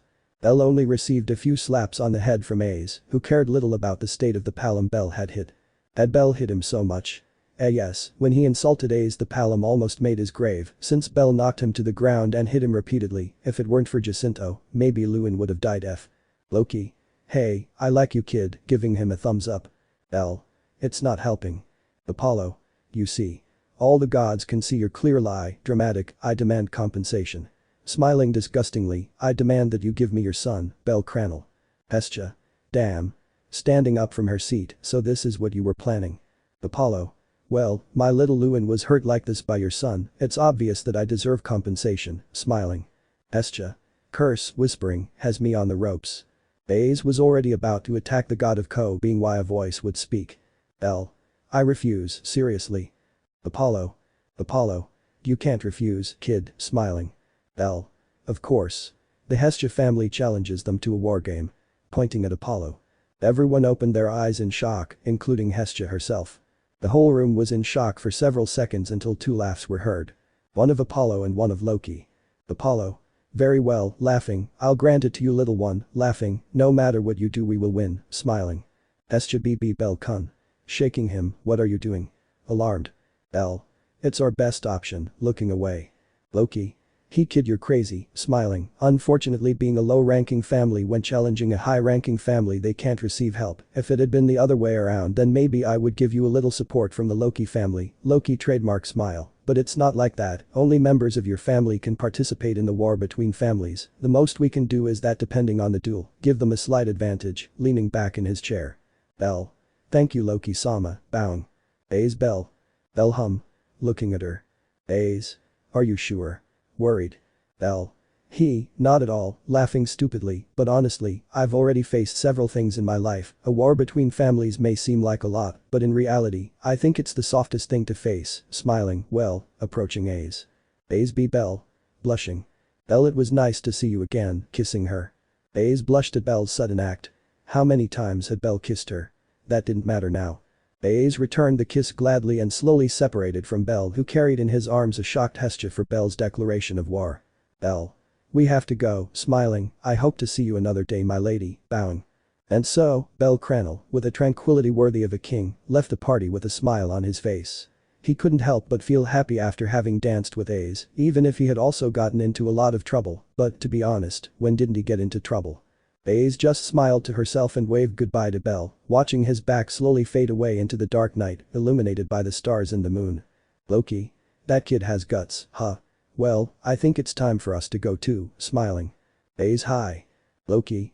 You'll see him again, probably sooner than you think, smiling. And that's how this night ends, with a happy couple and a declaration of war from the least sword-wielding person who would separate bellcranel in the future. Nobody knew, only the author, but what I can tell you is a small spoiler with the title of the next chapter. Next chapter. The Rabbit's Jealousy. End. The Rabbit's Jealousy, 16. Let's dance. Bellcranel, a very well-known adventurer recently, for several achievements that he alone achieved. How to defeat an irregular minotaur being level 1, level up in just a month and a half, having rejected more than 100 girls in a single day, defeating an irregular Goliath, and above all, having been the only one to melt the icy heart of the Sword Princess. Without a doubt Bellcranel would one day be known as a legend, if not that many already consider him one. But anyway, leaving that aside, our future hero was right now in a Riveria while training with someone else. Behind. I wish, but no someone much stronger than Aiz. Otter. Your attacks lack ferocity, expressionless. And? I was training with the strongest of the strong, King Otter, the only level 7 currently and the most powerful adventurer in Riveria. How had this happened? Simple, after leaving that party at Apollo's mansion he was summoned the next day by the goddess Freya, where they had a conversation. Strange. Flashback. Bell was sweating nervously, and how could he not be, right now he was being escorted by a large boar man to the highest room in the Tower of Babel. I was about to speak with the goddess Freya, the goddess of love and beauty considered much more beautiful than Ishtar herself, who was, so to speak, the second class. According to her grandfather, Freya was a beautiful woman with perfectly styled silver hair and enchanting purple eyes that seemed to shine brighter than an amethyst. White skin, perfect measurements, a curvy figure, a beautiful voice, and best of all, according to her grandfather, she left the imagination short with her clothes that barely covered enough. Or at least that's how his grandfather had described it when he was little. It was certainly lucky that Bell hadn't been corrupted by his grandfather when he was young. Well, he had an interest in women's bodies, but it was nothing compared to his grandfather. He wanted to see Aiz's body, and only Aiz's. Although fortunately for anyone else, he had seen more than one naked girl on the 18th floor, like Riveria's for example. All because of Hermes. Although he had also been influenced by him, so he admitted that he was partly to blame. But anyway, leaving the unimportant things aside. Bell was climbing the spiral stairs that led him to the top floor of the Tower of Babel, where the most beautiful goddess of all, Freya, resided. Bell was nervous, he didn't know how to speak in front of her, and above all he was a little scared. He didn't doubt his love for Aiz, but he knew that that goddess had an ability capable of making everyone fall in love with her, that included him. No matter how much love he had for Aiz, he knew that that terrifying ability would make him fall at her feet. He had to be cautious. He trusted his abilities enough to be able to escape or kill the goddess if he noticed that she was trying something with him. Murder? Yes, even murder. He was willing to go to that extreme to avoid betraying Aiz's love, although of course that didn't stop him from getting nervous. What made him most nervous was that Otter hadn't done anything to him about what happened this morning. Flashback within the flashback. Otter was in front of the abandoned church at 4 in the morning. He gently knocked on the door so as not to break it because of how delicate it looked. He was sure that if he gave the door a little push he would destroy the whole place. Minutes after knocking, footsteps were heard on the other side and Bell opened the door with a stupid face and a little drool dripping from his mouth. Bell also looked to see the imposing man without even flinching. Otter was about to say something when Bell beat him to it. Bell. We don't want steroids, thank you, closing the door. Otter remained silent listening to someone else speaking on the other side. Who was it? A steroid dealer. The place fell into complete silence, implying that Bell had gone back to bed. His goddess was probably there too. And Otter? He remained silent for several minutes before looking down at himself. Otter. I don't use steroids. Time skip, 2 hours. Adios Kami-sama. Take care Bell-kun. Bell smiled at his goddess before putting on his second brown boot and examining his body. He had his white armor with red stripes, with some dents and scratches, but it was still functional. His black and gold knife was on his lower back, ready to take them at any second. Bell smiled to himself before opening the door. He had to train hard, after all he had declared war on an entire family with several level 1s, some level 2 groups and a level 3 captain. He definitely had to improve to defeat an entire family.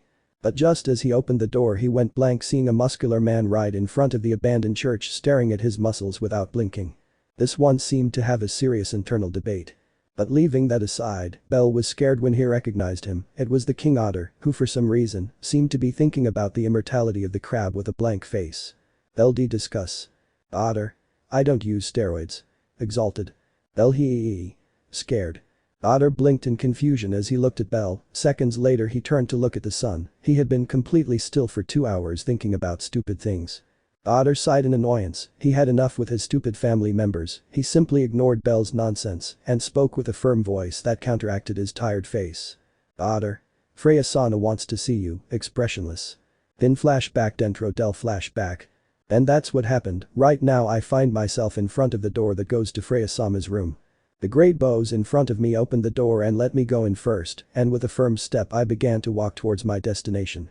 Why am I shaking? Look. Hee. I felt a chill run down my spine. In front of me was a beautiful woman who she's just like Grandpa described, but I think Aiz's body is better, she's prettier, and her face isn't scary at least until she gets angry, but this woman's has a certain flirtatious touch that gives me the creeps. I feel like she's undressing me with her gaze. No, she probably already has, her gaze is the same one I receive every day. Oh. I see. It's the god Freya who's always spying on me. Oh shit, so it's her. Freya. You look scared, bunny, smiling. Jay just a little surprised, smiling nervously. What do you want from my Freya-sama? Sweating. Freya are straight to the point, huh? Smiling flirtatiously. You should sit down, Bell Kun. The goddess Freya pointed to a chair right next to hers. More than a chair, both were literally two thrones, like that of a king and a queen. Freya-sama's was a beautiful silver with red cushions, while the other chair was a golden one with the same cushions and a little bigger and more imposing, undoubtedly worthy of a king, and for some reason I felt that this was in the future for me. But leaving aside the strange ideas of why there was a golden throne with a strange symbol of a rabbit, I went towards the throne under the gaze of bows and the goddess Freya. I don't know why the goddess Freya looked at me funny. Could it be my legs, which were shaking like jelly with every step I took? It must be that. I sat on the throne with great nervousness. It was very big for me. I felt that this throne fit perfectly to the great bows, who was still in the room staring at me, preparing to repel anything I tried against Freya-sama. Freya. What's wrong? Worried, is she too small? I can bring a bigger throne if you want, smiling. Blank, and no, that's fine, smiling nervously. Freya. It's okay, lying down. The room was completely silent as Freya looked out the large window in front of us. I was surprised to see a perfect and beautiful view all around the clock. Despite it being only 6 in the morning, it looked beautiful. I couldn't even imagine when it was nighttime and the lights of the shops and homes could be seen. It would surely look fantastic. I was so lost in my fantasies that I didn't notice when in front of me was a glass of wine being extended by a thin man covered by a black glove. Freya. Come on, take it, smiling, it's the best soma wine so far, don't worry, you won't get addicted to it, giving her the glass. I took the wine in my hands. It had a sweet and slightly intoxicating aroma. I was not a wine expert, but it really looked like the best I would find in years. The goddess Freya was slightly moving the cup before raising it to her pink lips and taking a sip of that fine liquid. I followed his example and swung the glass a little before directing it towards my mouth and letting that warm liquid pass over my palate. It was delicious, to be honest, although I gave myself a facepalm for being such an idiot, since I was taking something given to me by a stranger who watches me day and night was stupid. But luckily for me I didn't feel anything when drinking the wine, or at least not for now, and I hope I wasn't intoxicated. Freya. It's a beautiful sight, don't you think? Smiling. Yeah, the view from here is really nice, smiling. The room fell silent again, although it wasn't uncomfortable, both of them just stared at the whole time calmly enjoying the pleasure. Even Otter stopped looking at Bell and looked at the great view calmly. Freya. I want to propose you a deal, smiling. Bell. A deal. Sweating. Freya. Yes, I know perfectly well about your future confrontation with the Apollo family, looking at Bell, and I've heard of your achievements. I know you can overcome a challenge like this, smiling. Bell. Flatter me, Freya-sama, scratching her neck. Freya. But I want to give you a push so you can go even further on your own, smiling. Bell. Farther. Freya. Yes, I'll get straight to the point, I want Otter to train you, smiling. Did I hear that right? You want the great king to train me? That's crazy. Even the king looked surprised. I guess even he didn't expect something like this. Freya. Of course, that won't be free, smiling slyly. Bell. Gulp. What do you want, sweating? Freya. Nothing important, but I want us to have a meeting. How are you? From time to time, smiling, once a week, Otter will escort you here and we will talk, smiling, what do you think? Bell. Thinking, just talk. Freya. Just chatting, smiling, I feel so lonely up here not being able to talk to anyone, and my kids treat me with so much respect. I have a beautiful view, but it's so boring if I can't share it with anyone, so is that a deal? Extending her hand. Bell. Okay, it's a deal, shaking hands.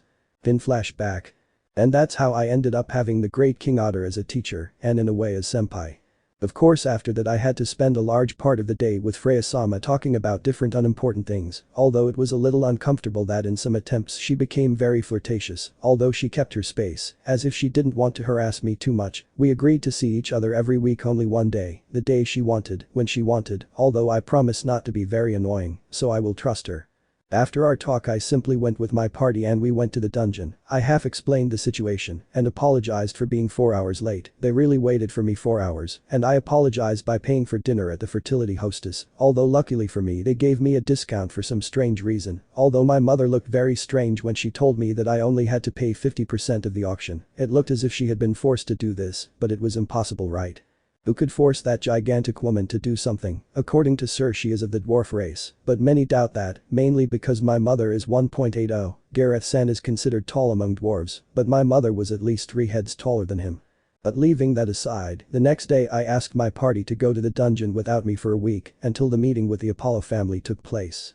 Yeah, something to add is that Kami-sama had spoken with the Apollo family and we agreed that in a few days would be our famous family meeting, and fortunately, thanks to the support of some gods, Freya, Hermes, Hephaestus, Loki, Maich, Takemikasuchi, we had some advantages. First, it would be a fierce war of Herario. In a great desert, there would be a castle that would belong to the Apollo family. I have to attack it and defeat the king, that is, the captain of the Apollo family, Hyacinth. The Apollo family is supposed to attack my castle too, but since there is only one member it would be very unfair, so we modified the rules. I would not have a castle, but I would attack Apollo's, and they would defend themselves. Although it will sound crazy, it was much better than them attacking me.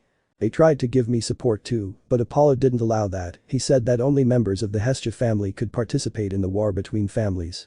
And with the option of support ruled out, Bell had to train harder than ever. Literally. Ugh. Bell spat saliva as a powerful blow nearly destroyed his dented armor. Not only that, he felt his bones tremble from that blow. Otter. Your body is very agile. Despite containing me, you have evaded many of my attacks. All my attacks have the power of a level 3 at the end of the road. For a level 2, dodging all of that is something surprising. Looking at Bell. Bell held onto the bed and his dented armor with difficulty. Was this the power of a level 3? He didn't know what the king would be like if he used all his strength. He would probably break all his bones, and he would die in one hit. As embarrassing as it sounded, it was the reality. It was definitely terrifying. Bell looked at Otter with a little blood falling from his head. The powerful bows looked impassive. He had not moved from his place since the beginning of the fight. He had no sweat. He was not tired. He had no trace of dirt on his body or clothes. He looked fresh as lettuce, unlike Bell, who looked like he was going to die at any moment from exhaustion. Otter. This is not the time to rest. Showing a blue potion. Take this, it will recover you. Expressionless. Bell caught the bottle in his hands before opening it and drinking it all. Instantly he felt the tiredness leave his body and he regained energy again and the pain subsided, but it didn't disappear. Otter. Get ready, showing a butcher's sword. Bell nodded determinedly before standing up and holding his 2 high-class knives securely. Otter blocked Bell's attack with his greatsword before grabbing Bell's wrist with his other hand, pulling him towards him and striking him in the stomach with his knee. Bell spat out again before closing his mouth tightly and tightening his grip on his knives. Bell attempted to cut the great bow's neck, which blocked the attack with the handle of his sword and quickly deflected it to block another attack from a golden blade. Bell held his golden knife in a reverse grip and attempted to plunge it into Bow's shoulder. Otter just stepped aside, letting the cut pass before directing a large slash with his sword towards Bell. Clink. Bell gritted his teeth as he felt his arms tremble as he parried Bow's attack with his golden knife. The sparks of both weapons repelling each other could be seen in the air with each attack Bell made sneakily. Otter continued to keep his face calm as he countered the rabbit's attacks with ease, although he could still notice something. Bell directed both blades towards Otter's neck, who put his sword in between to stop both weapons, but surprise filled him when Bell spun in the air and landed on his sword while turning his body to kick him in the face. Although it was ineffective as Otter moved his head to the side and let the kick go through before raising his free hand and grabbing BDLL's leg. Bell. Ah. Crash. Crash, crash, crash. Otter looked impassively in front of him. There was a small crater where Bell was stuck, who had blood running from his face, and with several cuts and bruises on his body. Otter literally used him as an old rag and stamped him against the floor several times with indifference, and that's how he ended up fainting for a few seconds before Otter opened another blue potion and poured it on his face, waking Bell up. Bell. Cough, coughing. Otter. Let's keep training. Expressionless. Bell high, eating with difficulty. After a long day of training, torture, Bell was returning to the abandoned church, tired. He really needed to rest. There was no part of his body that didn't hurt. Wait, how did nails hurt? Was that possible? Never mind. The point was that he was now walking through the almost dark streets of Verario. He spent a whole day training with the great bows, from 6 in the morning until 6 in the evening, with small breaks and times to eat. And finally after several hours, hell ended with Otter delivering a powerful blow with a slightly raised knuckle to the center of his ribcage. Otter explained that this was a pressure point and that when an enemy was hit there, he would suffer great pain and suffocation. She told him all this while he was writhing on the floor trying to breathe and calm the intense pain in the center of his chest. Bell. What a day, sighing, and it will be like this for another week. Please come out with me. No. How cold? Wait. Bell looked curiously at an elf boy with pale blonde hair and sky blue eyes who was bowing to someone. Bell walked a little further out of that alley where he was looking curiously at the boy. Bell. Who will have declared himself too? Bell stopped walking in shock when he saw how in front of the elf there was a beautiful swordswoman that he knew well. Not only was she, on her right side were two Amazons who watched the scene amused, mainly because of the elf who was just humiliating himself. By his clothing he was probably a novice. Elf. Please give me a chance. I swear I'll be faithful. Bowing closer. Bell had a slight twitch in his eyebrow before smiling and trying to calm down. It was stupid to feel jealous, after all Aiz would never be unfaithful. No, in fact, honestly there was more probability that he would be unfaithful to Aiz than she would be to him. Mind you, he wasn't saying that he would be unfaithful, but you get the idea. I already said no. I beg you, let's go on a date and I'll prove to you that I'm worthy. Bell shook his head as he noticed he was lost in thought and stared as the elf continued to insist. Bell. It's a little annoying, whispering. Bell started walking straight up to them and politely asking the elf to stop bothering him, but his hair twitched slightly when he watched as the elf desperately reached out to take Aiz's hand, or so he thought. No one knew when or how, but the elf's hand was stopped by a firm grip. It was Bell, who was already next to the elf, holding his wrist to prevent him from touching Aiz. Although one a small mistake. Bell. Please, I'll politely ask you to leave her alone, expressionless. The elf shivered slightly at Bell's dead tone of voice telling him, go where I'll kill you. Bell let go of the elf's wrist where a red mark from his hand could be seen, and immediately the elf fell on his butt to the ground, looking at him in fear, before starting to run towards who knows where. Bell left his expressionless look and smiled pleased and proud, like a puppy protecting his master's attention, so that he would only give it to him and no one else. After smiling pleased he turned his gaze seeing with his usual smile the three girls, or he thought there were three. Although Bell looked curiously at the scene in front of him. There weren't three people there were four. A little behind the first two were the Amazon sisters lying on the ground while they were laughing their heads off. Bell trembled there seeing the dark look that Aiz gave him, and finally. Next to Aiz was an elf with golden blonde hair who had her head down trying to hide a blush in vain, since her ears were also red and were letting out a little smoke. Aiz Bell, dark look. Bell high, shaking. Aiz. May I ask, why did you defend Lefiya? Dark look. Bell. EA. Blinking, well it's that I thought that, sweating. What had happened? Simple, Lefiya was by Aiz's side the whole time, the elf had declared his love for her, but thanks to Aiz who was on her right side, Bell couldn't see her and ended up believing that the elf had declared his love for Aiz, a silly rabbit without a doubt. Aiz squinting. Bell. Too I was jealous. Closing his eyes. Bell. Wait, I don't think I explained myself well. Aiz Bell. How? Punch, crash. And that's how the story of bellcranel ends. Lefiya. Bell Kun. Running towards him. Diona. I think you killed him by stabbing him with a twig. Ian. Ara, a womanizing rabbit, laughing amusedly. Aiz. Looking away. In the distance, at the top of the Tower of Babel, there was a beautiful woman laughing lightly. She could see Bell's confusion and his mistake, and right now she would see amused how that elf hysterically attended with magic to Bell, who was still lying on the ground with a smile on his face, while a trickle of blood came out of his mouth. Are you why?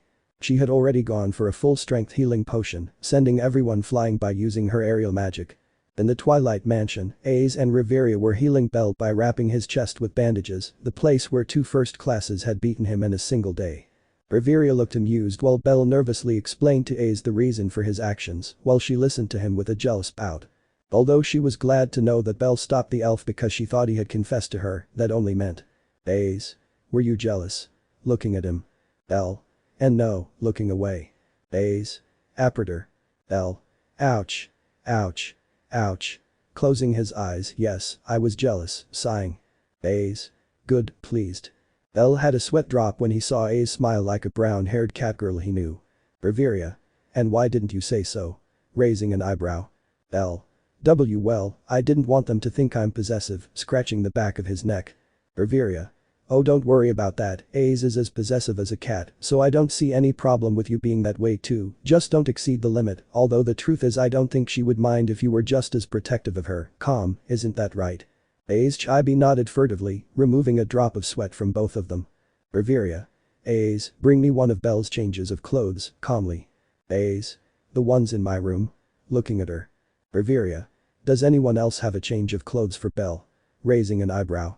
Aiz true, leaving. As soon as Aiz left the infirmary, Riveria also lightly hit Bell on the head. Bell. Ouch, lowering his head. Riveria. You must be a silly kid, you're too respectful, you know. Bell. Gamenasai, lowering head. Riveria. You should take more liberties with Aiz, be bolder and more flirtatious, also be especially gentle with her, understand? Rubbing her head. Bell hi, smiling. Riveria. I'm glad, smiling, remember that if you need advice you can come to me.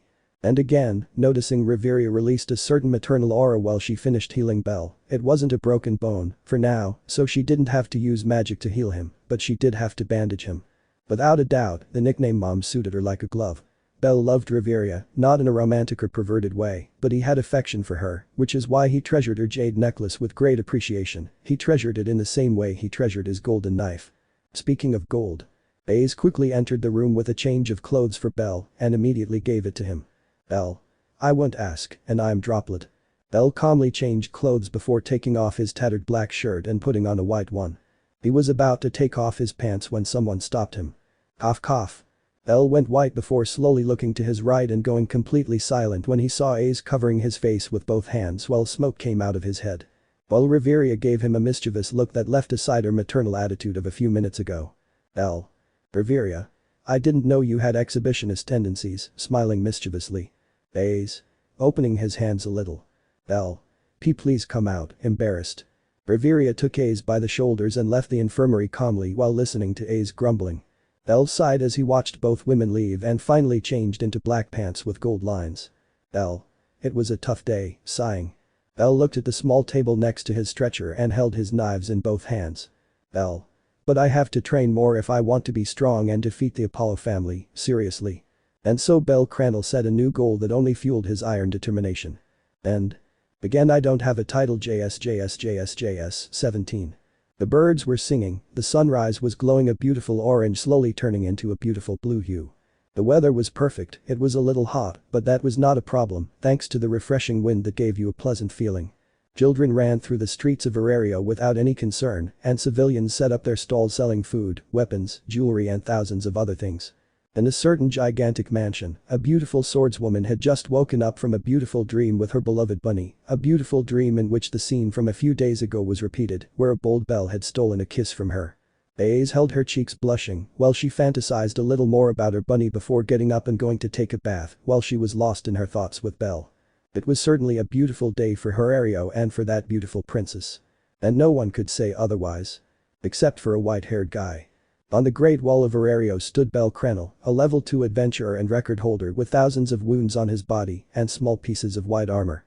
The result of a fierce battle against the king. Which was standing a few meters in front of him without showing a single sign of tiredness.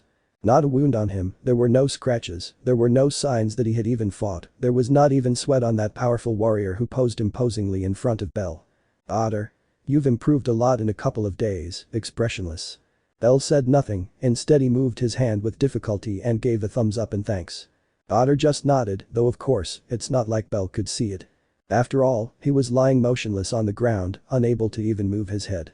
He couldn't even feel his tongue after repeatedly biting it when Otter hit him on the chin. F to respect Almer Bell Kun. Obviously, Otter and I didn't give a damn about Bell being hurt, so using the power of the script, I made Otter punch Bell in the stomach, who groaned in pain while opening his mouth trying to scream, although he couldn't do it when Otter put a blue potion in his mouth and forced him to drink all the liquid in one go. Bell. Cough cough cough, spitting blood. Bell looked with difficulty at the great bows as he felt his wound slowly heal. Otter. Heals very slowly, take another by taking out another potion. Bell. I don't think it's necessary. Punch. Ugh. Opening his eyes. Otter. I said, another one, putting the second option in his mouth. If made by me and the budget I had left. Our beloved rabbit was standing right in front of Otter with his legs shaking and arms drooping, the poor rabbit could barely stand after being literally beaten by Otter's powerful fists. Otter. You can rest, expressionless. Bell barely heard those words and fell to the ground. He never thought the ground would feel so good. He didn't know if it was the pain or the tiredness, but at this moment even a rock was a good bed for Bell. Bell waited for Otter to come to him and give him a blue potion as was becoming customary. Although he still wasn't used to Otter hitting him in the stomach to open his mouth and force him to take the potion. Still, it's not like I can do anything, isn't it taking too long? Bell with difficulty raised his head and looked into the distance at the figure of Otter, walking very calmly towards the Tower of Babel, while in the place where he was standing before was a blue potion, although several meters away from him. Bell? Shit. The beautiful swordswoman was walking through the streets of Riveria with a jag American in her hand while she ate it restlessly. I was nervous. For several hours now he had felt as if someone was slaughtering his bunny. To make matters worse, recently for some strange reason the image of a large furious wild boar attacking a poor little rabbit who was trying to defend himself without any success came to his mind. Aiz was so deep in her thoughts that she didn't notice when she reached the Riveria wall and looked at it with nostalgia. Bell and she had trained here a few times, of course they could continue training here, but Bell had refused and said that he already had another teacher and that he was sorry, at least he wasn't a woman to Aiz's relief, but she didn't know who he was either. Finally, after taking a short walk around the look, she was confused to hear moans of pain and the sound of someone crawling on the floor. Then the voice sounded like, Aiz Bell. Alarmata. In a second or two the beautiful swordswoman was running towards the direction where the faint gasps of pain were being heard, and it didn't take long for her to find the source of these sounds. It was Bell covered in wounds and bruises. His armor was not broken, because he had literally already broken it.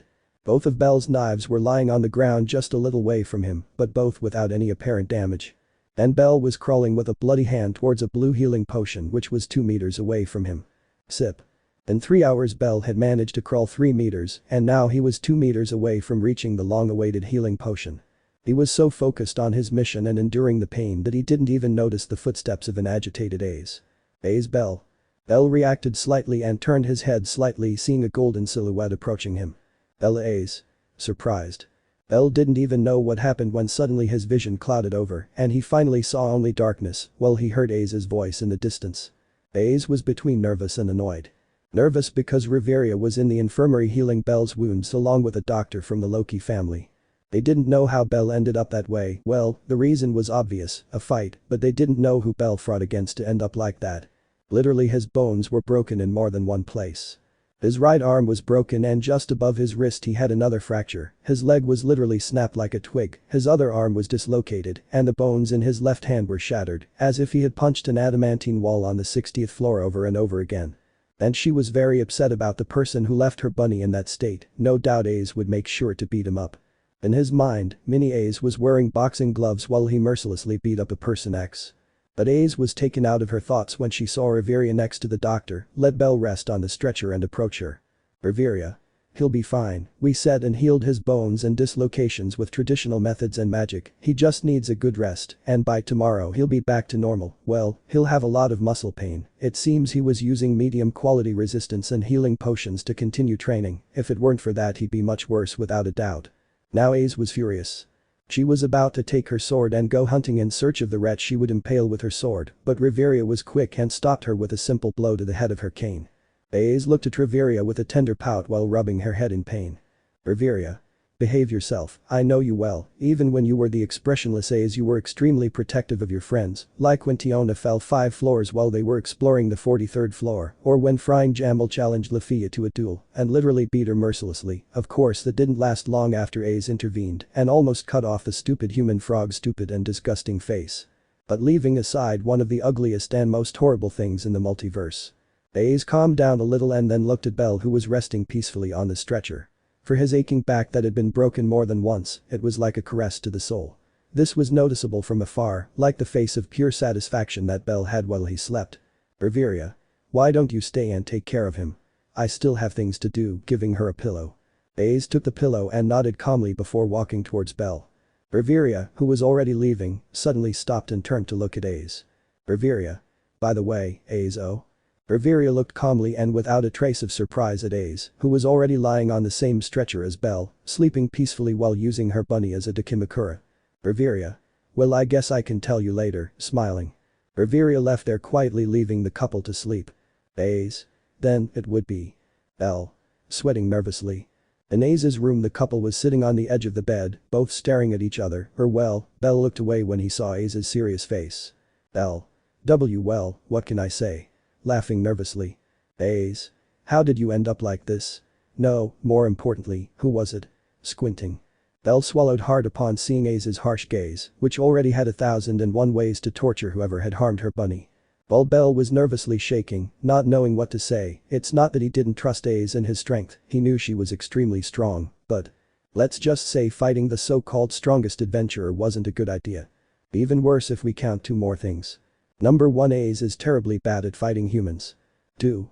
Aiz had barely reached level 6 recently, Otter had been level 7 for almost 3 years, and he also focused a lot on a combat style against humans, so the difference in power and technique was abysmal. And how the hell did he know about this kind of information? Simple, all thanks to Wiene. According to what Wiene told him, Otter level 6 after performing a great feat such as defeating and killing Gluttoniers Ald of Gluttony level 7, former executive of the great Zeus family, allowed him to level up and became a level 7. Something certainly worthy of praise. And that was the reason why he was hesitant to tell Aiz about this. Of course there was also the fact that it would get Loki's Familia into big trouble against Freya's Familia, and that wasn't a good thing. After thinking about it for a while and after Aiz gave him an impatient look, Bell had a terrible but functional idea. I recently heard they added a new flavor to Jag American. Wanna go? It's on me. Smiling. Not even a second passed when Aiz was already pulling Bell by the hand towards the nearest Jag American stand. Sometimes I'm glad he's a bit of an airhead and I'm Droplet. Bell looked with a smile at Aiz who was eating a red Jag American, as if it were a squirrel. Bell also loved Jag American, but he was certainly sure that Aiz surpassed him by far in that aspect. If there was anyone who would make a pedestal out of a Jag American, it would be Aiz. Bell had a little sweat when he imagined the scene of Aiz praising the statue of a Jag American, a strange and funny scene, really. Bell? Huh? What's up there? Smiling. Aiz? Why aren't you eating? Worried. Bell? Nervous. How did he explain to him that even though they cured him, he still felt an infernal burning sensation in his body? In fact, in addition to the great burning sensation he felt, he also had some parts of his body numb, for example his hands and arms. That's why he was leaning against a wall with his arms slightly raised and a red Jag American on both. Unfortunately, I couldn't raise my arms any higher enough to take a bite of the Jag American. And why didn't he give help to Aiz? Simple. If he reminded him about how his new sensei beat him up, Aiz would start insisting on his identity again, and as soon as he found out it was Otter, he would go to the Tower of Babel, where the Great Boar is most of the time protecting his goddess. And a fight between those 2 first classes was not a good idea, much less if they fought in the room of the goddess Freya, who could return to heaven due to carelessness of one of the combatants. So Bell had to avoid at all costs that Aiz remembered about this because he was a terrible liar and would end up revealing everything sooner rather than later to his misfortune, so he came up with a good idea to avoid that, and he would use the new Jag American. Well, you see, I'm not a big fan of spicy food, and the chili Jag American is starting to get on my nerves, smiling nervously. Bell's masterstroke.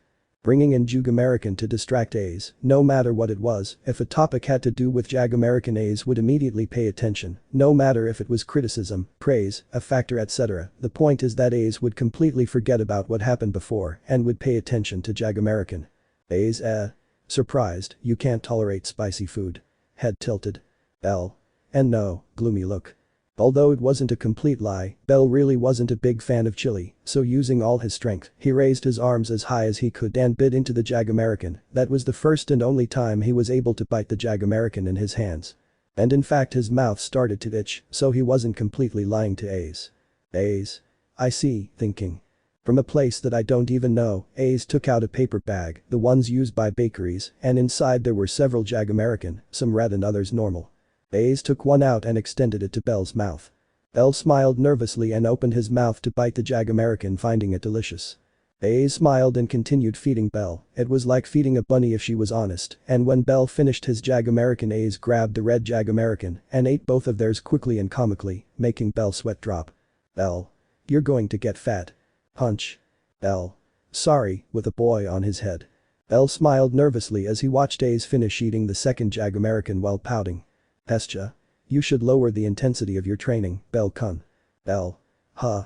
Why do you say that, Kami-sama? Tilts his head. Hestia. Look. Bell. Surprised. Status bellcranel. Adventurer level 2. Family Hestia. Statistics. Strength 0521 equals 0670D. Resistance 0566 equals 884B. Skill 0541 equals 659D. Agility 0596 equals 842B.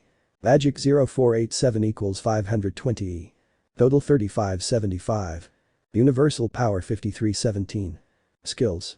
Lyris Frez equals allows faster growth as long as feelings do not change, the greater the intensity of the feelings the greater the growth, extra equals makes the user immune to charms, hidden. Argonaut equals the hero's wish. Allows one charge for a counterattack. It takes 2 minutes to fully charge and can sound like a small chime or a large bell, depending on the power needed.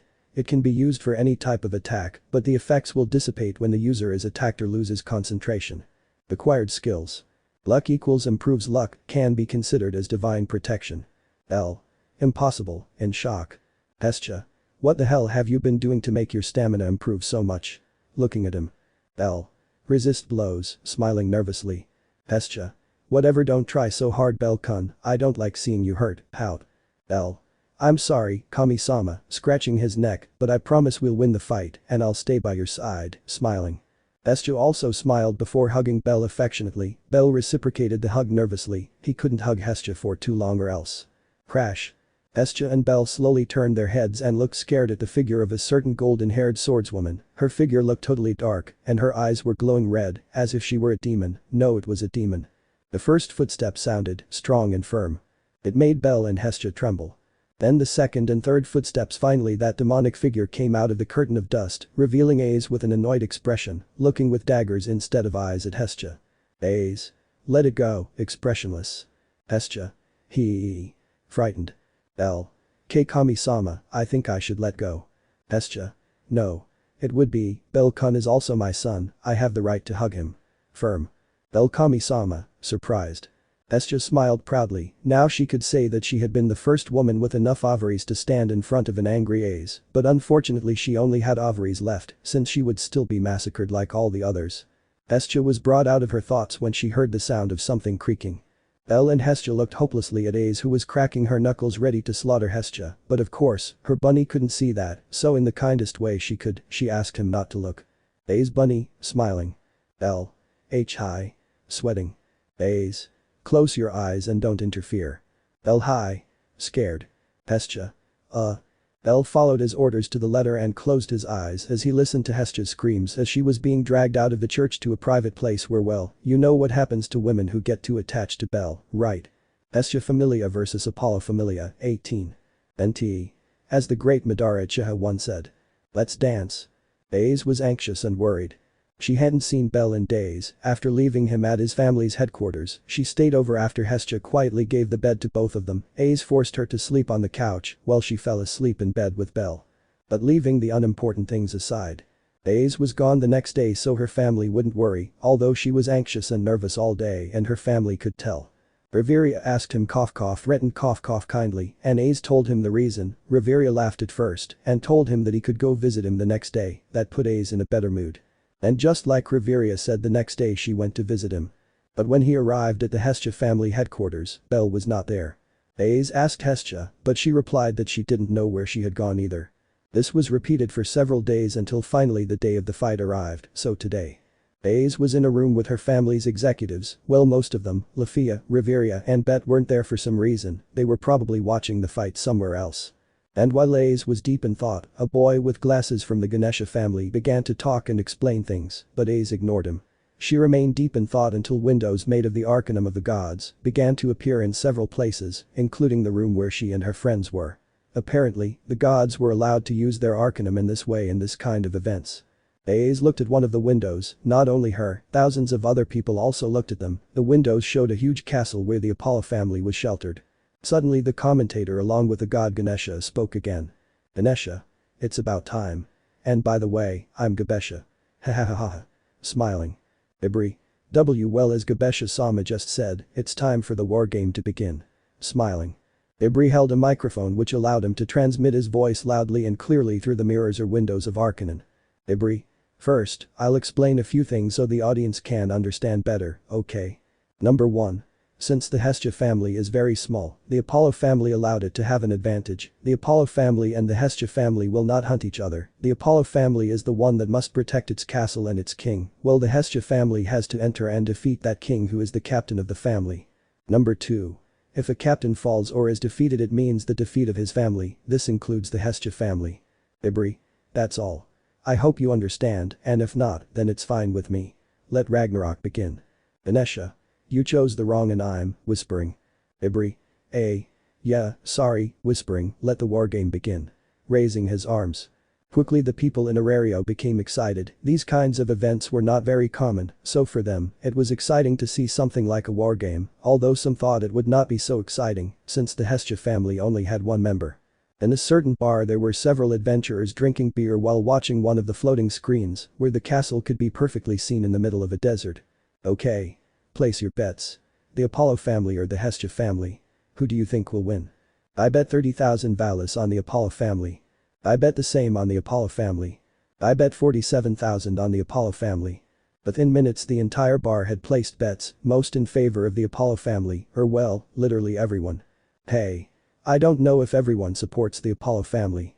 I bet 100,000 Valis on the Hestia family. Oh. Meh, are you sure, Mold? Haha. You're going to lose 100,000 Valis, buddy. Mold. Yes, keep thinking that, putting a bag of money on the betting bar. Unbeknownst to anyone besides the bettor, 4 other people also bet a significant amount of money on the rabbit. Oh? Look. It's about to start. The stadium was in complete silence, anxious.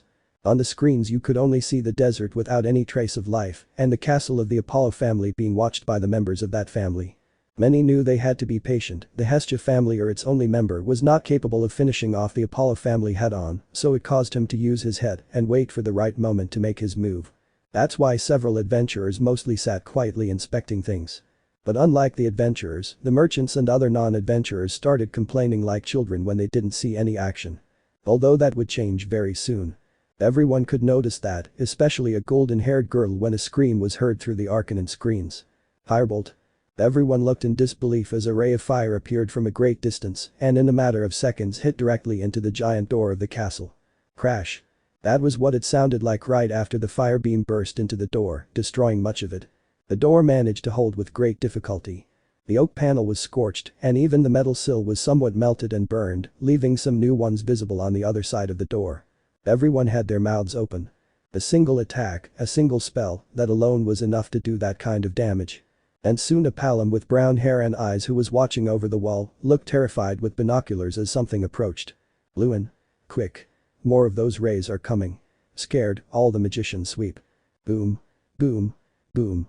One explosion after another. In one of the many explosions the wooden door finally seriously shattered into 1,000 pieces and clouded everyone's vision thanks to the smoke. Not only that, but he also took several adventurers flying, including the little Palom.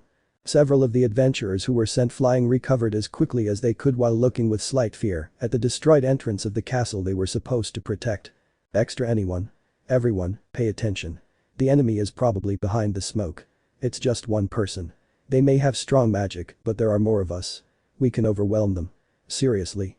Several shouts of affirmations and motivation sounded. Suddenly everyone returned to their serious expressions, while unsheathing their weapons and pointing them towards the smoke. Some magicians began to chant their magic to receive Bell, just as he emerged from the smoke. Give my small body the divine power of your big body. Extra 2. Huh. What are those whispers? Extra 6. They come from smoke. Extra 1. Is the voice feminine? Rescue them in the light of purification, sword of crushing evil. Sweep away the sword of suppression, holy sword of conquest. Extra 16. It's a magic chant. Exalted. Everyone was excited by that shout and immediately turned their sight towards the smoke, from where a slight feminine shadow could be seen. From the smoke 2 hands emerged, both hands had their fingers together, while in the middle of both a small violet and black bowl was created. Come here now by my command. Descend from the sky, rule the earth Shinbu Taosei. The female silhouette suddenly crushed and restored the purple black ball, while a large magic circle appeared right above them all. It was very large, it used 1/3 of the castle, and that was a lot. Everyone was startled when a large purple sword came out of the magic circle and at a moderate speed went down until the tip was inches from touching the ground. Extra 4. Damn. Scared. And finally the smoke disappeared completely revealing the female figure. She was a beautiful girl with black hair and purple eyes who wore a purple battle yukata along with a katana and a strange yellow glove tied right on her lower back. Makoto. Futsunamatama, it would be. At that precise moment, the sword touched the ground creating a second gigantic purple magic circle that brought with it a great pressure on the enemies who felt as if they were carrying kilos and kilos of weight. Extra 7. What is this? With difficulty. Extra 9. Forget about that, wasn't bellcranel supposed to be the only one in the Hestia Familia? Gritting teeth, damn it. Bowing. Several adventurers also knelt down, and some directly fell to the ground without being able to move a muscle. Some who were level 2 veterans managed to stand but with difficulty from a quite useful magic, a gravity magic, although. Makoto. I won't hold out like this for much longer, gritting her teeth. Makoto was also in the magic curriculum, and her own magic was affecting her. She planned to be a small distraction so her companions could finish off the other adventurers. But to her misfortune, a level 2 adventurer with difficulty pulled out a throwing knife and threw it at Makoto, who could do nothing to dodge it. Makoto closed her eyes waiting for the impact, while somewhere her ex-family shouted worriedly for her to move from there, but Makoto couldn't do that. She had to fix her mistake, and she swore to help Bell, and that would do. Plank. Makoto opened her eyes in surprise when she heard the sound of metal hitting metal and saw in front of her the person to whom she swore she would correct her mistake. Bell. Gosh, I know you want to make up for what happened on the 14th floor, but giving your life is a bit exaggerated, don't you think, Makoto-san? Smiling. Makoto belled Ono. The man who had thrown the knife looked at Bell in shock. Not only him, but many other people and adventurers too. It wasn't like the Bell they knew, now it had a ridiculous change in it. He was taller than before, at least he had grown 3 centimeters more, and that was too much considering the time that had passed. His gaze reflected a terrifying calm that scared some, mainly the Apollo family. And his light armor was gone. Now he wore a full body armor of white color equal to his hair. The armor was in some way like that of a knight. Despite being full body, it was seen that it allowed great mobility to Bell. And of course, there couldn't be missing the unique touch that were some red lines in certain parts of the armor, which on the left shoulder also carried a symbol, a burning campaign, the new symbol of the Hestia family. And what had happened to the throwing knife? Well, it was on the floor with the tip completely bent after colliding with Bell's armor. The new armor made by Welf was made of steel and with an adamantine aliasing that made it more resistant and flexible. In addition to that, Bell had a black scarf around his neck where there was a second throwing knife with a bent tip that the man had thrown in case the first one missed. Bell. How lucky I was to have Goliath's first scarf, and I'm droplet. Extra 6. You bellcranel. Annoyed. Bell. Hello. Happy. Extra 5. Damn, I can't move, trying to swing his sword. Bell. Sorry to keep you waiting, Makoto-san, cracking his knuckles. I'll finish this quickly, seriously. The adventurers could barely see Bell's shadow as it sped past them, hitting their stomachs or chests, knocking the air out of them. One of the adventurers who was barely standing and was wearing heavy armor, spat saliva and widened his eyes in shock when he saw Bell's fist in his chest, with his armor cracked and dented horribly right where Bell hit it. The adventurer, who was barely standing, could not stand against this overwhelming force and instantly fell to his knees, clutching his stomach. The others blinked in shock before turning their gaze to the white-haired man and becoming horrified. Bell was no longer there. The adventurers could only watch in fear as their companions fell like flies with each passing second of a white flash. In a matter of seconds, almost all the adventurers were on the ground, defeated and unable to do anything. Makoto cancelled the gravity magic and knelt on the floor, breathing heavily, trying to catch her breath. Then he looked in front of him. There was Bell looking at his hands while he opened and closed his fist. The armor was a little cumbersome for him since it didn't let him move with complete freedom, but it was functional and in a certain way it gave him security, so he liked it. Bell looked at Makoto and gave her a kind smile without realizing that it gave Makoto a terrifying image. Makoto saw more than 30 defeated adventurers on the ground. It almost seemed like a massacre if it weren't for the lack of blood, and in the middle of all those inert bodies was Bell with an imposing armor and an innocent smile that said, "I didn't do anything." Bell may not have realized it, but it was an image that slightly scared Makoto. And before they could say anything, a loud explosion was heard on the other side of the wall. Idiot elf. What's going on? Exalted. Extra Kun, 67. I don't know. Several adventurers came running with their tails between their legs after the destruction of the central gate, nervous. Idiot elf. So what the hell are you doing here? Go to the main entrance and destroy little rookie, angry. Extra Kun, 67. Peeper. Boom. The idiot elf and the unimportant extra had to cover their faces when a loud explosion was heard on the side of the wall the elf was guarding. Elfo idiota, what the fuck? Tenma his groceries. Boom boom. Two more explosions were heard, and finally a third managed to penetrate the wall, almost hitting the elf who managed to dodge it in time. Unfortunately, his companion was not so lucky and was directly hit by the huge burst of fire, sending him flying. The elf watched angrily as his companion lay on the ground with second and third degree burns all over his body. The elf looked at the large crack in the gaze and together with other trembling adventurers went out to inspect. Then the elf's expression changed from one of annoyance to one of pure anger when he saw the image before him. An elf. An elf with greenish blonde hair and blue eyes who had a calm expression while holding two large swords, one red with golden details and one purple with the same purple details. Elf idiot. Magic swords, and by the power they have, they are magic swords, Krazo, gritting his teeth in anger. Ryu. Calmly. Idiot elf. Why, clenching his fist, why would an elf use the swords that destroyed our home? Furious. Ryu. I have more important things than letting myself be blinded by the hatred of my race. If helping a friend is shameful, raising the purple sword, I will be shameless. Elf idiot. Misfortune. Swish. Boom. Hyacinthos. What the hell is going on? Annoyed. Daphne. They're attacking us, looking at Hyacinthos like he's an idiot. Hyacinthos. I know that. But how the hell did little rookie get through our defenses alone? Daphne. You're wrong there, he's not alone, calm. Hyacinthos what? Daphne. Yes, apparently there is also an elf and a swordswoman from the Far East, looking at it. Hyacinthos. That doesn't make sense, our numbers are still far superior, so how? They have magic Krazo swords. Daphne and Cassandra turned their heads to find the owner of that voice, Lewin, the small brown-haired Palom. Lewin. It seems that the elf has magic swords Krazo through which she was able to create a crack in the castle and enter along with a red-haired blacksmith. It is probably the Krazo who created the magic swords, both are approaching this location as well as little rookie, serious. Daphne. I see, they're probably thinking of cornering us, it would be. Hyacinthos. Damn, clicking his tongue, Lewin. Go with the other family members and make sure they don't get into the castle, just let the little rookie in. I'll take care of him, smiling crazily. Lewin 2, Lendis. Daphne.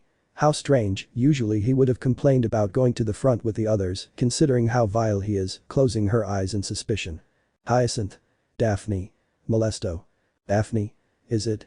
Hyacinthos. Stay here and be ready to protect me in case anything goes wrong, settling into his throne. Daphne. Yes.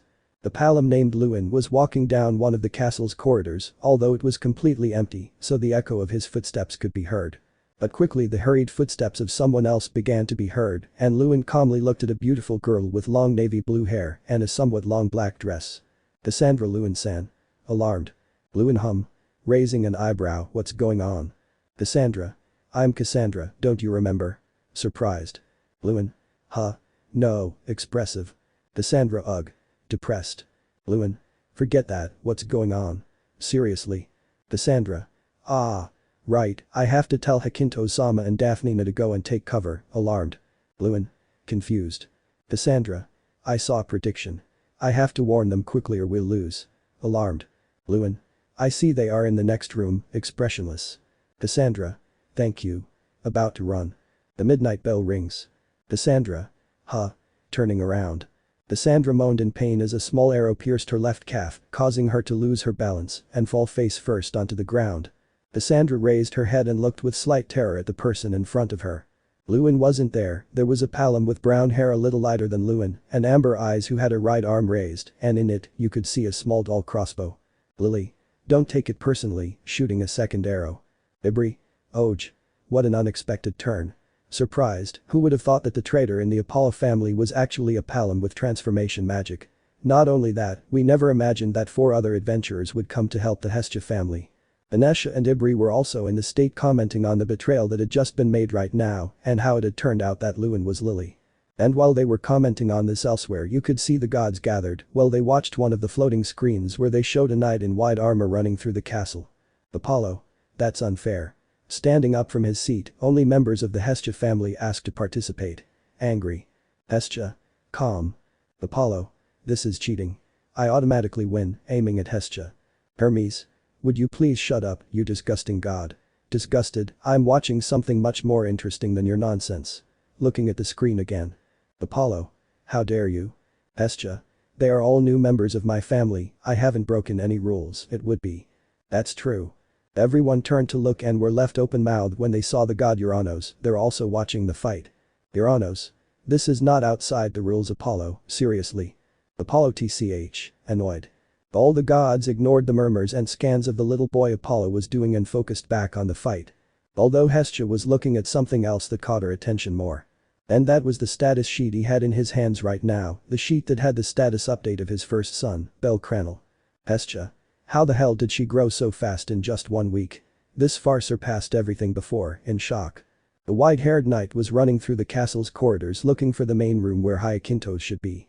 Welf and Makoto, who had been behind him, stayed at the entrance of the castle, defeating the adventurers who could still fight. They knew that Bell would not need their help to defeat Hyacinthos. In fact, it was likely that Hyacinthos would need a lot of help to face Bell. And they weren't far wrong. Bell stopped abruptly before taking out a map and starting to read it. Bell. According to Lily, it should now be right below them, smiling. Bell raised his hand in front of him and a small white light appeared in it. Bell. Time to make a big mess. Hyacinths, I just discovered that's his name. No matter what he does, the difference in levels favors me, and if he's alone then he has no chance of beating me, confident. Daphne? You shouldn't get too confident, expressionless. Hyacinthos, I'll keep calling him that XD. What the hell are you saying? It's obvious that. Firebolt. Crash. Boom. Hyacinthos and Daphne were sent flying when a large beam of fire destroyed the floor beneath them and literally destroyed the rest of the castle, letting the sun's rays hit Daphne and Hyacinthos, who were lying on the ground trying to get back up. Hyacinthos, being level 3, managed to get up with only a little difficulty. He was upset, really upset. He drew his sword when he heard slow footsteps behind him, and when he felt like a presence was right behind his back, he turned his body quickly and gave a firm thrust with his sword. Clink. A thrust which was stopped by a wide armor. Hyacinthos watched in shock as his sword struck the metal breastplate of the person in front of him and didn't even budge him an inch. Bell. That's all. I thought you'd be stronger, calm. Hyacinthos began to tremble when a terrifying and crushing presence appeared and almost forced him to kneel in front of Bell. Bell. I've been saving this for this moment, smiling fiercely. Hyacinthos could barely react when a fierce blow to the chin forced him to drop his sword and also sent him a few meters back. Bell slowly walked towards Hyacinthos, ignoring the sword on the ground that he accidentally stepped on, splitting the blade in half. Hyacinthos washed himself off the ground as best he could while he felt his legs weaken. He could barely stand. That explosion and that blow had left him very weak, more than what a level 2 should have done. No, that power even touched that of a level 4. Hyacinthos' fear only increased when he heard the person in front of him begin to chant a spell. Bell. Release your anger, release your rage, release the fury that has been inherited from the great war boar, weak and defenseless rabbit, become strong, thanks to the love of a capricious goddess and your golden longing, Idana Ishi. Suddenly, Bell's body was enveloped in a crimson aura while his veins stood out slightly, although this could not be noticed because of the armor he wore. Bell. Are you ready? Cracking his neck because I am. The stadium was total chaos. Everyone looked at the flying screens in surprise. Other people who were watching the fight from another place, like the hostess of fertility, were equally surprised and shocked. You could see a large number of adventurers crowded together watching with great attention as 5 people wipe out an entire family. And in the personal stadium of the gods. Hyacinthos was scared and was begging who knows who that his son will win somehow. While this was happening, Hestia looked closely at her son Bell's status update. Status bellcranel. Adventurer level 2. Family Hestia. Statistics. Strength 1034s. Resistance 1441 SSS. Dexterity 1100s. Agility 1389 SS. Magic 930A. Total 5894. Universal power 11437. Magic. Firebolt equals magic that launches a powerful beam of fire. Chant equals without chant. Idana Ishi equals reinforcement magic that increases all the user's abilities. The power obtained depends on their will. If their will weakens, the magic will lose power. If their will is strong, its power will be enormous. Chant equals release your anger, release your rage, release the fury that has been inherited from the great war boar, weak and defenseless rabbit, become strong, thanks to the love of a capricious goddess and your golden longing. Skills. Lyris Frez equals allows faster growth as long as feelings do not change. The greater the intensity of the feelings, the greater the growth. Extra equals makes the user immune to charms. Hidden. Argonaut equals the hero's wish. Allows 1 charge for a counterattack. It takes 2 minutes to fully charge and can sound like a small chime or a large bell, depending on the power needed. It can be used for any type of attack, but the effects will dissipate when the user is attacked or loses concentration. Acquired skills. Luck equals improves luck, can be considered as divine protection. Hestia. Just a few days of training with the strongest adventure, that's all it takes for me to reach this power. In shock. Oh. Hestia blinked in bewilderment at the shouts of the other gods and the commentator from the Ganesha family. Hestia raised her head, looking at the Arcanon screen, which showed a white-haired knight lifting an effeminate man from the Apollo family by the collar of his shirt. In a room more secluded from the Loki family. You could see the top executives of his family sitting there staring at the fight, although it was more of a massacre than a fight. The elf with magic swords had finished off a large part of the army alone. It was clear that she was higher than level 3, probably level 4. The red-haired blacksmith and the purple yukata-wearing swordswoman were also quite skilled. They had held off 20 adventurers alone, mostly level 1 and some level 2 at the beginning of the path. It was truly surprising that they managed to stop so many adventurers, just the two of them, although the magic wind sword that the Krazo headed also helped them a lot. Finn. What do you think? Smiling. Aerith. The boy has become stronger, calm. Fiona. Yes. With a sparkle in her eyes. Finn. You and Aiz did a great job training him, smiling. Fiona. Huh. Yeah, about that, scratching her neck. Finn. Finn turned to look at Aiz, who also looked away, slightly embarrassed. Finn. You trained her, right? Confused. Fiona. Haha, scratching her neck, let's say we offered her training, but with a difficult expression. Aiz. Rejected us, expressionless. Finn. Huh. So who was he training with? Aiz and Fiona looked into each other's eyes before looking at Finn and shrugging their shoulders. They didn't know. Finn. How strange, but it doesn't matter for now. Let's watch this war game, and also, let's see how strong our princess's knight has become, smiling. Everyone laughed lightly as they saw Aiz blush at Finn's words. In the castle where the war game will take place, the game ended. Hyakinto's ugh. Flying away. Hyakinto's landed roughly on the ground as a powerful blow to the chest had broken a couple of his ribs. Bell. This is a little disappointing, expressionless. Anyway, I'll finish this quickly, raising his fist. Hyakintos watched in terror as Bell prepared to deliver a blow that would probably knock out more than one of his teeth, ruining his beautiful face and also sending him into the world of unconsciousness. But just as Bell was about to hit him, a girl with short red hair stopped him. Bell and Hyakintos were surprised when Daphne hugged Bell tightly, preventing him from hitting Hyakintos. Bell instantly went blank. Not exactly because of the girl's strength, in reality it only took one movement to get rid of her. What left him in shock was that the girl was hugging him, accidentally sticking her breasts on his blushing face. Bell's body trembled when he felt golden eyes staring at him with murderous intent. In fact, not only Bell trembled, somehow the Redeed also felt that murderous gaze on her back and trembled slightly when the image of a golden-haired girl running her through with her sword appeared in her mind. Haha, thank you Daphne. Both Redeed and Bell looked at Hyakintos, who waved his hand raised with a ring of fire above him. Hyakintos. Now please, be a sacrifice and keep it there. Throwing his ring of fire. Bell. Damn. Gritting his teeth. Daphne was surprised when Bell easily separated her from her and placed her behind him, while he covered himself with his arms to receive the ring of fire head on. The ring of fire hit his arms and his armor slowly pushing him back. Bell gritted his teeth in anger and felt his armor slowly cracking. Hyakintos closed his fist and the ring of fire lit up brightly before bursting into a powerful flare. Daphne opened her eyes when she felt a body larger than her embrace her, and quickly the explosion covered both of them. Hyakintos started laughing like a psychopath when he saw that he had killed Bell, but his happiness was interrupted when some debris from the explosion rose up, revealing Bell with a little blood on his head and his armor with some scratches on it, but nothing that Welf couldn't fix in a few hours of work. Bell stood up a little more, ignoring the adventure with an extreme blush that was under him. Daphne tried to say something, but her stuttering prevented her from doing so, and all she could do was watch, blushing, as Bell stood up and extended his hand to help her. Daphne accepted the gesture and with Bell's help stood up. Daphne.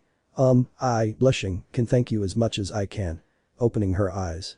Bell narrowed his eyes and in a quick movement unsheathed a golden knife which he used to cut in half a silver Hyakinthus dagger that had treacherously attacked him from behind.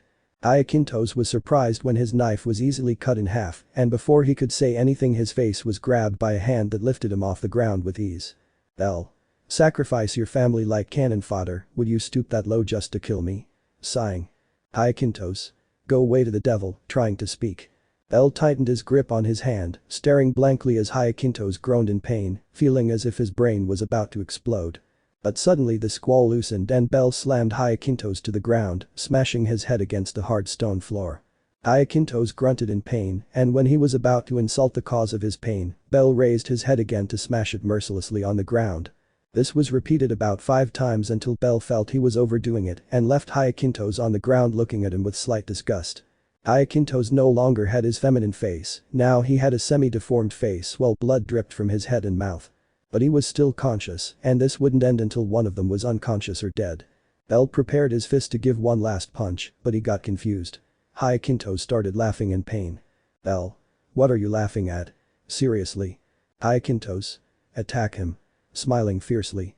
Bell turned behind him and saw the Redeed with a large stone in her hand about to hit him on the head, or so he thought since Daphne threw the stone, and Bell could easily watch as it passed him by and hit Hyacinthos directly in the face, destroying his nose and finally sending him into the world of unconsciousness. Daphne? So we're more or less even, but I still owe you my life, so if you need anything, don't hesitate to ask, looking away. Bell smiled kindly at the Redeed, making her blush in the process.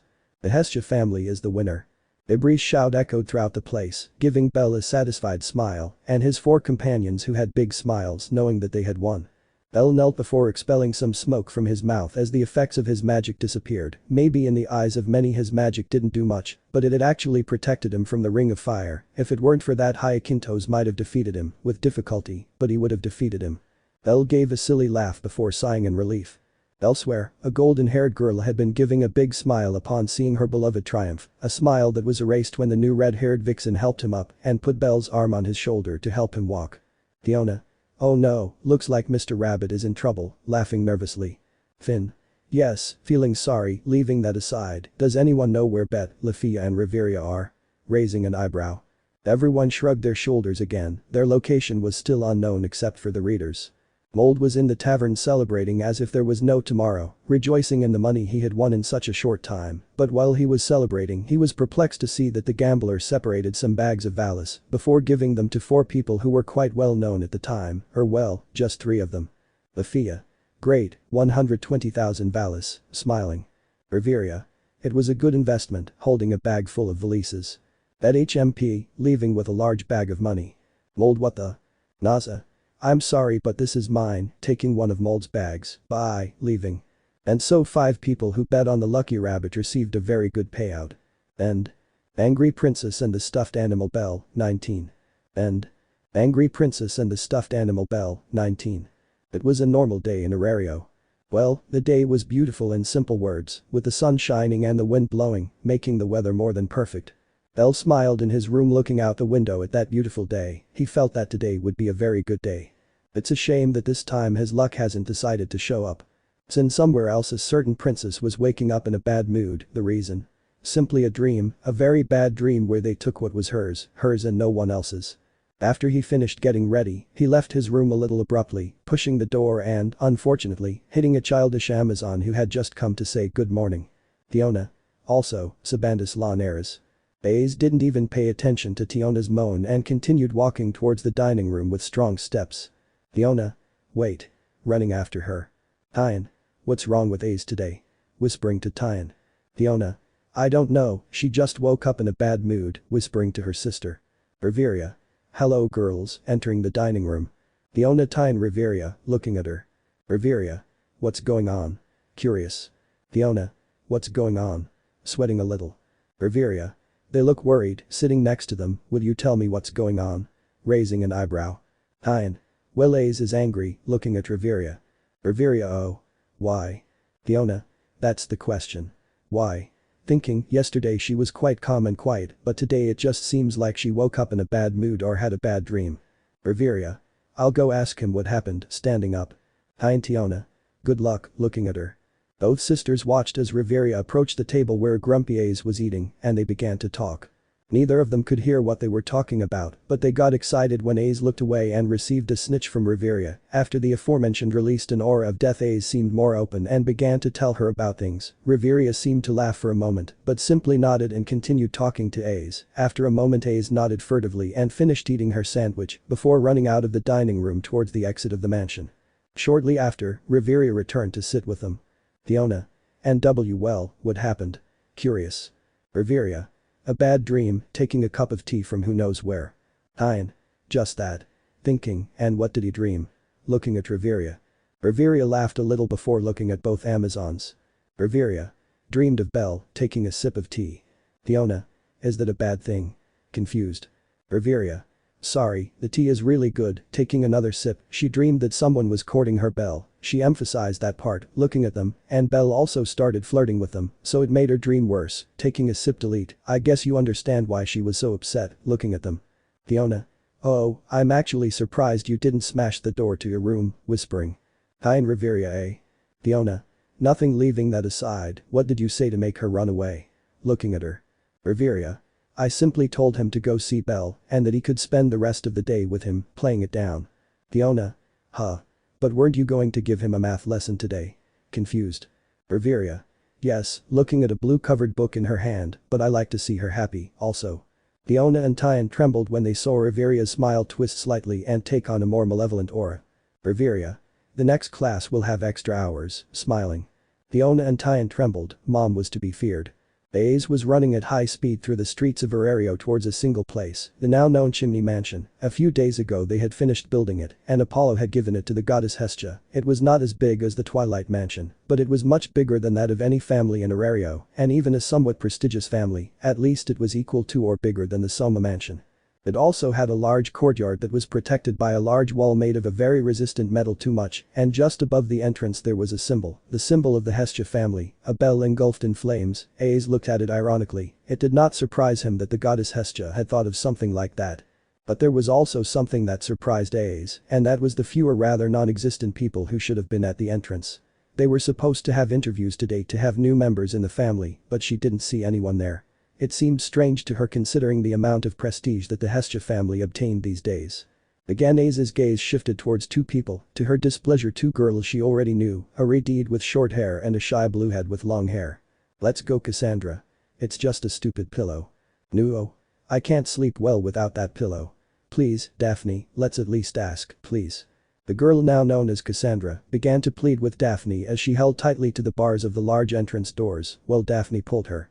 Aiz was going to approach them and probably run them away from there for bothering her in her opinion, also increasing her anger. She, the redhead, was the one who had been courting Bell in her dream. With the bluehead she didn't have as much problem, she was too shy to do something like that in her opinion.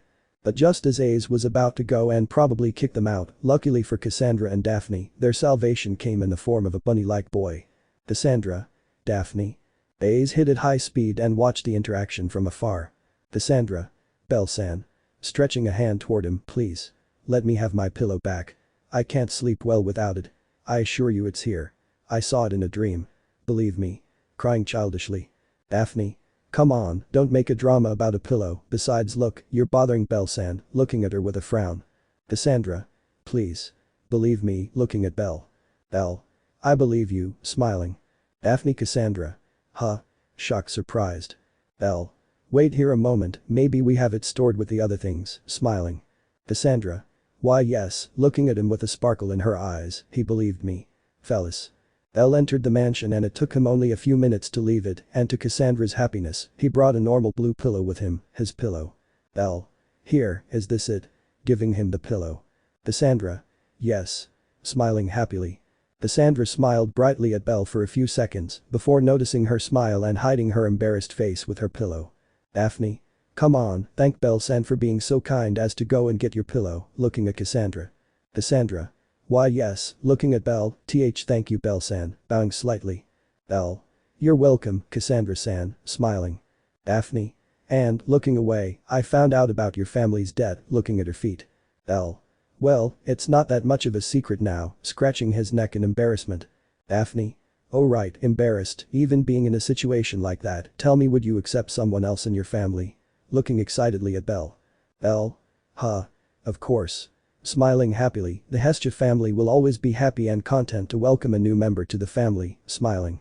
Bell may not have realized it, but his simple smile had made Daphne blush and even Cassandra, who was looking at him still with her face hidden in the pillow. At that moment Daphne wished for a pillow to hide her face, possibly more blushed than ever, and although Bell did not see this, a certain golden-haired princess did see it, and a mini Aiz was begging for blood, harpy blood.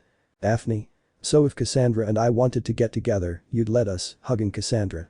Cassandra. EA. Blushing, well it doesn't bother me, whispering. Bell. Of course.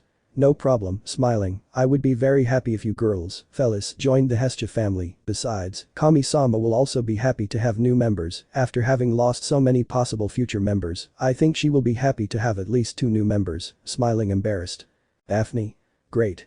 Smiling, so can we come in? Pointing to the entrance. Bell. Oh sure, come in, opening the gate. Cassandra and Daphne quickly entered the Hestia family property and followed Bell to the entrance before disappearing inside the house. And if Aiz was watching. And she was jealous, and a jealous Aiz is a dangerous Aiz. Denma. Trafficking rhymes. Bell Kami-sama, smiling. Hestia. I already told you that you can call me only Hestia. Bell, sighing. Bell. Hestia-sama, smiling. Hestia. At least he tried, sighing, what happened? Looking at her 200 million debt. Bell. I got 2 new members. Smiling. Hestia. That's great. Fellis. Bell. They are 2 adventurers, smiling. Hestia. How bad, lowering her arms. Bell. Huh. Why? Surprised. Hestia. Sometimes I'm surprised by how clueless you can be, shaking her head, don't you know what hints are? Looking at Bell, about to answer, don't answer. Bell. But. Looking at her. Hestia. Let them in, I'll interview them, leaning on her desk. Bell hi, smiling. Hestia. So they are Cassandra Ailian and Daphne Loros, looking at them, both are 18 years old, they were former members of the Apollo family, and both are level 2, the same as Bell Kun, nodding, and tell me, why do you want to join the Hestia family, it would be. Daphne. I have no other place to go after Apollo-sama returns to heaven, besides, everyone here seems very kind and this Bell, whispering the last thing. Hestia. Excuse me. Raising an eyebrow. Daphne. Nothing, feigning disinterest, then. Can I come in? Looking at Hestia. Hestia. I don't sense any bad intentions in you, and it would be useful to have more second-level adventurers, smiling, and you. Looking at Cassandra. Cassandra. 2 Bell believed me, hiding her head in the pillow. Hestia. Huh. Hestia. Interesting, looking at 2 status sheets, an ability to greatly increase resistance and be able to activate it at will, and what the hell is this, looking at Cassandra's sheet, great prophet, an ability that allows its user to dream of important events, days or weeks before they happen, is there anyone normal in this family? An ability to grow incredibly fast, a monster detection ability, a blacksmith with the ability to make incredibly powerful magic swords, and a support with a unique transformation magic, what's next? A beast man with the ability to increase stats, smiling uncomfortably, one day my own children will kill me from the trouble they give me. Hestia-sama. Hestia. Come in, sighing as she guards the daughters of state. Bell. Hello. Opening the door. Hestia. Bell-kun, tell me, did you settle in okay? Looking at him. Bell. Well, it turns out they had left their things here and they were packed in the warehouse, along with the belongings of the previous Apollo family members, smiling nervously, so they just went for them and took a room, by the way, look. Showing a stuffed rabbit with red button eyes, I found it in the warehouse, smiling, it was a little torn and dirty, so I fixed it. And it had its button eyes broken, so I put some I found around there and look. Smiling. Hestia. Did you take him because he looks like you? Smiling ironically. Bell. And no, I just thought it was cute and thought I could give it to Aiz, smiling. Hestia. Huh. But doesn't she already have a bunny plush with your hair and jacket? Confused. Bell. True, sighing, well, maybe I can give it to whoever wants it, shrugging, do you want it? Handing it to them. Hestia and no need, smiling nervously. Bell. Do you also have a stuffed animal of me? Hahaha, laughing. Hestia. Huh. Bell. Just joking, smiling. Hestia. Of course, I would never have a miniature stuffed animal of you. Am I a crazy nymphomaniac goddess? Laughing nervously. Elsewhere. Hunt. Otter. Greetings Freya-sama, giving her a handkerchief. Freya. Thanks Otter, I think Bell must be talking about me, smiling while hugging a miniature Bell plush. Otter. I should stop spying on him so much he has dark circles bigger than before, looking at her. Freya. Maybe you're right, pouring herself some wine. Back with Bell. Bell. Well, I'll go find someone I can give it to, going. Bell walked through the halls of the fireplace mansion looking for someone's room. Bell. First with Lily, looking at Lily's room door. Talk, talk. Bell waited for a moment at the door, where behind her she could hear Wade and several sounds of someone running and picking up things. Lily. Come in, looking at the door, oh. Bell-sama, what do you need, smiling. Bell. Oh well, I didn't know what to do with this, so I thought I'd give it away, showing the rabbit stuffed animal, do you want it? Lily A. And no, Lily doesn't like childish things like stuffed animals. Before Lily could finish speaking, the doors of her closet exploded, dropping hundreds of large and small stuffed animals with an uncanny resemblance to a certain adventurous rabbit. Bell and Lily stared at this motionless, Bell in surprise and Lily in shock. If you looked closely, it seemed that Lily had lost her color. Lily. I can explain it. Bell. I didn't see anything going on. Lily. Wait. I can explain, I swear. Trying to run after Bell. Bell. No need. Running. Talk. Pass. Bell. Hello Makoto-san, opening the door. Makoto. Oh. Bell don't know, what do you need? Smiling. Bell. Hey, well, I wanted to know if you would like to have this rabbit stuffed animal, smiling shyly. Makoto. Oh, no thanks, I already have one similar to you, playing it down. Bell. Makoto. Yes. Look, going to a painting. Bell looked at the painting Makoto was heading towards, a rather large painting of her and the tail family. To his surprise, Makoto removed the painting, and there was a secret hole with a stuffed animal of him. Of all of them, in fact, there was a stuffed animal of Hestia, one of Lily, of Welf, of Makoto and of him. They were quite well made to tell the truth, and next to them, there were some of the Take family, something nice in his opinion. Makoto. They look good, don't you think? Smiling proudly, I made them myself. Puffing out her chest. Bell. They look great Makoto-san, smiling, but now I need to find someone else to give it to, looking at the stuffed animal with a strange resemblance to him. Makoto did you try before Welf Dono? Curious. Bell. I'll see if he wants it, going to the door, bye. Smiling. Makoto. See you soon, waving goodbye, has he already left? Checking through the door, well, what I was doing, grabbing Take Mikasuchi's plushie, Take Mikasuchi-sama, kissing him. Talk. Pass. Bell. Hello, opening the door to the Welf truce. Welf Bell. Wiping the sweat from his forehead, what do you need, friend? A repair? I swear, if you break one of my suits of armor again, this time I'll charge you. That makes 3 this month, in 1 month. Bell. Why yes, sorry, I just wanted to see if you wanted a rabbit stuffed animal, smiling nervously. Welf he looks like you, chibi. Bell ugh. Feeling a blow to his pride, well, do you want it? Holds it out. Welf. No thanks. If I wanted to remember my best client, I'd just have to look at that photo. Pointing to a painting on a table. Bell looked at the painting and was surprised to see a picture of him and Welf signing a contract for him to be their personal blacksmith and shaking hands. Welf. It's a good photo, don't you think, smiling, besides I have that, pointing at a mannequin. Bell turned to look and almost fell backward when he saw a wooden mannequin that strangely resembled him. Bell. Welf. Looking at him scared. Welf. Hey. Don't get all worked up. It's just that you break my armor so much that I even asked for a wooden mannequin in your shape to make them your size and not like the standard ones. Besides, it's easier to repair them and remove or improve things so they don't ruin your agility. Looking at him. Bell. That explains why the last ones have felt more comfortable, whispering. Welf. Anyway, if you don't need anything else, please go. Bell. Welf.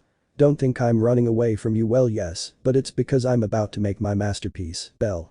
Smiling proudly, and it'll be a surprise, so please, I need you to leave. Bell. Don't worry, I understand, see you later, waving goodbye. Weef. Bye. Taking a rather large hammer, this time I'll make it. Motivated. Bell. Well, looking at the stuffed animal, there are only 2 people left, looking at Daphne and Cassandra's rooms. Bell approached Cassandra's room first and knocked on the door, but to his surprise the door was open, and he did what no man should do, enter a woman's room without permission. As soon as he entered he was shocked to see Cassandra with a stuffed animal between her legs and with a needle and thread in her hands. What did they think, you dirty-minded people v. Strangely, the stuffed animal was large in size and it had a terrifying resemblance to him, it had white hair. A brown jacket, black pants, a strange and comical smile, and finally 2 red button eyes. Cassandra quickly noticed his presence and raised her head to scold him for not falling before realizing who he was. Cassandra. Axio Bell-san, blushing, and it's not what you think, trembling, please believe me, about to cry. Bell. I swear I didn't see anything. Running away. Cassandra. Wait. I swear I can explain. Extending her hand. Bell. Does everyone have a stuffed animal of mine? Breathing heavily, anyway, here's the last person, knocking on the door. Talk. Pass. Bell entered the room where Louis saw a red-haired girl with short hair, easily arranging some wooden furniture that was lying around. Apparently, she saw them in the warehouse and liked them. She didn't know who owned them, but she took them for herself and was now arranging them on her own. It's not like simple wooden furniture would be difficult for her to carry onto a level 2 at the end of the road. Daphne. Oh.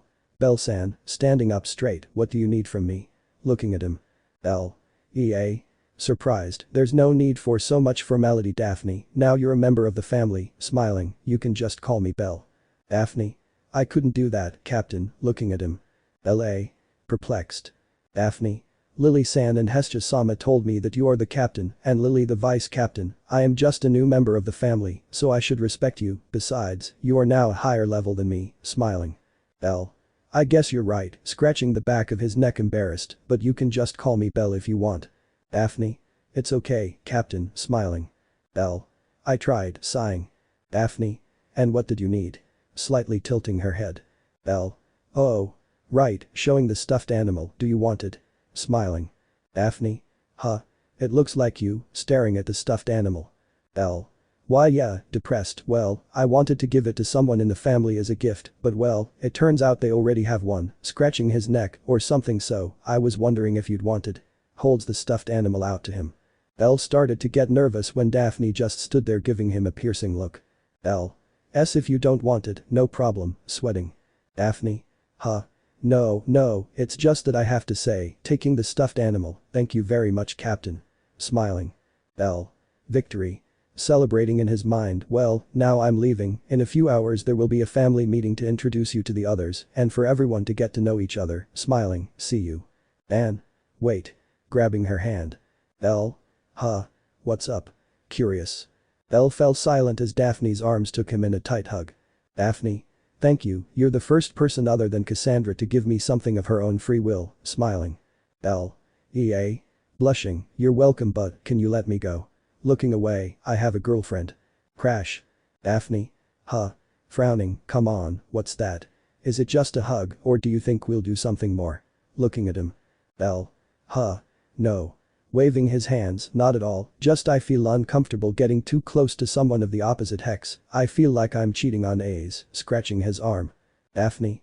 Come on, but if it's just a hug. Cough. They both fell silent when a small fake cough sounded and Bell immediately recognized it. Bell Aiz. Sweating. There he was, every man's worst nightmare, Aiz, his brows furrowed as he clenched his fists and almost seemed to kill Daphne with his gaze, his bad mood had returned and was even bigger than before. L. Oh no, covering himself. Aiz. What is she doing here? Squinting. L. W. Well now he is a new member of the Hestia family, looking at Aiz. Aiz. And why is he burning you? With a dangerous look. L. Well, he was thanking me for giving him a gift. Aiz. Ah. L. I shouldn't have said that, reprimanding himself. Daphne. That's right Kinky my captain gave me this stuffed animal, showing Bell's stuffed animal, do you like it? I really love it, smiling. That was the last straw, Bell even wished she had a torture shell to hide in and never come out, but unfortunately Aiz wasn't just mad at Daphne, she was also mad at why she let herself get hugged, and it makes sense, for a moment Bell considered that hugs from the opposite gender weren't bad, and Aiz made her remember why they were bad, why she got angry. Before either of them could say anything, Daphne flew out at a terrifying speed before crashing into the wall, while her eyes looked like a whirlpool, she was probably fainted, and so it was, her inert body was observed by an expressionless and cold Aiz, who carried Bell in her arm like a sack of potatoes, who simply did not move, he knew that if he did, things would be worse for him. Aiz. Let's go to the Twilight Mansion, I have to educate you for being a bad rabbit. Bell blushed and for a moment he was terrified when he realized that. Bell. Please don't tell me I'm becoming a masochist, crying in I'm tears, I disappointed you grandpa, being dragged by Aiz. And that's how the day ended, with an incredibly angry Aiz, a beaten and fainted Daphne, a renewed masochistic Bell like a certain author Cranel 18 and a wild discovery that everyone had Bell plushies, yep it was just another day in the Hestia family. End.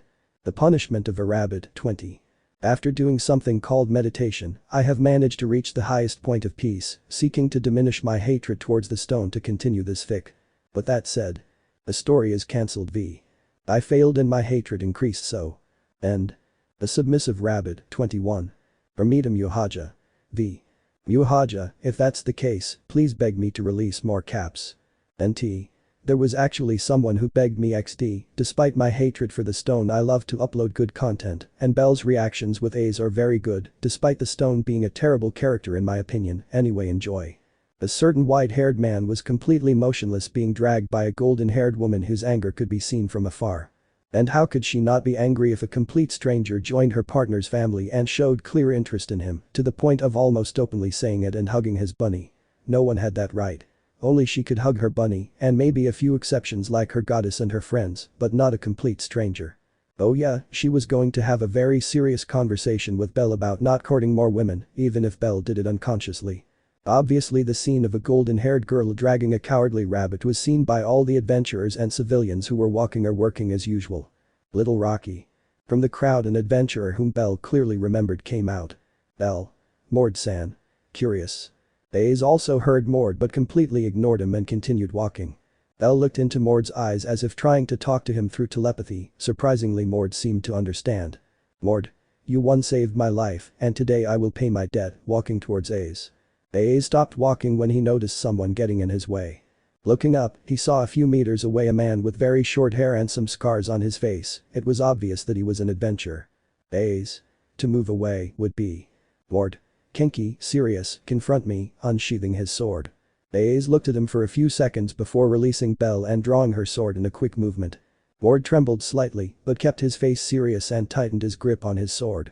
Bell watched everything silently without looking, already knowing the outcome of the fight. Hey murder. Behind Mord appeared two more subjects, completely scared. I won. What are you doing, idiot? Whispering. I too. Have you gone crazy or something? Alarmed, do you want to die? Looking at him. Mord. They wouldn't understand. Mord started walking slowly towards Aiz. Aiz followed his example, and they started walking towards each other, both with sword in hand. NT like JoJo's. Crash, chang / crash. The sounds of weapons clashing quickly began to echo through the streets. Bell at no time observed the battle and did his best not to look at it when he began to hear Mord's moans and the sound of bones breaking. The scandal lasted a few seconds more and finally after a massacre, Aiz released the body of a bruised and dying Mord who fell face down to the ground. DYP a half bite. Going to help him. Bell turned to look at Mord after the massacre ended and gave him a look of pity and gratitude. Contradicting the resistance of his level, Mord raised his face swollen from so many blows and looked at Bell, again as if they were speaking by telepathy. Both nodded. Mord didn't fight Aiz to rescue Bell. He knew that even using the dirtiest tricks he couldn't defeat her. He fought her so that she would vent her anger and go at him, and so Bell's punishment would be less severe. Mord. My debt was paid, fainting. Mord Latro, you will be remembered as a hero who fell in battle bravely facing a monster. Show your respect, he is a king. Respect Mord God. Aiz walked towards Bell who noticed a clear difference. Aiz no longer seemed as angry as she had been a few minutes ago, she seemed more relaxed. Obviously she still had a look of annoyance, but it was better than the angry look she had before. Aiz walks, passing by Bell. Bell sighed in relief when he saw that Aiz was no longer going to drag him. His neck was starting to hurt from being pulled so much by the collar of his shirt. Taking one last look at the fallen hero, Bell gave a healing potion to Mord's companions and went after Aiz. The main door of the Twilight Mansion was opened revealing Riveria who curiously watched an annoyed Aiz walking towards the mansion after the guards let her pass. Obviously I also noticed a certain white-haired man who was walking behind Aiz with his gaze towards the ground. He looked like a scolded rabbit following its owner. Although that wasn't far from reality. Riveria. What happened? Raising an eyebrow. Aiz. Walking inside the mansion. Bell. A girl hugged me, following Aiz. Riveria. I think it's overdramatizing things a bit and I'm Droplet. Riveria followed them to intervene in case she needed to save Bell's skin, or in this case, fur. After a long 2-hour sermon that ended with Bell doing a dogessa and with his ears red from being pulled for several minutes, the punishment ended, or more or less, because Aiz didn't allow him to leave the Twilight Mansion, and even though he was here inside, she was with him at all times, reminding him every 5 minutes that only she could hug him. Not to mention he couldn't get closer than a meter to another girl. Loki. Herr Abbott. Smiling friendly, what are you doing here? Curious. Loki approached Bell in a friendly manner and put his arm around his shoulder without any concern, as if they were good friends. Bell got scared and looked at Aiz hoping she wouldn't attack his deity. Surprisingly she looked quite calm. Loki. Huh. What's going on? Did Aiz's jealousy finally scare you off? Laughing amusedly. Bell. No, it's just Aiz forbade me from getting closer than a meter to a girl and also said that I couldn't allow myself to be touched so affectionately, sweating. Loki. In serio? Looking at Aiz. Aiz nodded calmly as she watched Bell. Loki. Then why didn't you attack me? Looking at his arm over Bell's shoulder. Aiz remained silent before looking at Loki's chest, then looked up calmly. Loki felt a pang in his chest and bent down depressed. Bell Loki-sama. Alarmed. Loki. She doesn't recognize me as a woman, I'm not a threat to her, depressed, it's because of my chest, right? Looking at Aiz, just because it's small doesn't mean I'm not a woman. Determined. Aiz. Really? Unsheathing her sword, so you wouldn't mind if I cut off your arm for hugging Bell so affectionately, would you? Sharpening her gaze. Loki. But thinking about it, moving away from Bell, if you don't want to believe that I'm a woman that's fine, I don't see any problem, smiling nervously, I think Finn is calling me to help him with the paperwork, I'll be back later. Leaving. Bell. Ran away, and I'm droplet. Aiz sheathed her sword and hugged Bell affectionately. Watching him at all hours and preventing the harpies from approaching her Bell was tiring, and she wanted some affection from the boy she loves. Bell smiled and began to rub Aiz's head, pampering her. No matter how jealous she was, he loved her very much. Besides, he had to admit that he was partly to blame for allowing other girls to hug him so affectionately. Hey Aiz. Even though they were still burning, Bell and Aiz turned their gaze and observed Tyan, who was looking at them calmly. Tiona found a Jag-American stand selling exotic Jag-American, but it's a limited time offer. She says to join her quickly before they run out, okay. Holds a Jag-American. Aiz's eyes seemed to shine, but the shine quickly disappeared and she looked at Bell. Bell. Go, I'll be here, smiling. Aiz nodded and took Bell by the cheeks to give him a soft and sweet kiss. Aiz.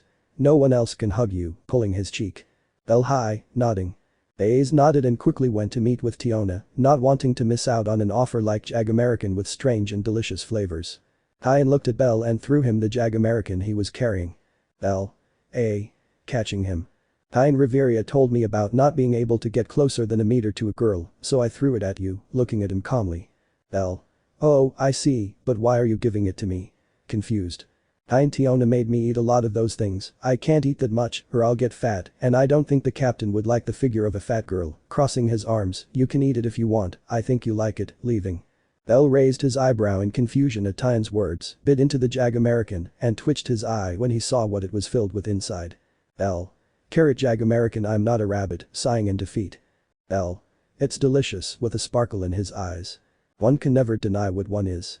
Bell walked through the halls of the Twilight Mansion deep in thought, after having finished that delicious Jag-American he began to walk around the place, the truth is that despite having visited the place several times he still had not explored it completely. Bell remained submissive in his thoughts for a while until a voice brought him out. Look who we have here, Tomato. Bell stopped abruptly and turned his gaze to see a grey-furred werewolf who had his typical superior smile. It bothers me to see you walking on the same ground as me, what are you doing here? Looking at him. Bell Aiz brought me to scold me, sighing. Aiz. It's strange to see you here without her by your side, looking around. Bell. It was for exotic Jag-American, and I'm droplet. Had a little and I'm drop, but then looked closely at Bell. You seem satisfied, watching him. Bell You said I scolded you, right? What, are you a masochist? Laughing with amusement. Even though it was just a joke, Bell felt a strong chill run down his spine. That of course did not go unnoticed by Bell. It scares me, lowering his head. Aiz. Raising an eyebrow. Bell. No, he's a masochist, trembling. Got a chill too, and surprisingly patted Bell's back as if they were friends. Even if you are, as long as you don't accept it you won't go to extremes, or so I think. After that little moment where Bet comforted Bell, it didn't take long for him to return to his old self and start laughing at him, although of course, Bell had already learned to ignore his teasing and take it as advice, so he just listened to him. After about 10 minutes of walking around the Twilight Mansion, one of the guards appeared and told Bell that Aiz was back. Bell quickly went to the entrance of the mansion, and there he found Tiona and Aiz carrying some large bags as a peace of mind. Tiona. Hey Argonaut-kun, smiling, do you want Jag-American? Aiz bought some for you, I think you like them, smiling. Bell.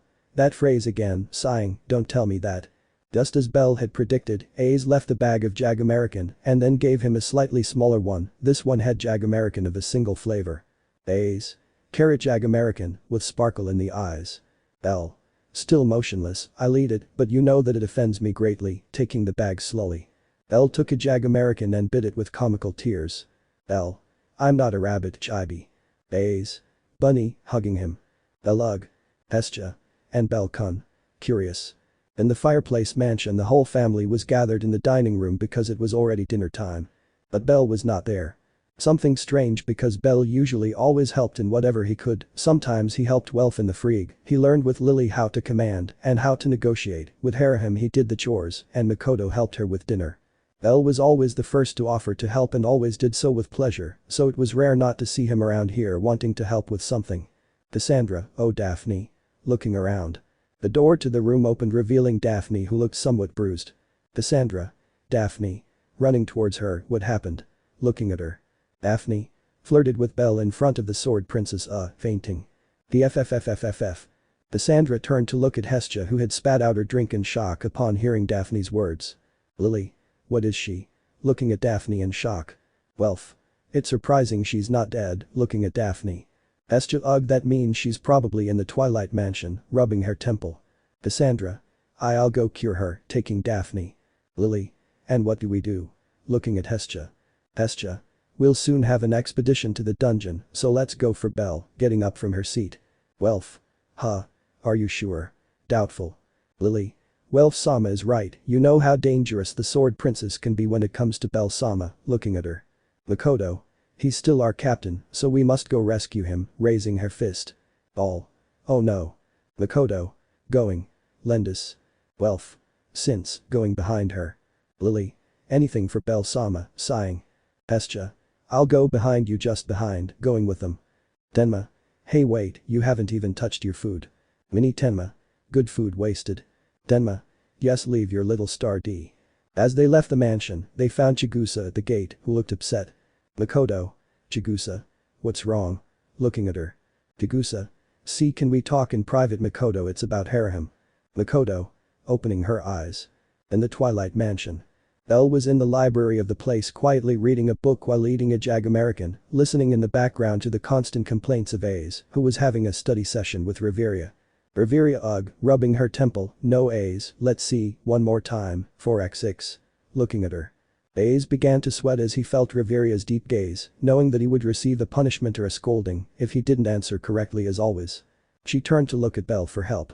Bell noticed her gaze and looked at her without knowing what to do, then he looked away with sadness. In his village there were no schools, so he was not good at math either. Riveria. Pay attention here, turning Aiz's head, I'm the one teaching, not Bell, would it be, 4x6? Sharpening her gaze. Aiz began to tremble and opened her mouth to answer any number that came to mind, but Riveria stopped her. Riveria. Make a mistake and don't eat Jag-American for a month. Aiz closed her mouth and looked down, sweating. If you looked closely, you could see the small tears in her eyes that were struggling to come out. Riveria sighed to herself and looked at Aiz tiredly, they had already been asking that question for 30 minutes, and still nothing. Talk. Riveria. Looking at the library door, Bell, could you go open it? Looking at it. Bell, hi, getting up. Bell went to open the door and looked curiously at Welf, who looked at him nervously. Bell. Welf. What's wrong? Looking at him. Welf. Mikoto and I need your help, sweating. Bell. Of course they need it. Smiling. Welf.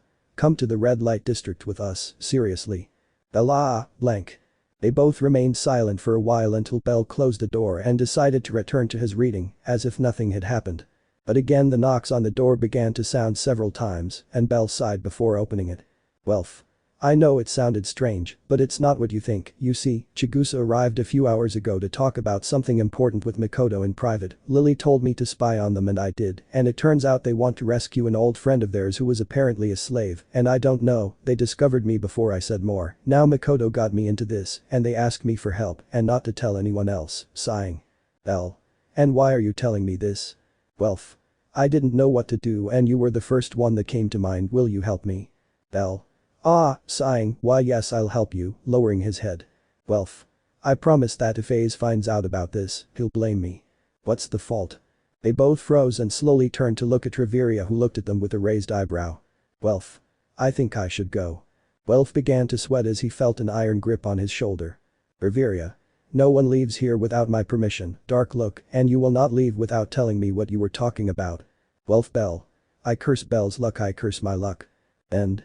Pleasure District 22. Oh yeah, inspiration returned. Pleasure District, as its name suggests, is a place full of brothels and prostitutes, willing to have a night for a good pay, even there are women who would have a night without anything in return. The place was mostly controlled by the goddess Ishtar, almost all the brothels were owned by her, and she had the largest number of high-end male and female prostitutes, not to mention the rumors about her hidden jobs in the black market, such as selling slaves and secret information. And right now we can see a white-haired guy on top of a building sweating and trying to concentrate on the plan. But how could he concentrate when he felt Riveria's penetrating gaze right behind him? Eliedo, sweating, what's going on Riveria-sama? Nervous. Riveria. I'm just watching you, squinting. Bell. Are okay, sweaty. You'll wonder what happened, right? Well, it's simple and not so simple at the same time. In the end they couldn't beat the relentless Rivera and ended up telling her everything. Rivera scolded them both for wanting to go to the pleasure district, even if it was to help a friend, but she knew that Kara would visit her anyway in secret, just to help a member of her family, and with a sigh she told them that she would go with them so they wouldn't do anything stupid. That was a surprise for both of them, because they would never think that an elf, much less a high elf, would enter the pleasure district of his own free will. And now here they were. The high elf literally from the nobility and a shy boy with the appearance of a rabbit and with a very jealous girlfriend in the pleasure district spying on two girls and a redeed who were going to look for the so-called Hera of whom they only knew that she was blonde with green eyes, according to Mikoto. How many women were there like that in the ordinary? Many, as they saw, because the pleasure district was full of them. Riveria. And as we will know when we go to it, there are hundreds of blonde women with red eyes, sighing. They will recognize her, right? Riveria. Of course, they'll recognize a friend they haven't seen in how long? A decade, since they were kids technically, looking at him like he's stupid. They'll come up with something, sighing, huh? Riveria. What's going on? Looking down. Where are Mikoto and Chigusa? Riveria. I don't see them, I knew this was a bad idea, shaking her head. Quick, we must go with Welf and look for them, worried. Riveria. And how will you talk to him if he disappears? Looking at how Welf also disappeared, oh no. Bell jumped down from the building, worried about his friends. Riveria tried to stop him but couldn't. Riveria. Damn, frowning. She quickly put on a black robe to hide her appearance, especially her elven ears. She didn't want to sully her name or her blood, lest the rumor would spread that there was an elf in the pleasure district. After putting on his hoodie went down the building and looked at a white spot in the crowd. Riveria quickly started following Bell, but to her horror, he started disappearing into the crowd faster than she could find him. Riveria Bell. Extending her hand. It was useless, from 1 second to the next Bell was no longer there. Bell was in a terrible situation. He didn't know it, but he had already gone far away from where he was before with Riveria. Contrary to that place, he was now in an area that seemed almost uninhabited, there was no trace of life there, it looked like the poor neighborhood of the red light district. That would reassure Bell since he wouldn't be surrounded by so many women but. He was alert, with sweat running down his face, he could feel them, all those looks of lust and arrogance that were fixed on him, like several predators looking at a piece of meat. The looks came from all sides, and Bell could feel that they were strong people that he should be careful with. Oh my, a bunny. Bell became excited and jumped back to get away from whoever was talking to her, but when her feet hit the ground, she also felt 2 large lumps on the sides of her head. Bell looked up sweating and found himself facing a beautiful Amazon with long, straight dark purple hair with a lock of hair covering her left eye and obviously, very little clothing. Wow, you came straight to me, huh? I like it, licking his lips. Bell tried to get away, but it was useless, the Amazon wrapped her arms around him and imprisoned him to prevent him from escaping. Bell. Is he stronger than me? His strength is level 4, sweating. Let me introduce myself, I'm Aisha Belka, and you will be my partner tonight, smiling flirtatiously. Bell was alarmed by Aisha's words and began to struggle with her more. Aisha's face went from funny to serious, and she tightened her grip on Bell, struggling not to let go. She was surprised. She knew that Bell was a newly leveled up level 3, yet he was rivaling her level 4 strength, something technically impossible. Aisha. Put him to sleep now, it would be. Bell. What? Opening his eyes. Bye bunny. The last thing Bell saw was several more Amazons appear and one of them hit him on the back of the head. You 3. Welf, Mikoto and Chigusa were scared and looked at a hooded person who quickly approached them. Riveria. Where the hell were they? It would be. Mikoto. I'm sorry, we got lost, there were a lot of people and in the end we didn't even know where we had gotten into, lowering her head. Welf. I tried to look for them, but I got lost too, lowering his head. Riveria. Where is Bell? Looking at them. Welf. Huh. Weren't you together? Sweating. Riveria. Went to look for you, would be. Everyone. Oh no. Bella. What's going on, waking up? Oh. You woke up little Rocky, smiling. Bell opened his eyes and looked around, realizing he was being kidnapped by a bunch of Amazons. He was being held by the arms by Aisha, and 2 other Amazons had him held by the legs, preventing his mobility. Bell began to struggle, but the Amazons quickly immobilized him and continued walking calmly towards their family's headquarters. It was obvious what they wanted to do to Bell. Unfortunately, it's not a great idea to go out on the street with a kidnapped boy with striking white hair. Let him go. All the Amazons stopped and turned around, seeing Aridid and 2 other girls with features from the Far East. Aisha. Ara. Is he a friend of yours? Welf. He came with us, seriously, let him go. Aisha. You don't know how hard it is to find a cute guy in this place, so I think I'll take him, smiling defiantly. The 3 gritted their teeth and looked at Bell, who gave them a pleading look. I'll take care of it. The 3 looked at a hooded woman in surprise and nodded, knowing that not even those Amazons could fight a level 6. Aisha. Judging by your voice and shape, you're a woman, and you're an adult. I didn't think a grown woman would come here with a bunch of brats, but it doesn't matter, looking at her companions. Just take care of them. The other Amazons nodded and released a bag of nerves, Bell, to go and stop the hooded man. 4 Amazons against a hooded man. The result was obvious. The last Amazon fell to the ground bruised after receiving 6 blows that had left her with some broken ribs, probably. Aisha was surprised, she didn't believe that the hooded woman could fight against 4 level 2 and 3 Amazons. Let it go, now, it would be. Aisha. Interesting. The hooded woman calmly approached Aisha, who sharpened her gaze, ready to throw a punch. But before they could fight, Aisha received a strong elbow to her left side, forcing her to contract and taking the air out of her lungs. The hooded woman didn't stop even with Bell released, and when Aisha was recovering, she hit her hard in the face that made her unconscious. Let's go before. Hey. What happened here? The 5 watched with reluctance as several Amazons came upon hearing the sounds of fighting. Catch them. L.A.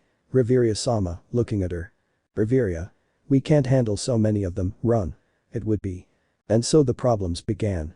They had separated, and in less than a minute he was lost again, only now he was being followed by a huge group of Amazons and other races who kept throwing him compliments and a lot of insinuations of everything they would do to him if they ever caught him. Come on, don't be shy. Come here, bunny. I'll make you mine even if you belong to the Sword Princess. Bell began to sweat over the Amazon's comments, but he still had to avoid getting distracted or he would be caught. Bell ducked into an alley and took a giant leap to climb onto the roof of a small building and escape. Several Amazons did the same and climbed the building, all of them looked in confusion as Bell had disappeared. Hey look. An Amazon pointed to another building where a white-haired man could be seen walking away on the roof. Speed signal.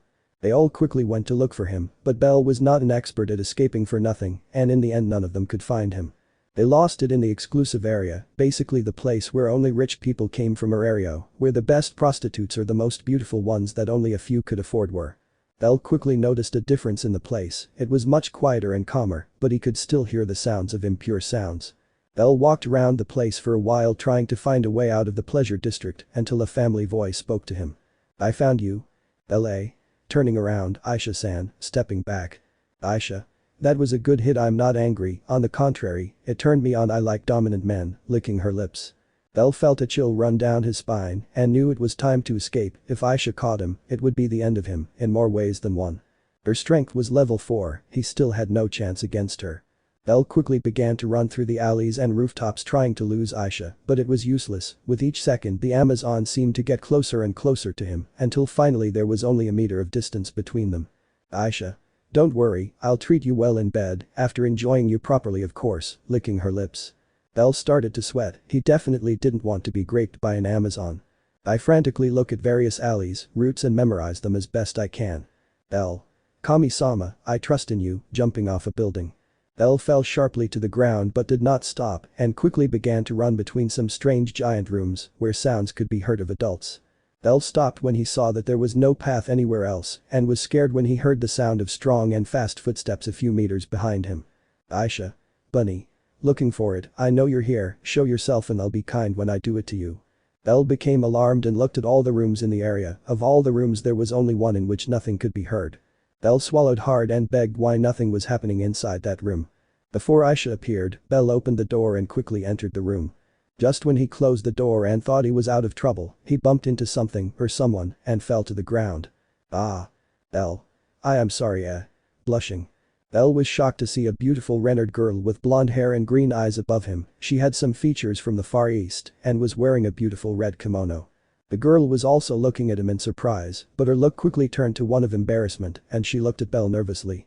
Good evening young master, my name is Hera and I will be your companion for tonight. Nervous, please leave all the war work to me. Bell. What's this air of innocence? She's totally different from the others, blushing, huh? Bell blushed hard as he felt Heraham's hands lift his black shirt and jacket, revealing his torso.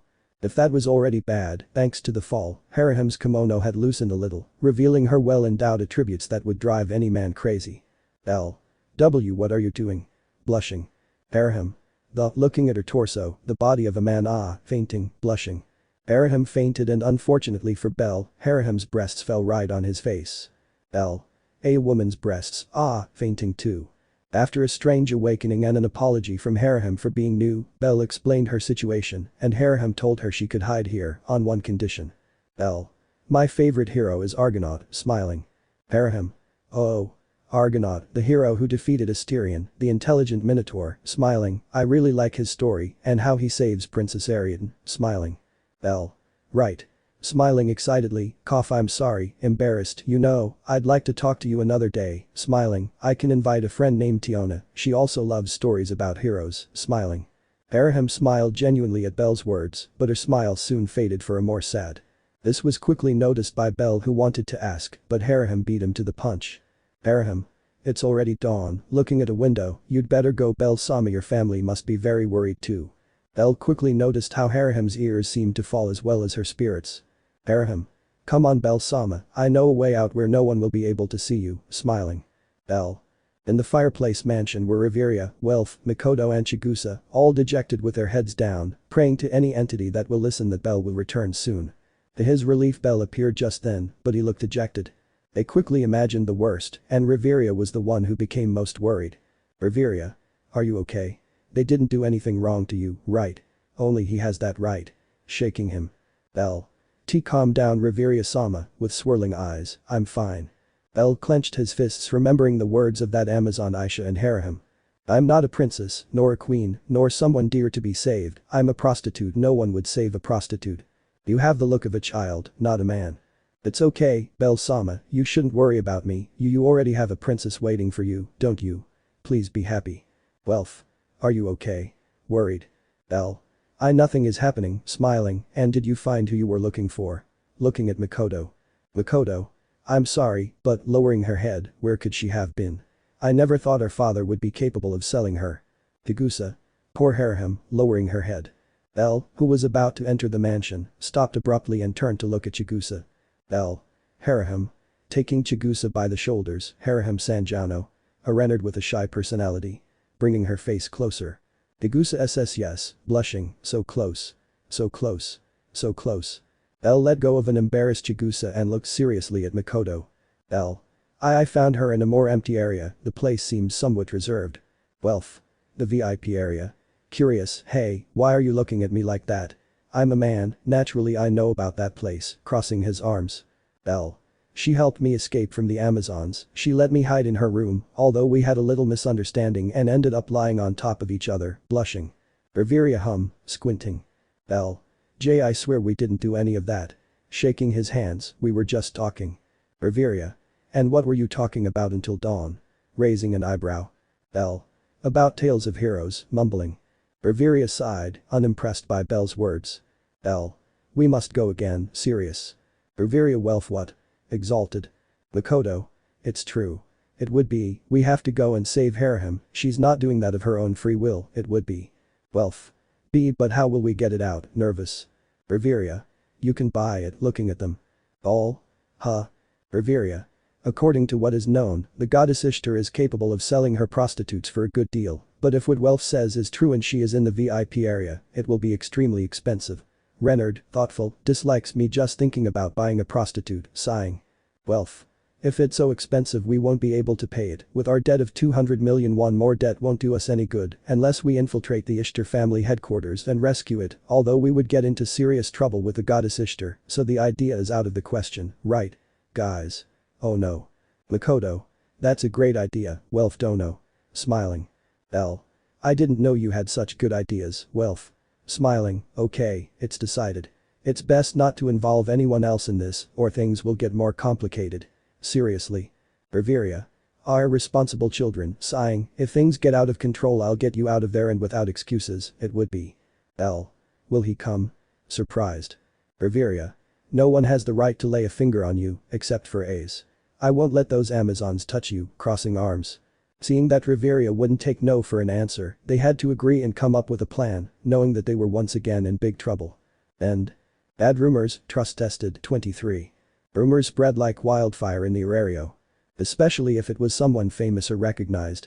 Right now, hundreds of rumors were circulating around the clock about a certain white-haired man who had been seen in the pleasure district. In the Loki family dining room the noise was much greater than usual. And the reason was obvious. Fiona. They heard. Surprised, they saw Argonaut Kun in the pleasure district. Sitting down. Tyan. Well, he's a man after all, eating quietly. Riveria. Cough cough, looking at the river. Tyan. Huh. Mirando leaves. Aiz. Dark look. I know, quietly. They all fell silent and looked at Aiz, who still hadn't said anything. After a few seconds, Aiz calmly looked up and continued eating as if nothing had happened. She trusted Bell, besides, she had recently scolded him and forbidden him from allowing other women to hug him, she knew he wouldn't break his promise, besides, there was no need to go and ask Bell, they were just rumors, she knew they weren't true. Riveria looked down and observed Aiz's feet, one of them was moving up and down, quickly showing her restlessness. Aiz turned to look at Riveria when she felt her hand on her shoulder. Riveria. I know Bell would never betray your trust, and even if he really went to the pleasure district, I'm sure he just wanted to help someone, like always, right? Smiling, I wouldn't dream of telling him I'd go with him there, sweating. That seemed to calm Aiz down a lot, it was true, in case the rumor was true, it was more likely that Bell had gone to help someone than looking for pleasure, even so he felt a little bad because he thought that Bell didn't trust him enough to tell him what she would do, he knew she was jealous, but she would never stop him from going and helping a friend if he needed it. Aiz continued eating calmly, then she would go talk to Bell, thinking that she would have a good excuse for not having told him what she would do. In the fireplace mansion were Bell, Makoto and Welf and the aforementioned Freak planning a well-planned plan. Welf. Well, it's obvious that they'll recognize Bell, so it's best for him to follow us from the rooftops like last time, thoughtful. We'll be the ones who go through the VIP area, snoop around the rooms until we find Renard, looking at Makoto. Makoto. Great plan, let's go now, determined. Bell. No, sighing, we'll go at night when there are more people and it's easier to go unnoticed, looking at her. Go where? The three of them turned wide upon hearing Lily's voice, who was standing at the entrance of the workshop looking at them with her arms crossed and a frown. Lily. You better talk, and fast, frowning. In the library of the Twilight Mansion, Riveria and Aiz were in a study session. Riveria had told him that he could look for Bell after finishing his study session with her. After cursing Riveria silently for a few hours, Aiz finally finished solving the exercises and was able to go find Bell at the Fireplace Mansion. Although Bell was in the Twilight Mansion. Where? Simple. Hein. Is it true? Shaking him. Belly A. Being shaken. Fiona. Answer Argonaut Kun, depending on your answer, you may save your life, smiling innocently. Bell. You too. After some not at all violent shaking, both sisters finally released the poor human Almira and allowed him to explain. Fiona. Speak, looking at him deeply, did you go to the pleasure district? Deepening her gaze. Bell. Why yes, looking at her trembling. Hein. Damn rabbit in heat. Frowning. Bell. Ah. Scared. Fiona managed to stop Tyan from making a roast rabbit so Bell could explain. Fiona. I'll explain quickly, I don't think I can stop her again. Bell. I went looking for a woman, seriously, wait that sounded wrong, it was to help some friends. The woman we were looking for was an old friend of hers that her father sold into slavery and they wanted to rescue her, huh. Looking at his chest. Bell lost color when he saw a pair of cuckers and the edge of an ergot inches from his chest, about to impale him. Fiona. Ah, I see, smiling, then there's no problem at all, just make sure you never enter that place again, burying her ergot in the ground. Tyan. There are already many bad rumors, let's say it was a person with white-dyed hair who went to the pleasure district and not you, keeping his cuckers, although that's true. Bell began to tremble as he felt Tyan's strong grip on his shoulder. Tyan. Never enter that place again, even if it's to help a friend, dark look. Bell. Is this a warning? Smiling nervously. Tyan. It's a threat, squinting. Ayan withdrew her hand and walked away quietly, keeping her gaze on Bell, at least until she turned a corner and was able to return to her morning duties, such as spying on the captain. Fiona. Argonaut-kun, sitting next to him, I know you can't help but help others, and that doesn't seem bad to me, since it gives you a more heroic image. Smiling, but sometimes it's not good to get involved in other people's problems, you could end up badly if you take a wrong step, looking at him, don't get involved in that problem Argonaut-kun, it's not yours, getting up, bye. Leaving. Bell. You look a lot like a hero, smiling. Oh really? Embarrassed. Tell me, would you rescue me? Looking down. Eh? Then nothing, I just remembered a story that I really liked, smiling. Bell was silent for a few seconds until he finally stood up and stared into space. Bell. Now it's become my problem, looking down, what would you advise me to do now, Grandpa? Sighing. Bell was walking towards the fireplace mansion to look for Welf, Mikoto, and now also Lily, who had discovered them planning their next entrance to the pleasure district. As always, Lily said that this was not his fault and let him go, so he would not see the interrogation of Welf. He was confused when he heard her screams after leaving, but he didn't take it seriously. F for the ever-burning, a hero for all besides the prophet of the apocalypse V. After that he left the mansion to get some fresh air, and that's when Tiona and Tyan kidnapped him. Bell sighed and opened the door of the mansion. It was a great coincidence that just at that moment on the other side, the door had been opened by Aiz, who seemed discouraged for not having been able to find him. Bell. They both looked at each other in surprise, they didn't expect to meet like this. Bell? You. Bell couldn't finish speaking when two arms pulled him into a warm embrace. Bell closed his eyes and smiled, reciprocating Aiz's hug. Of course I quickly started to sweat as I felt the hug tighten a little. Aiz. There are people saying that you went to the pleasure district, hiding his face, everyone says they saw you there. Is a threat. Bell, and that's not true, sweating. Aiz slowly raised her face, letting him see her eyes full of hope, as if she had been waiting to hear those words for an eternity. Bell stood still, feeling deep regret for taking advantage of Aiz's trust. Bell. I would never go to that place, hugging her, sorry. Aiz. Man like that stuff, looking away. Bell. I'm only interested in you, tightening the hug, forgive me. Aiz. Really? Looking into his eyes. Bell. If I wanted to do those things, I would ask you, blushing. Aiz also blushed upon hearing Bell's words, she was going to tell him that they could do that kind of thing if he wanted to. But he fell silent when he suddenly felt a tickling sensation run through his body and a light breath on his neck. Aiz blushed hard and let out a small moan, feeling Bell place some soft kisses on her neck. Aiz. Bell. Blushing. After a few seconds Bell stopped kissing her neck to look into her eyes. Bell. Aiz, would you mind if I went to that place someday to help a friend? Looking at her. Aiz quickly shook her head and hugged him. Aiz. No, if it's to help a friend, I don't mind, but if you're going to do it, tell me, I don't want a misunderstanding to happen, and I don't want to think that you don't trust me, looking at him. Bell kissed Aiz, taking her by surprise, although it didn't take long for her to reciprocate the kiss and gradually intensify it. Beedo. Bell and Aiz separated, blushing, although Aiz seemed more annoyed than embarrassed. They saw the owner of the voice, who was a shy blue-haired girl with long hair, who looked at them with an embarrassed and nervous look. Cassandra. Forgive me if I interrupted something. See Captain, blushing, Hestia-sama saw that you arrived and called you, she says that Lily-san and Well-san want to talk about something important with you at the forge, nervous. Bell. I see, thanks for the heads up Cassandra, smiling. Cassandra. Hi, if you'll excuse me, bowing slightly. Cassandra entered the mansion again, leaving Aiz and Bell alone, who let out a small sigh. Bell. I have to go see what's going on, looking at her. Aiz pouting. Bell. I am sorry, I promised to make it up to you, blushing. Hearing Bell's words, Aiz smiled slightly and nodded. Aiz. Okay, I want to go out with you, looking at him. Bell. Aiz. I want to go out with you, getting closer. Bell. It's okay, I think tomorrow we can. Aiz. Today, bringing his face very close to Bell's. Bell. Okay, just let me talk to Welf and Lily, you can come in if you want, at this time Mikoto is making breakfast, opening the door. Aiz nodding. Bell. Neither of them moved, neither of them wanted to break the embrace, so they stayed there, motionless, enjoying each other's warmth. Bell didn't want to keep his friends waiting, but he also didn't want to waste this valuable time with Aiz, who would stop a beautiful golden-haired princess from hugging you. Correct, nobody. So Bell thought of a way to get into the mansion to break the hug, and an idea came to his mind. And remember, dear grandson, the best way to make a woman fall in love with you after saving her is to carry her in your arms and carry her like a princess. Bell. Carry her like a princess. Blushing. Yes, so you take her to your room, you gently release her on your bed, and you kiss her, you increase this until. Bell. Stop, the first thing is enough for me, blushing. You miss out, poof, disappears. At that moment Bell took a deep breath before looking at Aiz, motivated. Aiz opened her eyes and looked at Bell, confused, feeling how Bell put an arm on her back and one on her thighs. She blushed slightly and looked at Bell, who looked away in embarrassment. Bell sugitate.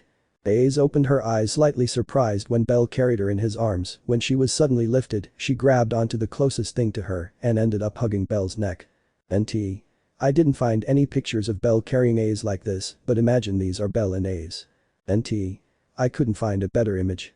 Aiz blushed slightly but said nothing. She snuggled into Bell's chest and closed her eyes, enjoying the moment. And so they entered the fireplace mansion, with Bell carrying Aiz like a princess, his princess to be clear. Forever hot blacksmithing. In the ever-burning forge, Bell, Lily, and Welf were gathered. The latter two were staring at Bell. An extra fact. Welf had a bruise on his cheek and was 5 meters away from Lily. Bell. What do you guys need? By the way, are you okay, Welf? Looking at him worried. Welf. Yes, don't worry, I just fell, laughing nervously. Lily. Snorting. Welf. Are you free this afternoon? Looking at him. Bell. No, Aiz is at the mansion and wanted us to go out. Why? Raising an eyebrow. Welf. I wanted to go to the dungeon today to gather some materials for some armor of yours and make more small arrows for Liliku. We asked Mikoto, but she will go with the Take Mikasuchi family after making dinner, and from what I see you won't be there either, sighing. Bell. I am sorry. Welf. Don't worry, I won't ask you to cancel a date with your girlfriend because of this, so go easy. In any case, Liliku and I won't go that far in the dungeon, giving him a thumbs up. Bell. Thank you and sorry, but I wanted to spend the day with Aiz before going to the pleasure district to rescue Hera-san. Welf. Don't worry, we understand, shaking his hands, right. Looking at Lily. Lily remained silent, looking at Bell, confusing Welf and Bell, who didn't know why she was staring at him. Lily. Bell-sama. Bell. Hi. Confused. Lily. You are a bad boyfriend, looking at him calmly. Bell. Yeah. In shock. Welf. Lily. Frowning. Lily. Bell-sama, you saved Lily's life, you believed in Lily when no one else did and you forgave her, but that, no matter what, Lily followed you wherever you went. Lily will support you and watch your back no matter what happens or how complicated it is, but Lily will also be honest. You are a great friend, Bell-sama, and you are also a great person, but he is a bad boyfriend. Walking to the door, she trusts you. More than any woman would trust a man after hearing rumors like that her partner went to a brothel. Lily will never judge your actions or criticize you. It does not matter if you cheat on the Sword Princess, Lily will be on your side and will help you reconcile with her if you wish. No matter that, Lily will help you, but I must also be honest with you and tell you the consequences of your actions. Are you aware that this could even ruin your relationship with the Sword Princess? Bell remained silent and lowered his head, knowing that Lily was right to call him a bad boyfriend. Lily. As I said before, no matter what you decide, you will always have Lily's support and honesty. Opening the door, please think carefully about what you do, Bell-sama. Lily would hate to see you sad, leaving. Bell looked down in silence, saying nothing. What did he have to say? He could only agree with Lily. Welf looked at him silently, not feeling confident enough to say anything to his friend. Bell. In the kitchen. Aiz was sitting at a table in silence waiting for Bell to return. He could hear noise coming from the kitchen and was a little interested. She was going to investigate until suddenly a black-haired girl came out and looked at her curiously. Mikoto. Who are you? Confused. Aiz immediately remembered Riveria's words of marking territory and quickly answered Mikoto. Aiz. Bell's partner, staring at her. Mikoto, Sword Princess. Blinking, I see, do you want to eat something? Aiz blinked for a few seconds before calmly shaking his head. Mikoto. Are you sure? We have a lot of Jag-American left over from yesterday and I need to get rid of some of them. Aiz. Yes, I do. With a sparkle in her eyes. Mikoto. Okay, going into the kitchen. Aiz waited patiently for Mikoto to return with a plate full of Lag-Americans. She immediately began to devour them with an aura of flowers around her. She was happy, she was going to have a date with Bell and she was able to eat a delicious snack before. While Aiz was eating, she didn't realize that Bell was hiding through the window overlooking the patio, watching her out of the corner of his eye before leaning against the wall and getting into the fetal position. Bell. A bad boyfriend, huh? Yes, I didn't give you the trust you deserved, even if you did. Lowering his head, I must tell him everything, raising his head. Bell stood up and walked determinedly and fearfully to the door to enter the mansion fireplace. He would tell everything to Aiz, although first he wanted to enjoy a little time with her before probably making her sad for betraying her trust. The kitchen doors opened. And then I turned my gaze to see Bell open the door. He quickly smiled, he wanted to speak, but his mouth was full of Jagamerican, so he finished eating first. He didn't want Bell to think he had no manners. Riveria said that was somewhat unattractive. Bell smiled back and approached her slowly. Bell. Do you want to go out? Extending his hand. Aiz finished eating and nodded shyly as she took his hand. Aiz. I want us to go to the Jagamerican stalls, taking her hand. Bell. Didn't you just eat Jagamerican? And I'm droplet. Aiz.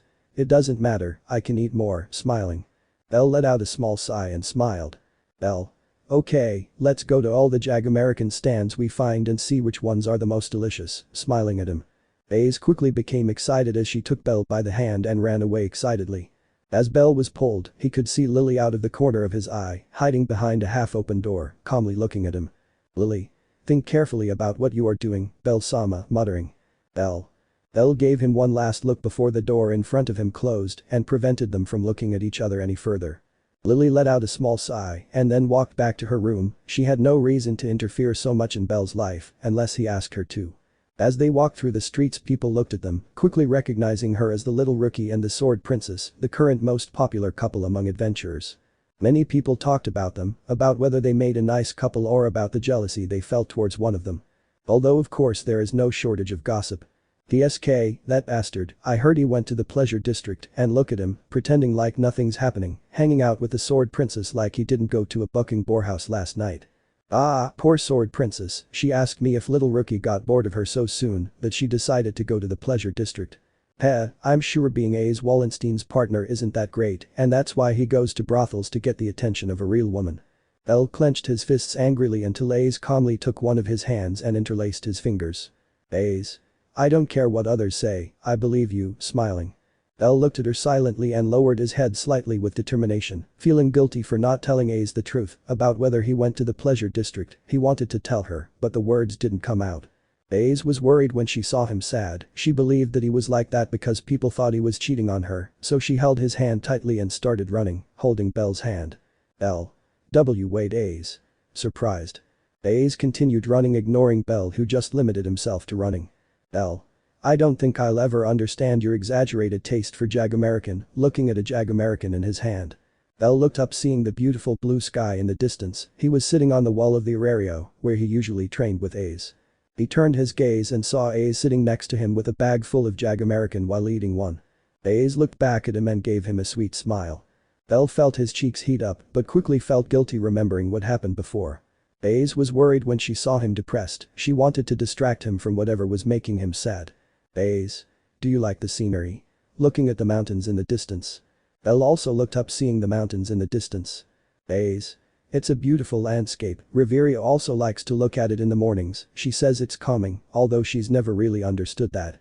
Aiz turned to look at Bell, who stared at the sky with a face of anguish. Each time the feeling of guilt grew greater. Aiz. Just ignore them, they don't know what they're talking about, I trust.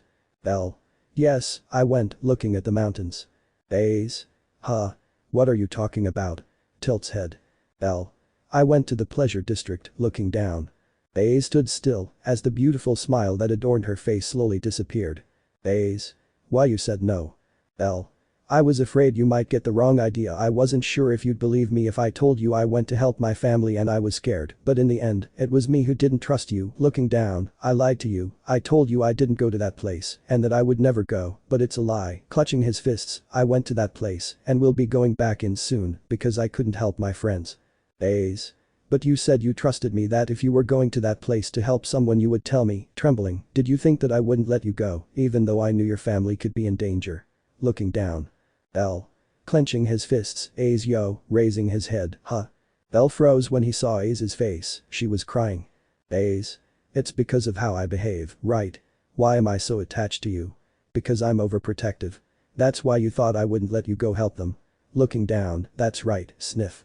What do you think of me? Crying. Bell remained silent. He didn't want to be a liar again, so he wasn't going to deny it. He wasn't going to deny something that was completely true. That's how he thought of Aiz. That's what he believed of her. That was the little trust he had in her. Aiz said nothing, she stood up slowly in silence while looking into nothingness.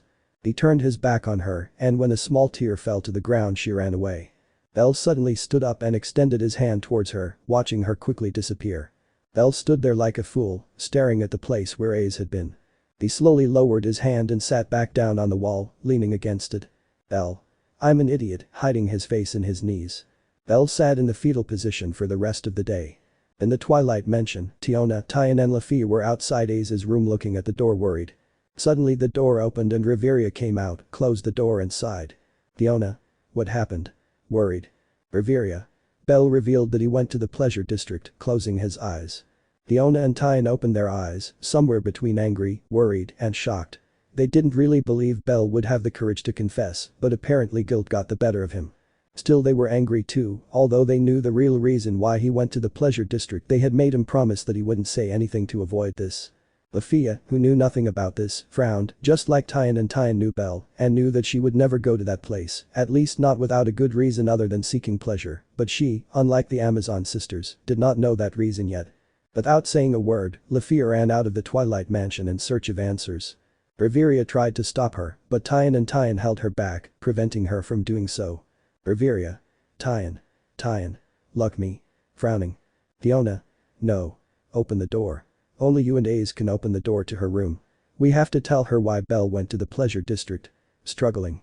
Although Riveria was a level 6, she was a mage, strength was not her specialty, completely the opposite of both Amazon sisters who were not only physically very strong, but were also too. Riveria gritted her teeth, and with a great effort she freed herself from the grip of both sisters, who ended up falling to the ground. Riveria. She already knows. Excited. Riveria began to breathe heavily from the effort as she watched both Amazons who were also breathing heavily. Tyan. What are you talking about? Breathing heavily. Riveria.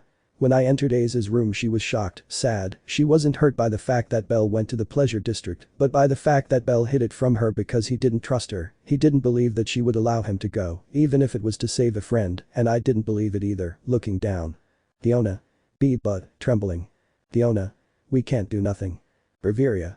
Leave her alone girls, looking down, let them two solve this on their own, it's their relationship, not yours, if they need help, we'll give them a push, nothing more, we won't solve their problems, if not it would never be a good relationship, looking at them. Riveria was about to leave the place if it weren't for Lefiya who came running excitedly before stopping in front of Riveria while breathing exhaustedly. Lefiya or Riveria-sama. Breathing heavily. Riveria. Now what's happening Lefiya, sighing tiredly. Lefiya. It's Bell, looking at her excitedly, the Ishtar family kidnapped him. Worried. Riveria Tiona Tyan what? Impacted. End. The Desolate Renard, 24. Bell and Hera are going to have an interaction curious, she's not going to fool Aiz don't worry, but the interaction they're going to have is going to help Bell realize in the not too distant future that she should be a better partner for Aiz and for their relationship to become closer, likewise what you're about to see is so that when Aiz and Bell get over their fight there will be. Subarashi. Daihola Freya. It was already late, and the sky was beginning to turn orange as the sun slowly set. On the wall of the Aurario there was a white-haired man sitting in the fetal position, while his stomach growled. After a few minutes Bell stood up lazily while taking a half-filled Jag-American bag, it was from Aiz. Bell took out a Jag-American and looked at it for a few seconds before taking a bite and walking away from the wall towards his home. After a few minutes walking towards his home Bell felt various glances position themselves on him, but they were not normal glances, they were. Bell was so deep in his thoughts that he didn't notice someone standing in front of him and ended up colliding with that person and falling to the ground. I didn't think it would be so easy to find you, Brad. Bell blinked in puzzlement and looked up in surprise, looking at some kind of monster frog. Ikejik. Here I bring it to you, Ishtar-sama. The hideous toad-like woman carelessly threw Bell to the ground, smiling as she saw him moan in pain. Bell was beaten, and it was no wonder, he had just faced a level 5 who massacred him with blows, he didn't have his armor on, so he had no chance against a horrible-looking woman. Bell tried to get up, but two Amazons held him by the arms and forced him to kneel in front of a beautiful woman with dark skin and very little clothing, it was only a light purple garment that prevented him from seeing her private parts of the woman who released a peculiar aura. Bell. A goddess. Breathing heavily. Bell remembered the woman who captured him calling her Ishtar and looked up seeing the brown-skinned goddess sitting on a throne of pure gold with one knee on top of the other and a hand on her cheek looking bored. The goddess Ishtar looked at him out of the corner of her eye and let out a small laugh when she saw him. Ishtar? So this is the boy Freya is so interested in, huh? PFF, he's just a brat, rising from her throne. The goddess Ishtar began to walk towards Bell, while the sound of her heels echoed throughout the room as she descended the steps to reach her throne. Ishtar. I don't know why that arrogant bitch is so interested in you, but that doesn't matter to me. You'll be useful to me if I can show her that she's not as unattainable as she thinks, smiling darkly. Finally the goddess Ishtar stopped in front of Bell while maintaining her superior smile. Bell looked down as he gritted his teeth as he felt a small but noticeable burning sensation appear on his back. Ishtar. Look at me, frowning. The Amazons who were holding him grabbed his face and forced him to look at Ishtar, who brought her face a little closer to Bell's while maintaining her arrogant smile. For some reason the burning in his back increased more, but other than that he felt nothing else. Ishtar. Now tell me, will you help me overthrow that bastard? Clarita. Bell. Ishtar-sama, please. Ishtar smiling victoriously. Bell. Please get away. Suddenly, Bell shook violently, taking the Amazons holding him by surprise and managing to slip out of their grasp. Ishtar was so surprised by the sudden outburst and the fact that her charm wouldn't work that she tripped over her own feet and fell on her butt to the ground as she looked at Bell, who quickly ran away. The hideous-looking woman was in shock. The boy was supposed to be drooling all over Ishtar right now, like a damn faithful dog, but instead he broke free from the Amazons who had imprisoned him and escaped. Ishtar. Don't just stand there, Freya. Furious, chase him. Freya blinked for a few seconds before reacting and running after Bell angrily. Freya. Come back here, bastard. Angry. Despite his injuries, Bell did not slow down, he ran as fast as he could and turned his gaze seeing Freya approaching quickly. Despite her large and robust appearance, she was a level 5 and he was a level 3, Freya was much faster than him. Her strong, heavy footsteps echoed throughout the place, it almost seemed like with every step the woman took the place shook a little. Bell clenched his fists and increased his speed, it didn't matter if his legs started to burn or if his body demanded a rest, he had to escape. Unfortunately he didn't see a boy with slightly dark skin and short hair standing in front of him. Ham. Bell opened his eyes in shock as he slowly fell to the ground with his cheek sunken in, he had been hit. He fell face down on the ground and opened his eyes slightly, looking at the subject without expression on his face. Freya stopped in front of him and smirked at Bell's bruised and sore body. Freya. Ah, good job Tamaz, and I thought you were useless Jek, smiling with superiority. Bell tried to stand with difficulty due to his injuries, he was completely bruised from his previous confrontation with Freya when she kidnapped him, although more than a confrontation it was a beating. Freya grabbed him by the neck and turned him face down while she ripped off his jacket. Tamaz knelt on the opposite side and lifted his shirt revealing his condition. He brought his hand closer to reveal everything in case his condition was sealed, but Tamaz raised an eyebrow in confusion. Tamaz? How strange. Ishtar? What's going on? Arriving next to them. Tamaz. Most gods seal the status of their children so that no one who knows the language of the gods can read it. Status thief allows me to pass over that seal, but their status is not sealed, looking at Bell's back. Ishtar. You say Hestia didn't put a restraint on her back. Ha ha ha ha. I didn't think that goddess was so stupid. Wow, she exceeded my expectations. Ha ha ha. Laughing out loud. Bell wrinkled his face in fury and began to struggle with Freya while gritting his teeth. Bell. Don't you dare talk about my goddess like that. Angry. Freya. Stop struggling, brat. Hitting him. Bell spat out saliva when Freya hit him in the back, knocking the wind out of him and leaving him momentarily breathless, but still Bell continued to thrash around. Freya clicked her tongue in annoyance and looked at her goddess asking what to do. Ishtar. Suggested strongly, Tamaz, Freya, I want to see his condition, it would be. They both nodded and let their goddess see Bell's condition while holding him tightly to prevent him from moving. Ishtar read everything carefully before stopping at something. Ishtar. Lyris freeze muttering, what a problematic ability, clicking her tongue, it doesn't matter, you're still useful as bait, smiling. Bell continued to struggle until Freya and Tamaz let him go, letting his body fall to the ground. Ishtar. Take him to a cell, he's no use to me for now, returning to her throne. Freya smiled sadly and looked at her goddess. Freya. Dear goddess, do you mind if I can have fun with the brat while you imprison him? Bell opened his eyes feeling a chill run down his spine and quickly turned to look at Freya who licked her lips looking into his eyes. Ishtar. I don't care what you do with him, as long as he's fit enough for us to manipulate Freya, sitting on her throne again. Freya. Don't worry, bunny, I'll take good care of you, but first make sure I enjoy my time with you, smiling. Bell stepped back in fear until his back collided with someone's legs and he looked up seeing Tamaz. Tamaz. Be obedient, suggesting it. Finally Freya captured him again and quickly took him to imprisonment. Punch. Ugh. Bell fell face down on the floor in a cell while spitting out some blood. Freya had punched him in the stomach and thrown him into a dark room with a sturdy metal door that a level 3 couldn't easily break. Freya. Wait here, I'll go get some things to have fun with you, licking her lips. Freya closed the door and locked it, this way Bell couldn't open it. If he was a level 3 he was beaten, bruised and without strength to even get up. Bell lay there on the ground as he tried to catch his breath. He looked through the small rectangle in the metal door, where he could see a bit of light, probably from a torch, typical of artificial dungeons. Bell gritted his teeth and tried to get up with great effort. Bell? Ugh. Clenching his fists. Her legs were shaking, her body didn't want to react, and her will wanted to break, but she couldn't, she shouldn't, she had to get up, she had to. Click. Bell. Bell opened his eyes and watched motionlessly as the metal door slowly opened until it revealed a thin figure holding a torch. Bell-sama. Bell opened his eyes in shock when he saw Hera outside the room looking at him worriedly. The shock was so great that he forgot the effort he was making to stay standing and his body gave way. But just before Bell fell to the ground, Hera caught him in a warm embrace and gently laid him down on the floor while giving him a lap pillow. Hera. I'm so sorry, I found out that Freya kidnapped him and I came as quickly as possible. Aisha told me you would be here and I came with a potion to cure him, please open your mouth, worried. Bell raised his head with Heraham's help and opened his mouth slowly, letting Heraham place the potion on his lips and help him take it. Once he took the potion, his wounds began to heal and breathing became easier. Bell. Cough. Cough. Cough. Coughing loudly.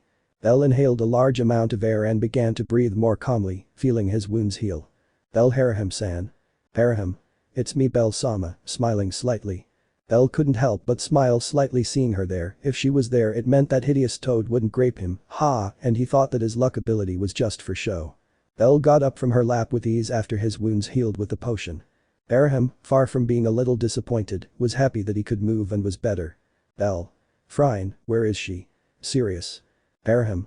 She probably went to her room for her stuff, looking away blushing. Bell. I'm not going to ask or imagine anything, what are you doing here? Worried, if they see you hear you. Heraham. It doesn't matter, shaking her head, either way I won't be saved. Bell. Heraham-san. What do you mean? Worried. Heraham looked at him and shook her head, standing up. Heraham. That doesn't matter now, we must go before Freya returns and notices that she escaped, smiling calmly. Heraham walked towards the exit, but before taking a second step, Bell grabbed her wrist. Bell. Heraham, what do you mean? Serious. Heraham didn't look at his face for a few seconds before turning around and approaching Bell, who blushed slightly at the sudden closeness. Heraham gave him a warm smile as she took his hands, a warm painful smile. Heraham. I promise I'll tell you, but please first let me get you to safety, Bell-sama, okay? Putting her hands together. Bell looked at her undecided, but in the end he nodded and left the room with Heraham, who guided her through the corridors towards the exit of the Ishtar family home, which by the way, had aspects similar to that of the Colosseum. Its name was Bell Babili, home of the goddess Ishtar, and where she had her suites for clients with a lot of money. Heraham guided him through a secret passageway to the exit of Bell Babili, and they went to the area where they had met, where Bell found Heraham and talked to her until dawn. Luckily for her, the room was empty. When she opened it, the room was just as she remembered it. Even some of the hero books that Heraham had to pass the time were still there. Heraham. I doubt they'll look for us here so it'll be safe for now, smiling. Bell looked around the room and noticed that there was a medium-sized window that allowed him to see the entire pleasure district. Bell. You know, from here the place looks so peaceful, it almost doesn't look like a brothel, looking at the place. Heraham sat on the futon in the middle of the room as she looked at him with a smile, as if she enjoyed being with him. They both remained silent for a few seconds until Bell stopped looking at the window and sat next to her while looking at her demanding answers. Heraham knew that Bell was going to ask about her words from before, so before Bell could ask anything Heraham interrupted him by taking out a small sky blue bag which had several small candies of different colors inside. Heraham. Bell-sama, open your mouth please, blushing. Bell. Heraham wanted to take advantage of the short time she had with Bell, so she took a small candy out of the bag and held it out in Bell's mouth for him to eat. Bell blushed slightly, he was going to reject the candy, but seeing Heraham's look, a look of happiness and longing, he couldn't say no and just opened his mouth, letting Heraham put the candy in his mouth. Heraham withdrew her hand with a shy blush after placing the candy in Bell's mouth, who far from being embarrassed, was savoring the candy. Bell. It's pretty good, actually, tasting the sweet. Seeing that Bell seemed to forget what happened before, Heraham smiled happily and quickly went for a thick green book. Heraham. I remember our conversation the day she met me, showing the book she said that this was her favorite book, right? Smiling. Bell saw the cover of the book and was slightly surprised to see that the cover said Argonaut. Hera, do you want to read it with me? Smiling happily. Bell looked at the book for several seconds, feeling the great temptation to accept. He hadn't read the book in a while, practically since it arrived at Arario. He remembered it perfectly obviously, but he always liked that feeling of the soft and thin pages in his hands, while the letters of the story and his imagination made a beautiful choreography together, where he could imagine the story as it was in his mind, undoubtedly a beautiful feeling according to Bell. The feeling that Hera shared as well as a certain childish Amazon. Hera, you can eat more sweets if you like, smiling. That was the trigger for Bell's will to fall into temptation and happily accept.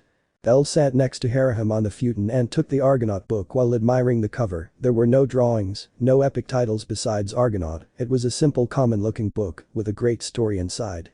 Bell opened the little book and flipped through the first pages until he reached the one that told the story of the world's first hero, the first real hero, and not a fantasy one that people invented, or at least children think so. Argonaut, the hero of the beginning. While Bell was telling the story of his favorite hero to Hera who was feeding him sweets.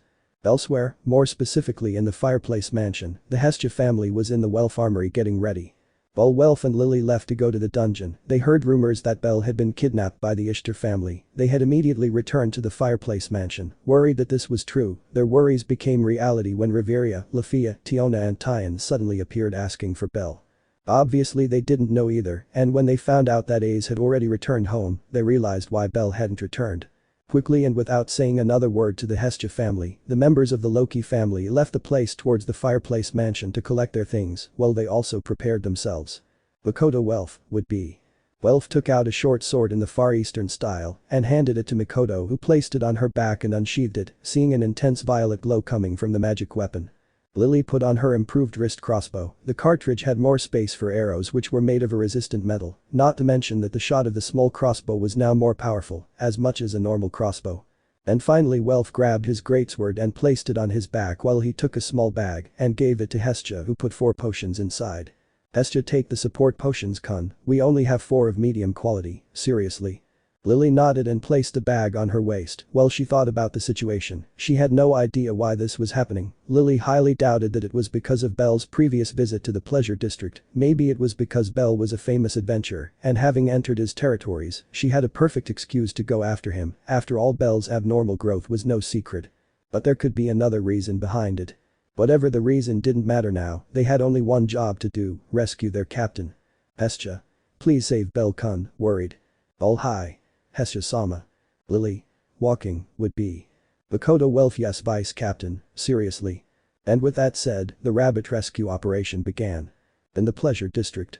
In a small room, Renard and a white-haired man were quietly reading a story about heroes, ignoring the problems they were surrounded by, as if they didn't exist. Occasionally Bell would skip parts of the book because he wanted to read Hera the fight between the Argonaut and General Minos, one of her favorite scenes from the story. Bell. And when Argonaut was about to give in to General Minos' attacks, she appeared, smiling, like a ray of hope. Princess Ariadne appeared in the middle of the battlefield. Her beautiful golden hair danced in the wind, while Argonaut looked at her in surprise. She took the magic sword of fire that Argonaut had dropped, and without any fear, she launched herself against General Minos, swinging the sword towards him and releasing a devastating torrent of fire that forced General Minos to retreat. Thanks to that, Argonaut was able to rest for a moment while planning his next strategy to defeat General Minos, now with Ariadne, who stood by his side brandishing the sword that her friend Krazo liked to call Minotaur. Minos, seeing them, smiled challengingly and took both battle axes that he had on his back as his weapons. And so, the final battle began. Both attacked Minos, with Argonaut going in front and Ariadne in support. The fight lasted only a few minutes, but those minutes were enough for Argonaut and Ariadne to corner General Minos, who, even though he was in his last breath, unleashed all the strength he had to face them. The weapons clashed and the wills burned with fervor. This was no longer just a simple fight. No, it had stopped being a simple fight from the moment it started. Finally, thanks to the distraction that Argonaut made to General Minos, or maybe it was just a stroke of luck, whatever the answer, Ariadne got close enough to Minos and pierced him with the sword of fire, filling his interior with fierce red flames that burned him to the bone. Even so, one attack like that wasn't enough to end Minos' life, but the next attack was. Taking the thunder sword and enveloping himself in a powerful layer of electricity as his body wasted away and destroyed, Argonaut shot out at lightning speed towards Minos and pierced his chest, destroying his magic stone and ending Minos' life. Even though Minos was about to die, Argonaut could see a smile coming from the great Minotaur. He could know what Minos meant behind that smile, and he couldn't help but look at him with sadness. Minos felt happy, because finally and after many years being used as a soldier loyal to the king, he had been freed from his chains and could face a great rival who earned his respect, his rival Argonaut. Bell stopped reading the book and let out a big sigh of satisfaction, feeling happy for that beautiful story that filled him with emotion just by reading it and imagining it. In fact, if he thought about it a little, it was slightly similar to his fight against that Minotaur on the 7th floor, or 8, I don't remember well XD. Bell turned to look at his reading partner to ask if she liked it, but he didn't need to ask to notice that Hera felt the same as him, if her shining eyes and her tail moving from side to side didn't mean something. Bell. Haven't you read it before? Smiling. Hera, who was excited and savoring one of the sweets, took it out of her mouth so she could speak and held it in front of her while shaking her head at Bell's question. Hera. I only read a little of the beginning, but I was called away to attend to some matters, and I forgot, hanging her head. I wanted to read it today and I was afraid I wouldn't be able to, but I'm glad I was not only able to read it, I'm also glad I read it with you. Smiling happily. Bell smiled back at Hera and looked back at the book, flipping through it a bit, and a folded sheet fell onto his lap, sparking his curiosity. Bell? What's this? Curious. Hera. Huh? Hera looked at the sheet with curiosity for a few seconds, until the memory of her drawing a few days ago came to mind. Hera. Wait. That's. Bell. Bell looked at the sheet of paper, seeing a drawing of him. There was someone else there too. There he was, sitting on a flat surface while next to Hera, who was lying next to him with her head on his thighs. He was giving her a lap pillow. Bell blushed slightly at the drawing. It wasn't an extremely detailed or professional drawing, but it was good enough that he only needed a glance to know what he was giving Hera a lap pillow for. Hera became excited when she saw Bell examining her embarrassing drawing and rushed to take it. Unfortunately, she did not calculate well what she was doing, and when she tried to take the paper from Bell's hands, she ended up knocking him to the ground, and along with it, she fell right on top of him. Pam. Bell was surprised by Hera's sudden movement. She wasn't hurt thanks to the futon they were sitting on, but that didn't take away the surprise. He blinked for a few seconds before worrying about Hera and wanting to get up to see if she was okay. He was in for a big surprise when he saw the Renard's face just a few inches from his, looking at him in surprise. Their eyes looked at each other. When they realized the position they were in, their faces began to redden. Hera was right on top of Bell with her body pressed against his. Her red kimono had lowered a little due to that sudden movement, revealing her full cleavage. Their faces were just a few centimeters from each other. Bell was nervous, not only because he had a woman on top of him, but because she wasn't his woman. She wasn't his Aiz. He had rarely had an approach like this with a woman who wasn't Aiz, mainly because Aiz always avoided women getting so close to him. Surprisingly, Hera was calm. She had become lost in Bell's eyes, carefully observing that beautiful ruby color that seemed to shine just like one. Hera was lost in her thoughts as she looked at Bell, her gaze momentarily leaving his eyes to look at his lips. Finally, a small pink tint appeared on her cheeks as she looked at Bell's lips, and a doubt arose in her head. Was it wrong to be selfish to be happy? Was it wrong that today, when she was going to be sacrificed, for the first time in her entire life, she was selfish? Hera. This is wrong. I know he has a relationship with the Sword Princess, but Drip. Bell blinked in confusion as a drop of water fell on his face. When he looked up, he was shocked to see Hera crying. Bell. Hera. Worried. Hera. I want to be selfish. Hera gently grabbed Bell's shirt collar and brought her face closer to his, ignoring her own tears and taking Bell by surprise, who just looked at her in surprise. Hera. Even if it's just today. Hera gently brought her face closer to Bell's until their lips touched. Hera. I want to be happy. Muik. End. Minutes before the confrontation, 25. Muik. Bell was in shock. He couldn't utter a word, not because of surprise or because he didn't know what to say, but because soft, sweet lips were preventing him. Bell was lost, his body wasn't responding, and his mind wasn't any better either. His ruby red eyes reacted slightly and looked at the person kissing him. Hera, a beautiful and sweet Renard girl with a sad look who is always happy when someone gives her a little attention. It sounded a little bad, but he had discovered that in the little time he had spent with her. Hera was a shy girl. He knew that since they met when she fainted on top of him just by seeing his naked torso. He never imagined or thought that that girl would be capable of kissing him or getting so close to him. It was a kiss full of sweetness. It was not a passionate kiss, nor one full of lust or desire. It was just an inexperienced kiss full of love. Bell wanted to react, he wanted to push her away, this wasn't right, it wasn't right at all, he had Aiz, he had a partner, someone he loved and vice versa, he had already betrayed her trust, and now what? Would he betray her love too? Bell raised both hands to push Hera away, but when his hands took her shoulders, he felt 2 drops of water fall on his face. That's when he realized something else, that kiss full of love was also full of sadness, loneliness and fear. Click. The door to the room suddenly opened, revealing an Amazon wearing semi-transparent purple robes and gold bandages that covered her breasts just enough. The Amazon had long, straight hair of a dark purple hue, one of whose strands covered her right eye. Aisha Belka. Aisha. Hey. Hera entering, I can't keep turning a blind eye.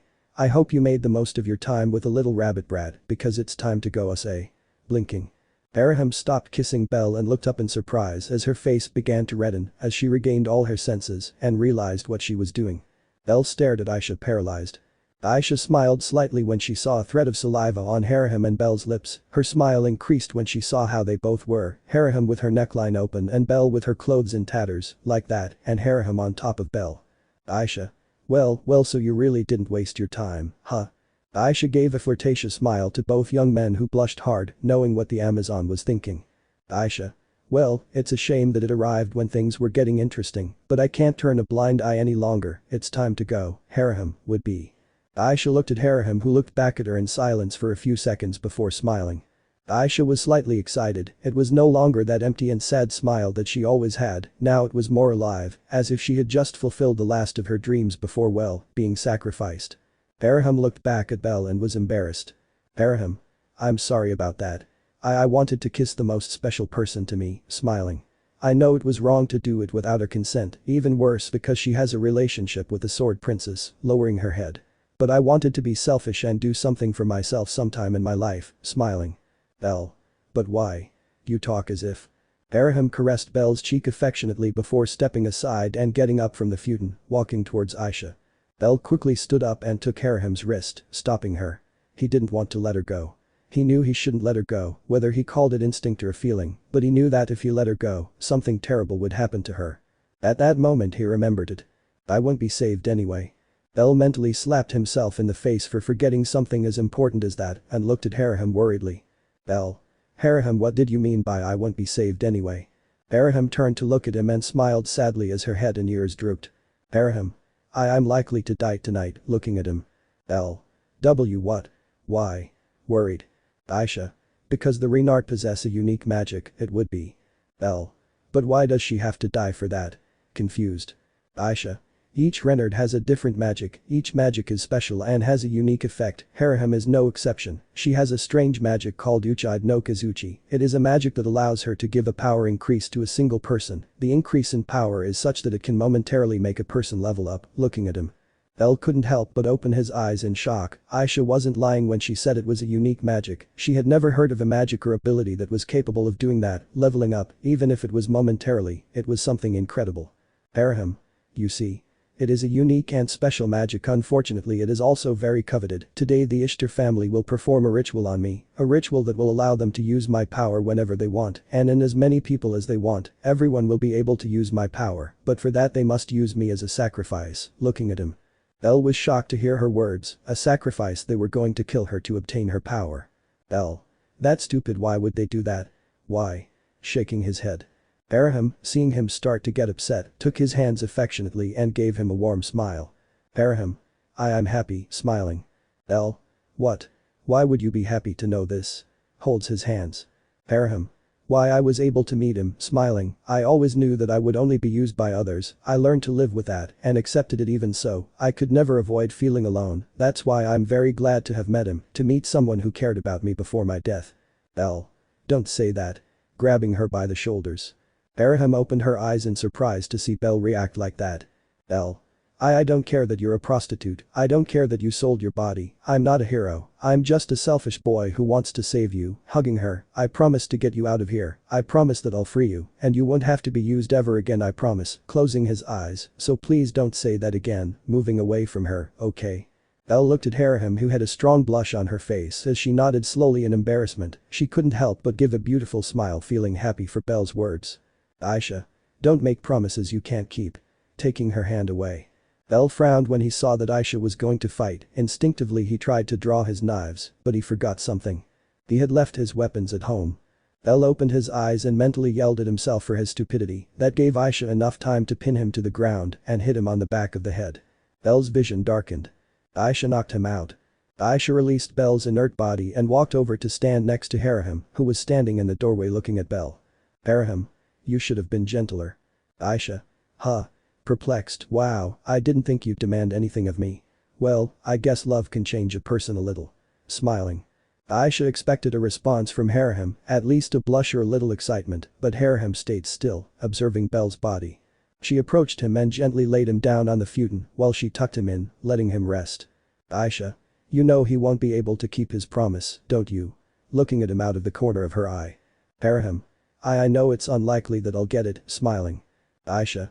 Then why do you have this silly smile on your face? Annoyed. Hera. Even if I die today your words made me feel very happy, smiling. Aisha. Let's go, looking away. Hera nodded with a smile and walked next to Aisha, who left the room with her. Upon leaving, Hera was surprised to see two other Amazons standing outside the room, looking at her with a smile. Hera. Samira-san. Lena-san. Surprised. Both Amazons looked at Hera with a mischievous smile. Samia. Wow, that was a good kiss. It could have been more passionate, but for your first kiss, it was pretty good, mockingly. Lena.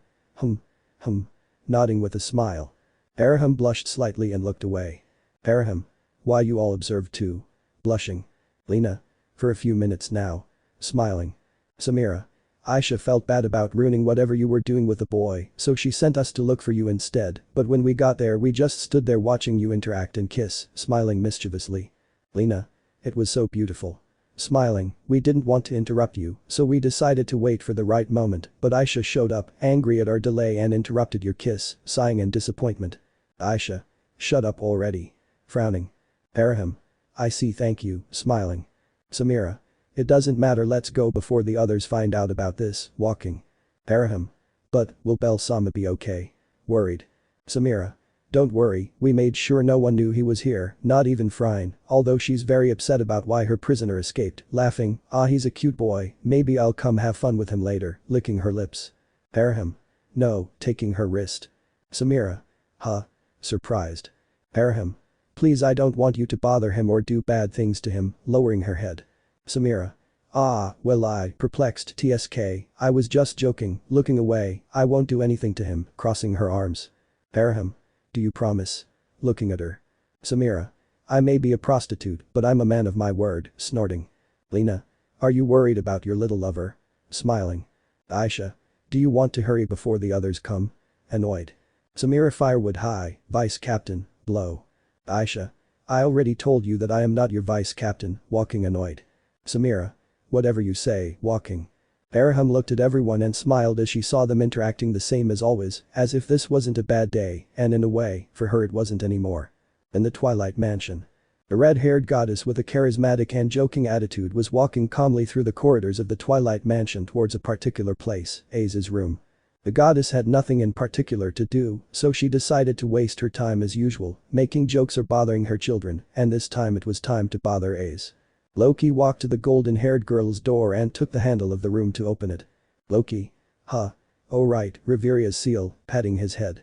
Loki was about to knock on Aiz's room door until. Loki Loki and the door flew out when suddenly a large burst of wind exploded inside Aiz's room, and from there a golden blur shot out towards the exit of the mansion. Loki stood up and looked at the wooden door beside him, shattered into pieces. Loki. You were a good door, patting the largest piece, table understands table, standing up. Through the door that was just doing its job. Loki looked up seeing Riveria and Lefiya coming out of Aiz's room with their hair in tatters. Riveria remained calm, but Lefiya looked scared to death. Loki. What happened? Looking at Riveria. Riveria. There is no time, would be, do you know where Tiona and Tyan are? Loki. Huh. I saw them a while ago in the armory, why? Hey. Both women turned to look at Tyan, who was running towards them carrying her urga and a silver staff. Behind her came Tyan with her two kukris, her throwing knives and a white staff. Tiona gave her staff to Riveria and Tyan threw it to Lefiya, who caught it with difficulty. Loki. What's going on? It would be. Riveria. I'll explain later. Tell Finn not to involve the family in this, and we promise to keep a low profile. Running, Lefiya. Run. Lefiya, who was still white with fear, reacted to Riveria's scream and walked behind the three at a much slower speed. All before the eyes of Loki, who stood there in silence. Loki. Well, there goes my chance to do something stupid. I'll go back to my room before. Loki. Loki. Turning around. Loki went white when she saw several adventurers from her family lined up in front of her. Update our statuses. Loki. They are magic. The sun had already set. Soon a ritual would be carried out where the life of an innocent would be taken for the selfish desire of a selfish goddess. And the white-haired young man who was making a great effort to get up knew that. In a room in the private area, Bellcranel was lying face down on a futon, making a great effort to get up. His face was red, his body numb, and his head was starting to hurt. From the effort his nose started to bleed. Aisha hadn't just knocked him out, maybe it was the rabbit's bad luck, or Aisha had done it on purpose, but Aisha had hit a nerve in his neck that had numbed his entire body, preventing him from moving. Right now Bell felt absolutely nothing in his body, even so after a great effort, he was able to start moving with difficulty. The only reason he managed to do it was by pure force of will. Finally Bell managed to kneel and with trembling legs he stood up feeling as if he were walking on a tightrope. He looked pathetic in this state, but that didn't matter to him in the slightest. Right now the only thing that was truly important was Hera. Click. L.A. Bell raised his head upon hearing the familiar sound of a door opening and looked in surprise at Lily. Lily. See. I told you my strategies never fail. Entering. Together with Lily, Welf and Makoto entered the room and quickly went to help him. Welf. Are you okay, buddy? Looking at him, you look like you're going to faint at any moment, trying to joke. Bell. They hit me in the back of the head and knocked me out, but it seems like they hit some nerve, or so I think. I can't feel anything in my body, breathing tiredly. Makoto. Lily don't know, the potions, looking at her. Lily nodded and took one of the three options they had, giving it to Bell. Lily told Bell-sama, approaching. With the help of Lily Bell he took the potion and quickly felt the touch of his body return. Oh yes, and it burned like hell. Bell gritting teeth. Makoto. Rest a little, Bell don't know, let the burning sensation in your body pass, helping him sit down. Bell. How did you find me? Sitting on the futon. Welf. When we came we heard some prostitute say that a white-haired man had been saved from their horrible captain. We quickly knew it was you and that you had escaped. Makoto. Lily Dono said that you would probably go to the safest place where you hid the first time you came to the pleasure district, and we remembered that you had said that you hid with Hera in the VIP area. Welf Dono let us here, and well, we found it. Welf. What? Don't look at me like that, everyone knows the way to the VIP area, offended. Bell sighed in relief at seeing his family here, but quickly his gaze became more serious. Bell. Did you have any problems? Looking at them. Makoto Welf looking away. Lily. Many, chibi it would be. Bell. How many? Lily helped Bell get up and guided him out of the room where Bell saw with a drop of sweat the destroyed place and several prostitutes lying on the floor bruised. Bell. Well, screw keeping a low profile, sighing, never mind, we have to find Hera now, seriously. Makoto. What happened? Worried. Bell. They want to sacrifice her so they can use her magic whenever they want, clenching his fists. Makoto. What? Exalted, where are they? Bell. I don't know, lowering his head, let's separate and. Lily. They are at the top of Bell at Babili, it would be. If it is such an important ritual, I doubt they would do it in a place full of strangers, looking at everyone. Bell, thanks Lily. Running. Makoto. Thank you, Lily Dono. Running after Bell. Welf. Amazing Lilicuajo, you even look like a commander, looking at her. Lily. I have to be efficient and responsible for Bell-sama, running after them. Welf shrugged his shoulders and followed from behind, bringing up the rear. In Bell at Babili, two Amazons were standing guard at the main entrance of the compound. Both seemed bored, and it made sense. They were prostitutes, not guards. They should be doing something else instead of this job. Amazon 1, what if we go have fun? Amazon 2. We can't, Ishtar-sama will get very angry, normally she would only get a little angry, but today she looks more grumpy. Amazon 1. Well, I prefer a stupid punishment to being here longer without doing anything, I'm leaving, I want to buck, leaving. Amazon 2. Hey, wait. Extending her hand. The second Amazon saw her companion go into an alley and disappear, she sighed tiredly and also went to the alley to look for her. She had seen how Ishtar punished two other of her companions whom she had placed as guards, and the punishment was not pretty at all. But upon entering the alley he was exalted upon seeing his companion lying on the ground with no signs of consciousness. Amazon 2. What? Backing away. The Amazon felt someone touch her shoulder and when she turned around all she saw was a fist heading towards her face. Punch. The Amazon fell face first to the ground, completely knocked out, along with her partner. The one who had hit her looked at them in silence before looking at Bell seriously. Bell. Come on, there will be some more Amazons on the way, but they will be divided into some small groups of 3 at most, seriously. Welf. Shall we enter through the main entrance? Worried. Bell. Do you see another entrance nearby? Makoto. I like your Bell Dono style, unsheathing her katana. Lily. Lily will attack from a distance, Lily's arrows will serve as a distraction for the most part, you two will go head on, looking at Bell and Makoto, well Sama, you will cover our backs, would be. They all nodded and quickly ran towards the main entrance before more Amazons appeared there. Something similar and completely different happened at the entrance to the Pleasure District. The pair of Amazons were guarding the entrance to the Pleasure District. Were there guards? Obviously, they were in charge of letting the good customers in and keeping the not-so-good ones out. Naturally they were also bored, since a riot rarely happened, and generally they never had to intervene, because most of their members were level 2 and in abundance, so any poor unfortunate person who tried something without having paid well, he wouldn't have a nice future. Amazon 1 ugh, lowering her head, my head hurts. Amazon 2. I know, I've been hearing a kind of ringing in my ears for a while now, annoying. Amazon 1. A little while ago it was just a soft beep, but now, sighing tiredly, I feel like my ears are going to explode. Amazon 2. Squinting. Amazon 1. I see something in the distance. Amazon 2. What is it? Curious. Amazon 1. I don't know, I'm just seeing a golden blur, it's getting very close, would be. Amazon 2 ugh. Falling to her knees. Amazon 1. What's going on? Worried. Amazon 2.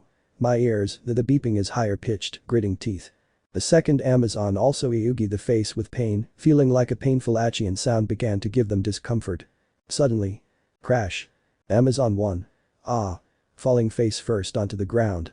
Amazon 2 ugh. Flying away. Both Amazons ended up collapsed on the ground after a large golden blur passed by them, along with a devastating wind that not only sent them flying, but also destroyed the entrance to the Pleasure District. Amazon 2. What the hell? Confused, hey, the beep isn't audible, smiling. Amazon 1.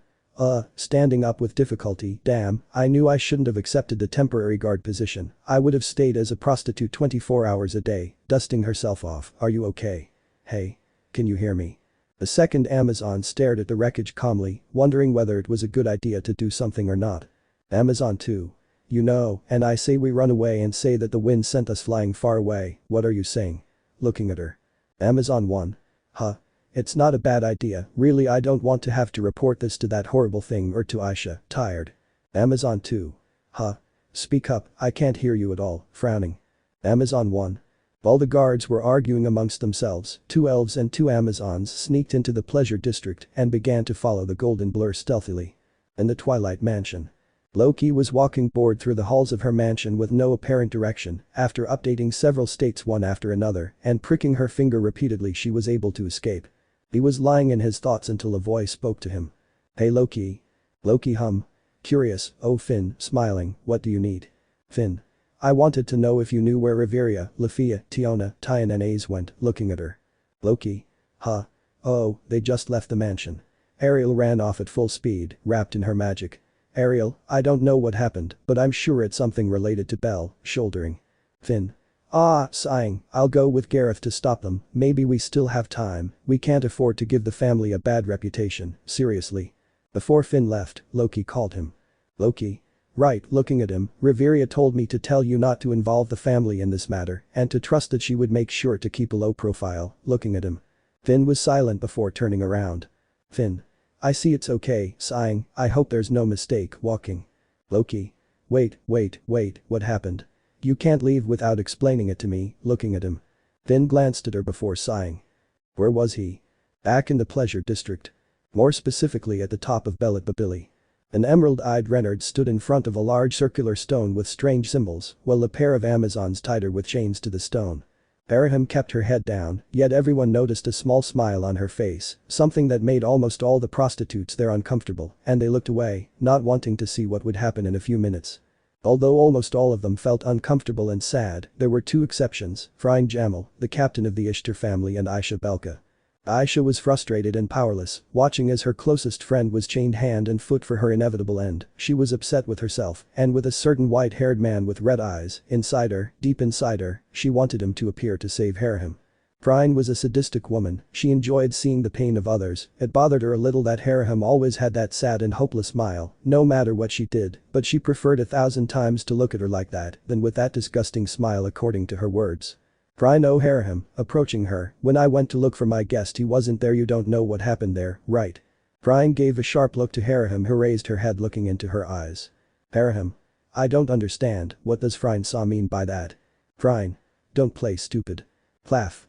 Aisha gritted her teeth and glared at Freya as she slapped Hera, who just remained silent, still with her calm smile. Even with her cheeks red, Hera kept her smile and looked at Freya without fear. What could she do to her? She was going to die in a few minutes anyway. Hera bell-sama, he is safe right now, smiling. Freya turned red with anger and raised her hand to slap her a second time with all her strength that would have killed Hera if it weren't for the fact that all the Amazons without exception held her with all their strength. Freya. What are you doing, you bastards? Let me go. Furious. Are you a stupid horrible toad? I'll stop your nonsense, Jamal. Ishtar-sana is going to be furious. Freya. And why would it have to harden, huh? Hitting one. If you kill her now the sacrifice won't work, are you an idiot or does your stupidity just come with your hideous body? Freya became enraged and punched the prostitute who had said that in the stomach. Just as she was about to attack her, a large sword was placed on her neck, drawing a thin line of blood. Freya turned her head with eyes boiling with anger and looked at Aisha with her large pot out pointing at her neck, ready to lower her head at any moment. Freya. How dare you, gritting her teeth, are you betraying us? Me? Ishtar-sama. Furious. Aisha. Ishtar-sama. No, you do. You need a leash to calm down, beast. Narrowing her eyes. I won't let you ruin Ishtar-sama's ritual. Now calm down, or I'll separate your hideous face from your obscene body. That would be it. Freya gritted her teeth knowing she could do nothing to stop Aisha. Maybe she was more powerful than her, but in this position she had the advantage. She was being held by several adventurers and their weapons were sheathed. If she tried to free herself or take one of their weapons, Aisha would cut her throat as soon as she touched her weapon or the others. With no other option, Freya stopped struggling and lowered both arms. The other prostitute slowly let go of her until there was no one on her anymore, only Aisha was there who continued pointing her pot out her. Freya. Okay, I've calmed down, now put down your stupid gun, annoyed. Aisha. I'm sorry, I'll take action, smiling mockingly. Freya. Ah. Him. Freya opened her eyes as she felt something prick her neck and turned her head to see a brown-haired Amazon with a cheerful smile and a needle in her right hand. Freya Lena Desnalandis. Freya fell unconscious to the ground after the rogue stabbed her with a needle imbued with a lethal poison of unconsciousness and paralysis. Normally this would kill anyone level 1 to level 3, but Freya was level 5, she would survive, but when she woke up she would still be paralyzed and have a painful burning sensation in her neck. Boom. All the prostitutes were slightly excited and approached the edge of the building as explosions came from inside. In fact, there was a moment when they swore they saw a lightning explosion in a room. Lena. Hoo-hoo, looks like there are some unexpected guests, smiling. Samira. What are we doing, substitute captain? Looking at Aisha. Aisha sighed, managing to see for a brief second a white hair through the windows. Aisha. Stop them, would be. And so, the Hestia family got into another interfamilial mess. And? Let me know in the comments below if you guys want the next part. Also check out my other video that has been shown and left. Thank you for watching. If you enjoyed this video please like and share this video. And have a fantastic day. Bye.